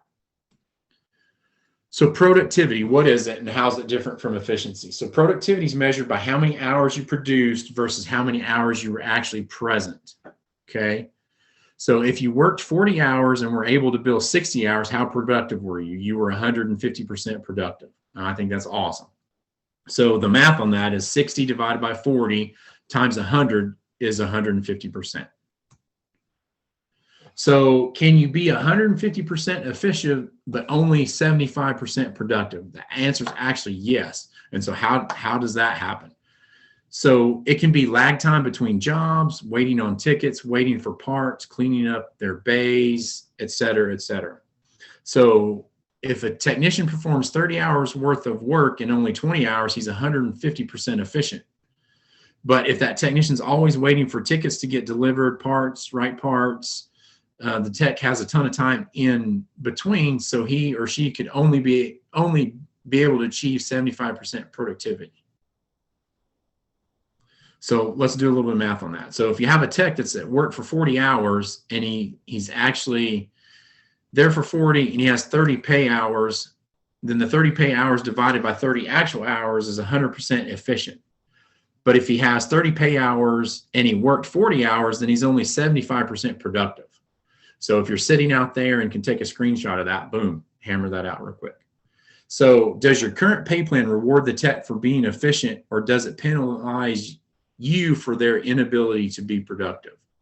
So a lot of times when we do a pay plan that's salary, and Hunt can correct me here in a minute, as far as I know, it's not legal in any state in the United States to actually pay your technician's salary.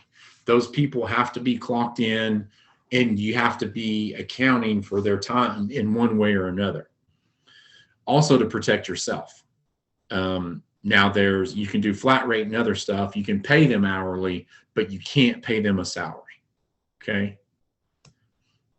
So where do we start? So one of the things is we have to mitigate the workflow chaos, right? So we have to, again, have the systems and processes in place so the ship's always sailing in the right direction. So there needs to be a captain or captain steering the ship. There needs to be a person in charge of workflow. And so this workflow is prioritized based on customers' expectations and promise times. And who handles that?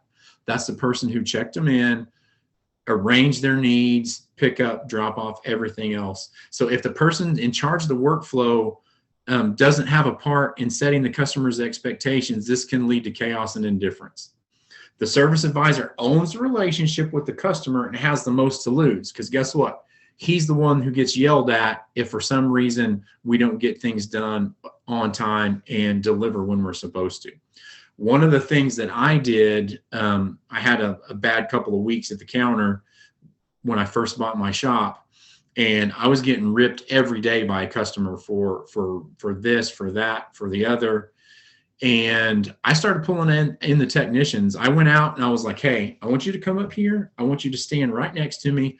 Don't say a word. I don't care if you're mad, upset, whatever, but I want you to listen to this tongue lashing that I'm getting ready to take because of this. And it's an issue that we had or an issue that you had. And once I did that with each technician about 2 times, they're like, holy crap, I'm sorry, I didn't realize it was that bad, or I didn't realize you had to deal with those types of things. Because technicians think we just sit up in the air conditioner and do nothing all day, right? We're just hanging out on Facebook. So again, how do we make this better? We use a time clock and perform a work study on productivity. So every time a technician's not clocked into a job, they need to be clocked into shop time, and they write down next to each time what they're doing. This is not to prove that the technicians are goofing around. It's to help everyone, to help with staffing needs. What positions do we need to create? What positions do we need to get rid of?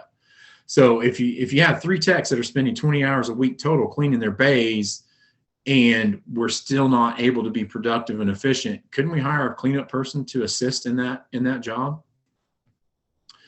So continuing that theme, how do we make it better? We want our processes and procedures in place, standard operating procedures for techs and service advisors to follow. Everybody should know their job function. There should be no doubt.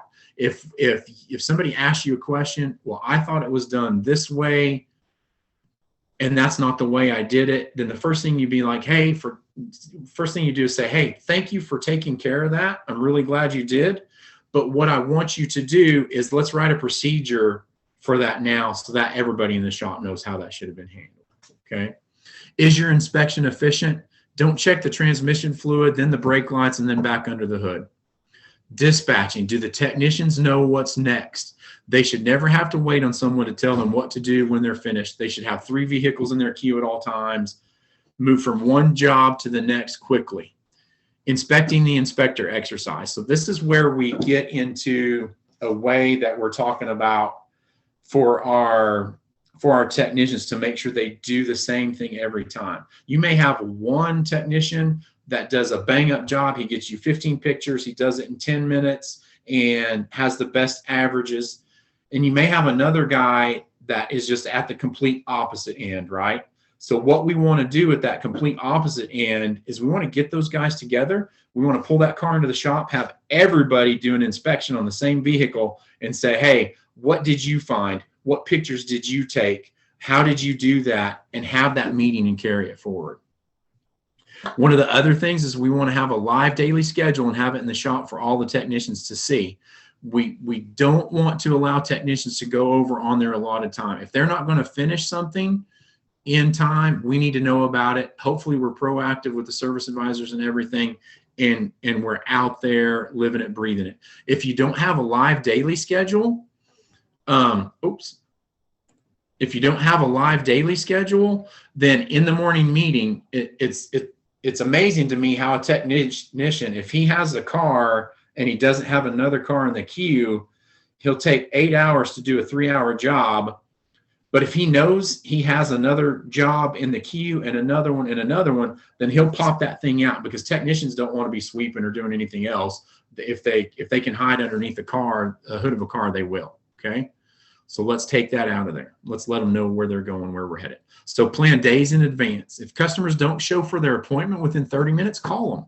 How many of you people out there, when a customer doesn't show, you don't do anything? There's no follow-up. Make sure we follow up. Hey, did this time not work for you? Did you get in a wreck? Do I need to come get you now?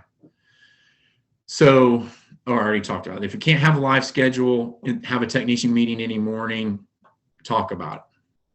I'm almost done, I promise. I'm sorry, I'm watching the clock. Here we go.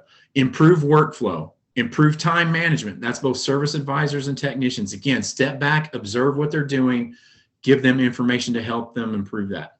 Reduce waiting on approval times. So, back in the day, we had flip phones and it took us an hour to build an estimate because we'd taken pictures with flip phones, attaching it to emails and sending them out. Now you have texting, digital inspections, emails. It's great to have all that, but we also have to ask the customer, make sure that we know what their preferred way of communication is and how they want us to follow up with them.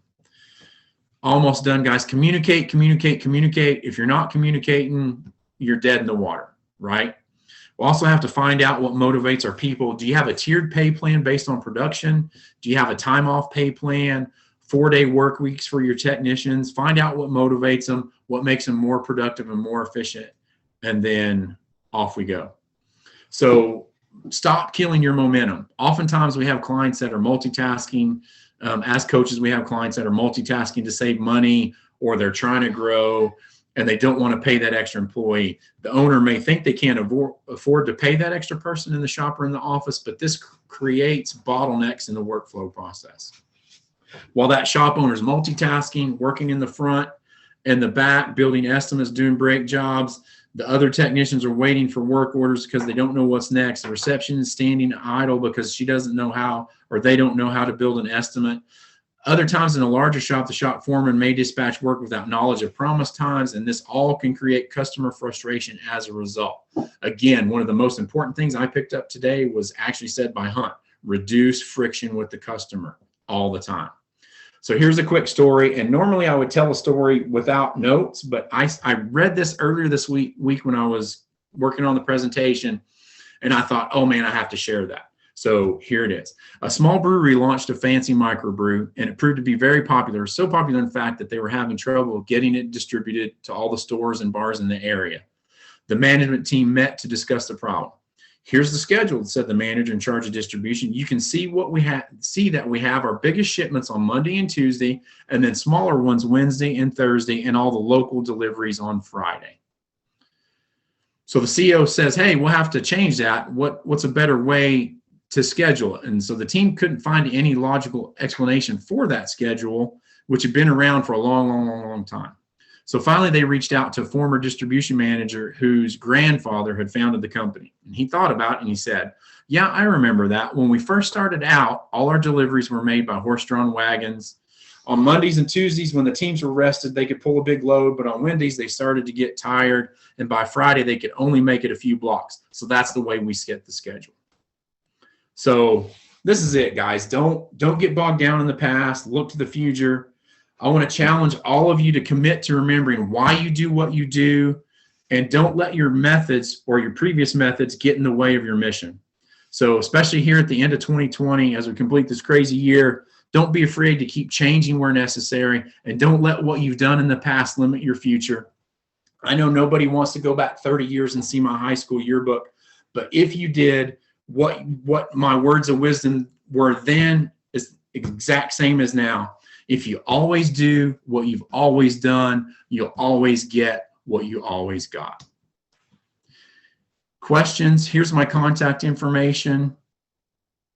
I'm always out here to help you guys. I love it. Whew. Ton of stuff there, huh? Well, I know, and no matter how many times I practiced it, it still never took that long. So I apologize for going over. No, it's all good. But It's perfect. It's a ton of information out there. It's always tricky too when you're doing it on Zoom, right? Because both of us are kind of used to teaching this stuff live. You kind of get interaction, and it's hard to do a Zoom, but I really appreciate you doing this. I mean, this is a ton of information that, it's how many times can we say this stuff, but it's like the basics. It's stuff that every shop deals with, and shops that everyone can improve on, right? There's no one that says, hey, we're too productive, right? It's something that you're constantly working towards and you're constantly trying to get better at. Cool. Yeah, I mean, some of the big things I pulled out from you that I wanted to touch on, and we got a couple questions here, is first and foremost, when you started off, maximize your point of sale software, right? I mean, how many times do you see a shop owner that's on, All Data or something like that, and they're like, I need to change. I'm like, why? Right? We're not even using this to the full potential right now. You're trying to go to the shiny object. I mean, there's a ton of really good options out there. I'm not blasting All Data by any means, but right. there's a ton of options out there, but make sure that we're leveraging the technology that we have now, right? Because everyone thinks, well, if I go to this new latest greatest one, it's gonna make me more money, which is true if you're going to utilize the different features. If you're not utilizing what you have now, there's no reason to. Another thing that I love is communicate, right? So many times I talk with shop owners and they have this idea in their head, right? They have a sales target in their head. They have a productivity target in their head. They have an idea of who they don't like and who they think is underperforming and who they think is doing a really good job. And I say this all the time of, how do you expect them to live up to your expectations if they don't know what your expectations are, right? Exactly. They'll be saying, oh, he's not doing enough work. Have you ever talked to him and said, hey, Ronnie, you're doing 25 hours, right? You're my B technician. You're my hours driver. I need you getting 40, right? And so, they're doing only as good a job as they need to, right? Let's put ourselves in their shoes. They're going to do what's best for them, what's best for, long-term and short-term as it relates to money and their quality of life. Now, one of the things that I wanted to ask you about is, kind of relates back to your salary question, right? Salary, you should not be paying a technician salary. Anyone out there listening to this, if you're paying a technician or really anyone in your business salary, be very, very, very careful with that, right? Because a lot of people have this impression that salary requirements and overtime requirements are only having to do with that income threshold. When Obama's in office, I believe the income threshold is $46,000. The reason I don't know what that number is because that's just one piece of the puzzle. They have to make a certain amount of money to be exempt from overtime, but then they also have to have management level responsibilities. Can they hire and fire at will? Almost no one in a shop can answer that question, right? Almost no one in the shop has someone that has all that responsibilities. It's also something where I talk about, just like sales tax. If you think that you might need to pay someone overtime, if you think that you might need to charge someone sales tax, do it. I have seen at least one business specifically get run out of business because of an overtime lawsuit. Okay, don't mess with it. It's not worth it. It's not the right thing to do either. But going back onto that, how would you recommend someone motivating, either a team member that's paid hourly or a team member that's paid salary, whether, that's really the right thing to do? How do you motivate them to be more productive when they have no incentive to do so? Well, you have to figure out what motivates them, right? So some people are money motivated, some people are time off motivated, some people are just never motivated, right? So you have to get those people and put them on the right in the right part of the bus or whatever. One of the things that there at the bottom of one of those slides I talked about, maybe it's a flat rate program for the team where this diagnostic tech is getting $35, $40 an hour, plus he gets another $3 per hour for everything the team produces.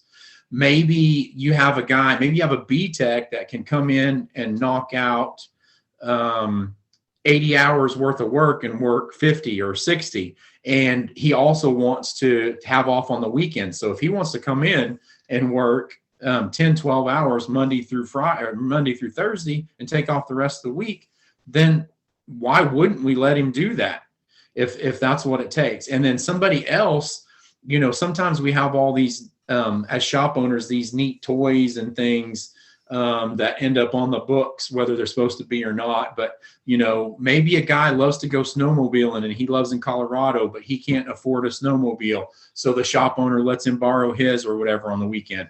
But tie it to productivity. Be like, hey, you know what? You bill out 40 hours this week and only work 40, then you can take the snowmobile this weekend. I've had similar situations, and usually if one of those persons, say the guy wanted to go snowmobiling and wanted to leave on Thursday and he didn't make his hours. Well, unfortunately, you got to be the bad guy and be like, okay, I'm holding you accountable. You didn't reach the hour, so sorry, you can't go snowmobiling. Guess what? You do that one time, that guy's snowmobiling every other weekend now, Friday, Saturday, Sunday, because he knew you're going to hold him accountable for it. Yeah, it's also you communicate with them. It's, oh, I'm not the jerk. Like, hey, we both Right. signed up for that. But, I think your big answer was just going back to what you said before, communicate, right? Don't tell them what they want. Go and talk to them and say, what do you want? What makes you turn? And some guys might tell you flat out, hey, Chris, hey, boss, I need more money. All right, cool. You make me more money. You're going to make more money. Everyone wins in that equation. But, like Chubby was referencing before, the new generation that we're seeing a lot, they're not super money motivated, right? And so we got to figure out what makes them tick. I think the way a lot of people fall back on the money side is money's easy, right? Hey, I got money. I deal with money. If I want to have someone do more work, I'll pay them. That's easy. Finding the non-monetary stuff is uncomfortable for people because you have to get to know someone, right? You have to get to know your team and figure out what makes them click. And this has to be something for something, at the end of the day, whether it's money, time off, snowmobiling, people work on incentives, right? Right. And people have different incentives. A lot of people, I have some people that have shops that run really, really, really productive shops, and they're all hourly because the people that are in there, they've built a culture where they're saying, hey, you know what?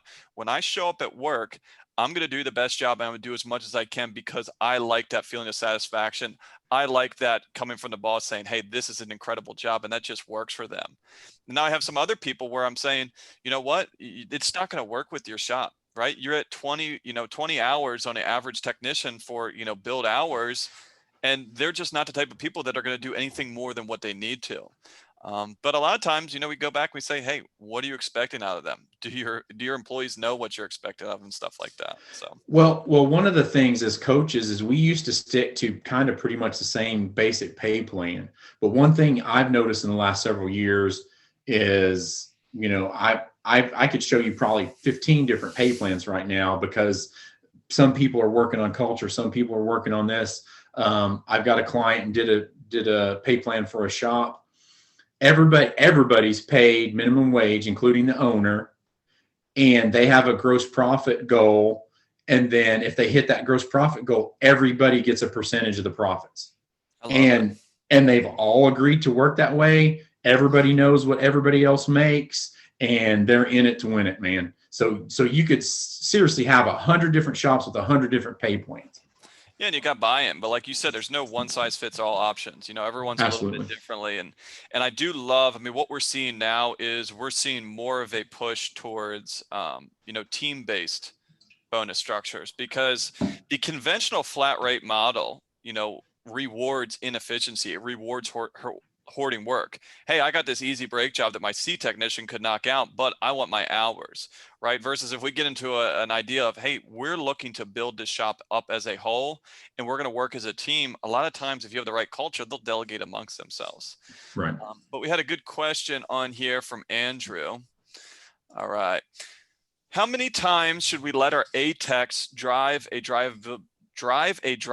I think, Andrew, you wrote that trying to get me to screw up that type complaint that isn't acting up. I feel like we waste a lot of time and cost of production tech's time. So he's asking about how often should we let our A technicians go out there and diagnose this stuff? Is it a customer complaint that we can't find, or not a customer complaint? Yeah, it looks like it's a drivability type issue that isn't acting up, meaning I'm guessing it's hard to replicate, and they're trying to get their most senior guy out there to get it to do this problem. I mean, do you like the idea of having the A-Tech out there? Are we protecting the A-Tech because he's our most senior person? Well, first of all, I think we need to set the expectation on the phone. If a customer calls in and they're like, hey, this only happens like once every 6 months when it's raining and the full moon's halfway out, then we need to set the expectation with them that this is a severe, and this is why I like diagnostic testing levels and not hours and everything else. So to me, that's something like diagnostic test level 5, where you're going to have it for probably a week, if not 2 weeks. And the technician's probably going to have to spend 3-4 hours driving in that car, but our levels have to be set up so that we can figure that out. It pays for everybody, and we move on. I have a shop in Houston that they do, like, everybody in the area brings them all their problem children, and so their testing level 5 is almost $900. But that's for heavy drivability issues that may take a week, 2 weeks to figure out. And so you don't mind in that situation having the A-Tech on there, as long as we're getting paid for it. Right. Yeah. As long as we're getting paid for it, as long as we're, none of us have talked about effective labor rates today, but as long as we're not going upside down on our time. And then at some point too, you have to be like, at some point, do you pay the technician for it and maybe not charge the customer because you spent 2 weeks and never found it? You got to deal with that with your customer. I would 100% of the time say, no, don't ever give it back, but I'm not in that situation. Every situation is different. So one of those things is really, we're looking at it from the opposite perspective. Instead of worrying about who's doing that test, obviously we want our cheapest person that can get the results done. But if I have an A technician there, it's a little bit more skilled at some of this diagnostics and drivability, maybe he can get that done in 2 hours versus my B or C technician takes 5 hours to replicate it. Right. As long as we're getting paid for it up front and we're communicating that to the customer, then I don't see any issue with it. Cool. Awesome. So Chris, thank you again. I'm going to see if we can get Jerry and Chubby back on here. Okay. Aaron is going to join us. Let's see. And then kind of just go a recap on what we talked about here. So Jerry should be back on here. Let's see if this is Chris. Jerry, you with us?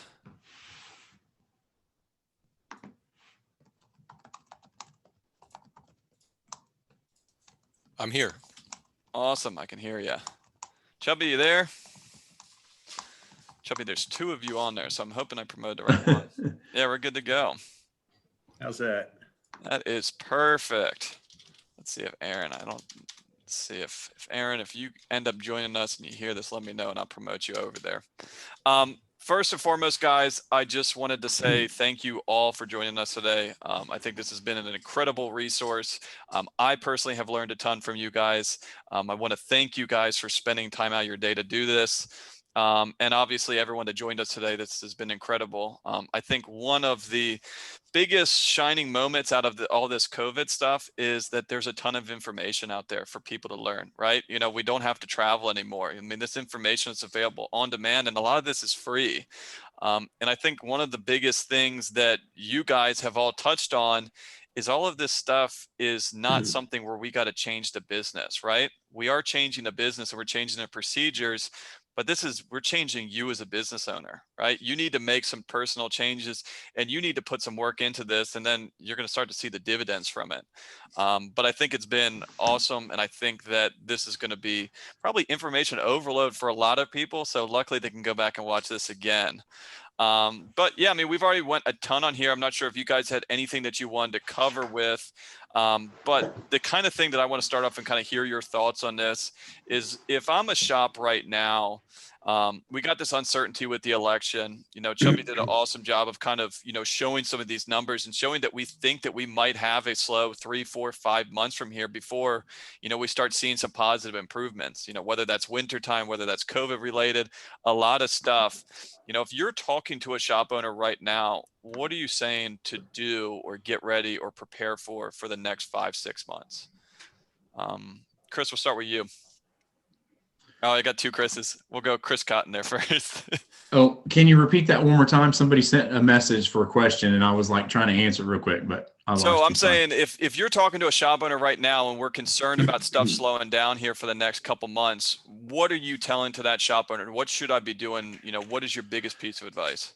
Well, and Chubby said it earlier, if everybody missed it, and I'm glad he said it because I'm saying it now. You have to go back to basics. You have to go from where you started from.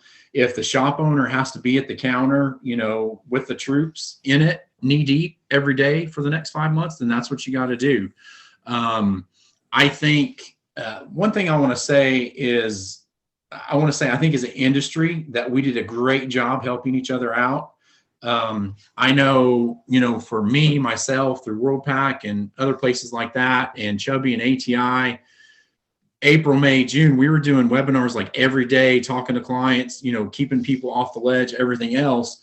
And if you look at the restaurant industry, they didn't have that support from coaches or anybody, and didn't support themselves that way. So having said that, again, back to basics. One of the first things that we first started talking about April, May, June was calling all the customers, making sure that you're open, and give them a level of service that they've never had before, right?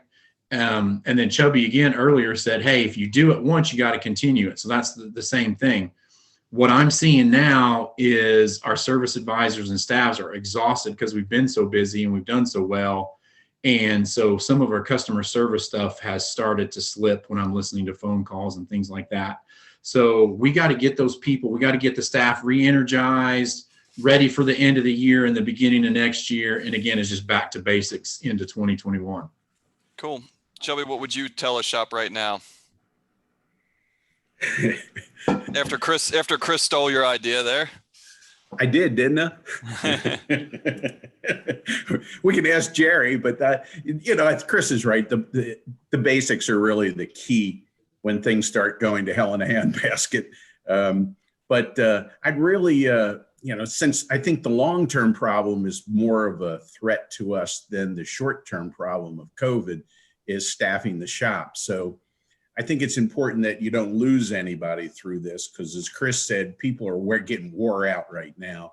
You know, they're tired of wearing masks. They're tired of staying home. They're sick and tired of everything. And, you know, if somebody comes along with a better opportunity, they may jump ship, even though it may be a bad decision for them. So I think concentrating on our people and helping them grow and figuring out what it'll take to help them engage is really going to be something that will keep owners busy during all this and keep us focused on coming out of this versus, continuing the misery. Yeah, I love it. I mean, it's something that we've seen. I know, especially down here in this area, that a lot of dealerships are struggling with. Of when some of this stuff slowed down, they panicked and they fired off a ton of their technicians. And then when business picked back up, they went to call their technicians, and they were like, "Oh yeah, I got a job somewhere else." Right? Right. Jerry hired me off the street. And so I love that idea. I mean, if you don't have a team, you don't have a business. And especially if you're in a smaller shop where you have 1 or 2 or 3 technicians, you lose a technician, you could have a complete lost year trying to staff that. So exactly right. Cool, Jerry. What do you think? And what are you telling your shops right now that you're working with? Well, you said there are 2 Chris's on the call. I think there's 2 Chubbies on the call. I'll take one of them. Good to see you. Good to see you guys, and I'm glad to be back. What come to my mind right away, and it may be something I was reading the other day. Make sure you got enough runway. So the number one reason why planes crash is they run out of runway. And what the heck does that have to do with business? Make sure you got enough runway, and runway in our business is cash. So now's not the time to be spending frivolously, I don't believe. I think most experts recommend that you've got enough, cash, I guess, to be able to stay in business 90 days. Look at those expenses and make sure you got enough runway left. In every business, I heard the governor in Ohio talk a little bit yesterday, give us all his gloom and doom. But one of the things that he said that I thought was incredible, with every tragedy, danger, all of that, there is always opportunity. All you can do is control the controllables. None of us can. I don't have the ability to make a vaccine, or do anything that's going to really impact the COVID. But all I can do is control kind of what both Chubby and Chris had said. Control the controllables. What can I do within my 4 walls to make sure I'm in business tomorrow, the next month, and so on? And a lot of that is just practicing the basics. And I guess the other thing I would say, don't watch the news. Yeah, exactly. Yeah. Get off the news, get off of Facebook. Yeah. Tend to the part of the garden that you can reach, and everything else is out of your control. Yeah. Cool. Love it. Yeah. I mean, Tammy had a good thing here. Do some team building, right? Morale is at an all-time low, not only in the country as a whole, right? But also a lot of times in their shop, right? So make sure that we're staying there, staying together, really propping people up and giving a positive attitude. One question that came in here that I want to hear your guys' thoughts on is Justin here is asking, he has a B Tech that is not money motivated. He's a workplace environment motivated. As a result, he's great for morale, but bad for efficiency. What would you guys do with a technician like that? Someone can grab that. I'm not going to assign that. Someone that has a good idea on that. How do we motivate someone that's not money motivated and they're just a positive energy type person? What does motivate them? Yeah, exactly. It says workplace environment motivates. So he likes a positive attitude. How do you motivate someone that has strong feelings like that, Chubby? I guess you'd have to work on creating a positive attitude around the shop. That would be number one. But odds are there's probably something just more than that. Mm-hmm. I would dig a little bit deeper because trying to keep the shop always positive and always bubbly and always happy in order to keep one guy productive, that's not an easy thing in this business because there's days. But I would try to make everybody, I would try to, share it with everybody and keep everybody happy. But at the same time, figure out what else is, there's probably about 4 or 5 other things that are driving that. Could be recognition dependency. It could be a million things, but determine what else is driving that ship to get him like that. Cool. I like it. Maybe you make him in charge of employee morale. Maybe he's the guy that sits down with everybody and checks in and takes their temperature, so to speak, and go from there. I mean, it could be several different things. Cool. I don't know. It's our job to motivate employees. I don't think we can do that. You could provide some of the tools, but a lot of technicians and our employees, staff in general, look what's going on at home. The family life maybe is going to hell. There's so many things that are totally out of our control. One of the things I think about often is what's the most important thing that I could give my people? What's the most important thing? paycheck. That's what they think. Yeah. But really what it is my truth. We've got an open door policy. I often sit down with employees and I just tell them what's going on. Hey, I notice there's something bothering you, or I notice I just can't seem to motivate you. Help me out. What can we do? And I think just sometimes just sharing, your little piece of yourself goes a long way. They're not just a number. They're really your most valuable asset. Yeah, I mean, I think a lot of that too is if they like a positive energy, obviously the biggest energy comes from you as the shop owner, right? And so if you just communicate, hey, this is what I'm expecting out of you. Maybe you don't want more money. I'd love to give you more money if that's what makes you tick. But what's going to make me happy and what's going to have the best morale is if we're productive and we're cranking out work so that we can make our customers happy. That's a tricky one. I see Tara just recommended a cool book here. A good book called What Motivates Me that's helped our team tenfold to figure out what actually makes people tick. And then another one, Dream Manager. So Justin, check those out. I think those should be cool. The Dream Manager is a book I got in my CEO group, and bigger companies actually have that as a role. And what Chris said, with like that an guy, actual position? It says, oh yeah, big time position. And the bigger companies have found tremendous traction with it, where they would literally teach somebody how to buy their first home, and they would help them get things that they never had in life. And they were usually older. They had a lot of experience. They'd been there, done that. So Chris's idea was actually not bad.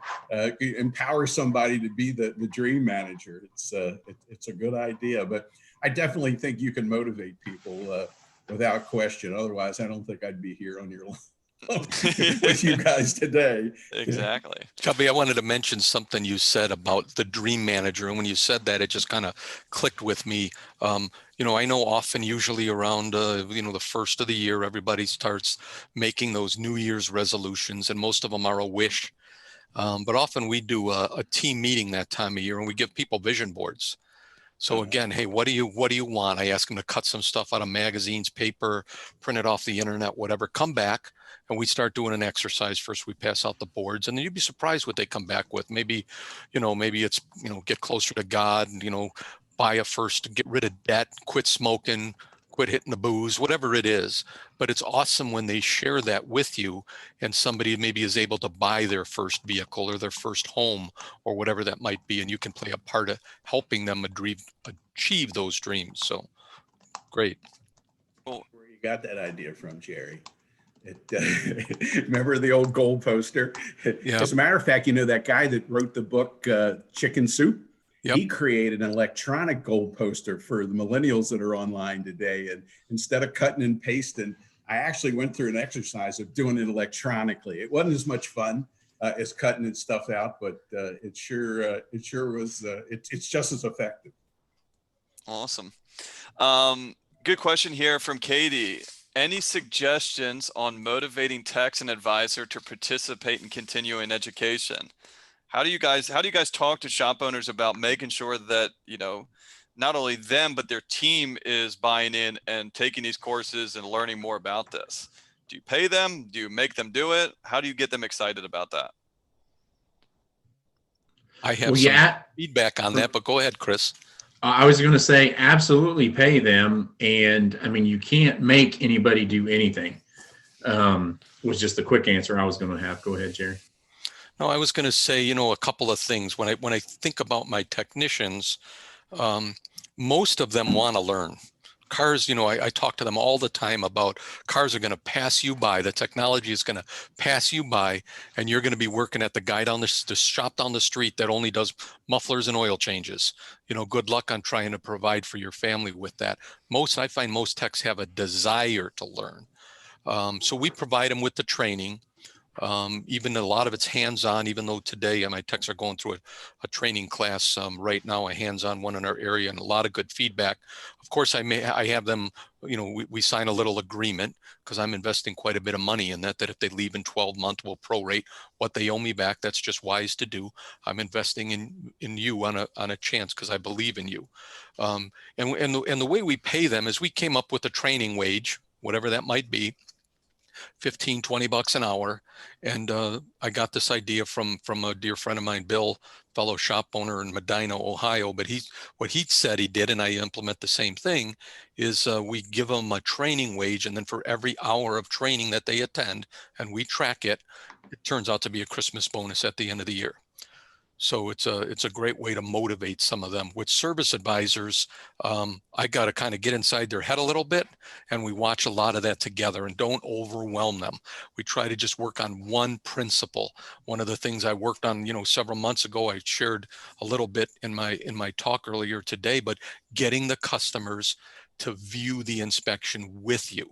So we started listening to calls together, and I just wanted to try to get them to do that one thing.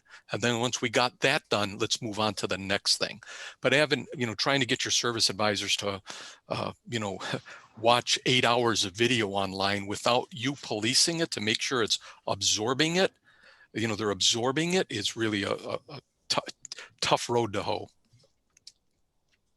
Exactly right. One thing I would say is you also have to have them, you have to allow them the time to train, right? You can't be like, hey, Tex, at Friday at noon, we're going to stop and everybody's going to do a training seminar. And then at 11:47, you go in and be like, oh, too busy. Nobody gets to train today. You can't jerk rugs out from underneath people and, training plans, pay plans, stuff like that. If you offer it and give it, you can't take it away. You can't take it back. They're more often to show up, or they're more likely to show up if you feed them well too. There you go. There's an easy, cheap one. You know what? If there's free lunch out there, or if it's after hours free booze, you're probably going to have pretty good attendance, right? I like it. Feeding the whole class, it can get a little expensive. Exactly. Yeah, Chubby, you learned that a long time ago. You give them some dinner, you give them some booze. They're like, you know what? Maybe I don't mind flying out there for this. Yeah, well, if you're going to fly them, most of them feel honored if you're going to send them a distance and invest in them. Mm-hmm. They really become quite empowered by it. Jerry's right. If it's virtual, it's more challenging, and you really need to generate quizzes to make it interesting, so they stay engaged in it. So that they're watching it, and you can see the scores. But I think most really good service advisors realize that selling's not like riding a bicycle. You can be really good at it one day, you can suck terribly at it the next day, and it could be what's going on at home or how you feel. But we all need to get tuned up, and the real good ones, they know that, and they're probably really honored that you would consider investing money in them to help them stay and get better. So for most of them, it's not that hard to get them to drink the Kool-Aid. If it's the right person, right? It's the right person. They want to do this stuff anyways, and they're honored that you do it. If you have someone that's really against training, you either have someone that's got an attitude problem or an ego problem. Or they went to a training class that was really terrible. Right? Exactly. Have a bad taste. See a lot of that where they've been to something, and it was a sales pitch on selling some kind of part, and I'm never gone back to that. So, but once you get them to go to a really good class the first time, and they participate and they become enthusiastic, and then they go home, and typically at our school we see like 21% increase in ARO if you can just tune them up every year, and then they fall down during the year and go back to bad habits. So once they drink the Kool-Aid, that you got them, I think. Yeah, exactly right. Now, here's kind of a unique question here. So one of our issues with sending techs to class is that they found that they get an opportunity to talk to other technicians. Some of that ends up being a positive thing, but other times they exchange numbers, payroll information, how busy they are, and it becomes problematic for us. Despite everyone being paid fair, this guy's got multiple locations. So some of them, I think he's talking about amongst themselves, not just other shops. Any solution to this? It's a never-ending problem. It probably fares on the side of transparency to begin with, in that, if you have a lot of different comp plans and you're doing a lot of things different, or you're underpaying them and maybe you're making more margin than you should, as soon as you send them out there, they're going to get it, whether it's from a training class or having a beer at a bar with another guy that happens to be in the same industry. It is a problem. I can't. We see it. We and I have been in the middle of it. But the worst thing that can happen is you don't train them. Right? What's the alternative? You don't train them at all. You cage them in the back of the shop and throw some food back there, and then they can't communicate or have any outside communication. Right. Yeah. Well, I think a lot of it too is, hey, you know what? If you think that you're paying someone a fair wage and you're happy with it and you want to keep this person invested and you really think it's a fair wage, you're willing to stand behind it, then I think that you'd be able to have that conversation and say, hey, Jerry, the reason that you're making $6 an hour less than Chris does is because Chris knows how to do this in his sleep. He's got a good attitude. He has zero comebacks. He does all the training. If you do all of that, you'll make the same money as Chris. You know, if, like you said, Joey, there's transparency to it of, hey, there's a reason, there's scales here, and here's where you're on the scale. If you are as good or think you're as good as Chris, then you're going to get paid as well as Chris. So that's a tricky one. I don't think, what does it say? Kim said one. The old saying is you can't steal a happy spouse. Exactly. If you have great culture and your ton of customers love you, it won't matter. Yeah. If you're taking care of the people and they're happy with where they are, then they're not going to look to jump ship. So. Well, and I said in there, set the standard. You host the training instead of letting them go to other places like that and be the shop that everybody wants to go to. One thing that I would add to that is if he's talking about his one shop talking to another shop and they're all his shops, then he needs to get in there seriously and do some processes and procedures and put a pay plan in. Hopefully that works for everybody. Sometimes that's not doable, but we have a group of shops in Colorado that's what we're working on. Everybody's following the same processes and procedures. Everybody's on the same pay plan, culture, et cetera. Yeah, because that's probably a tricky thing. If I'm at location 1 and I'm struggling to get 35 hours, not because I'm not productive, but I just don't have the cars. And I talk to a guy down at location 3 and he's like, I got more work than I know what to do with. I flagged 60 hours last week. That's going to be a bad conversation. And there's nothing that you can do to change that on the employee level, right? You got to look in the mirror and say, well, we need to increase the cars to location 1 so they can't complain about that, because any human would complain about something like that. Yeah, that's a tricky one. It is a tricky one. So, Dan, I'm not sure we helped you with your question at all there, but everyone here is saying we feel your pain, and it does happen. There's things that we can do to minimize it, but it's the nature of the beast. It's probably the nature of the industry. Cool. That about wraps it up. If you guys have anything that you guys wanted to add here, but yeah, I just want to say thank you all again. Thank you, thank you, thank you. This has been incredible, and I think people really got a lot out of this. And no, thank you very much, Hunt, for considering me. Again, I've been a longtime client. Chubby, thank you. I've seen you talk, been a member of your program for a number of years. I don't know what you do. You never age. You're the same. Went back. I went back, I think, in the 80s to Maryland and took many of your courses. And you look the same. So keep up the good work, whatever you're doing. Jerry, that's very kind of you. It's probably been 30 years, but yeah, probably. Cool. Well, thank you guys so much. It's been an honor. Thank you for everyone that joined us today. And yeah, I'll follow back. We'll get the recordings out probably later today or tomorrow, depends on how long Zoom takes. And then a couple people asked about the slideshows. So as long as everyone's okay with that, we'll get those hosted for everyone too. So thanks again. Have a great day. Stay safe out there. And I'll talk to you all soon. Take care. Thank you all. Thank you. Thank you. Thanks, everybody.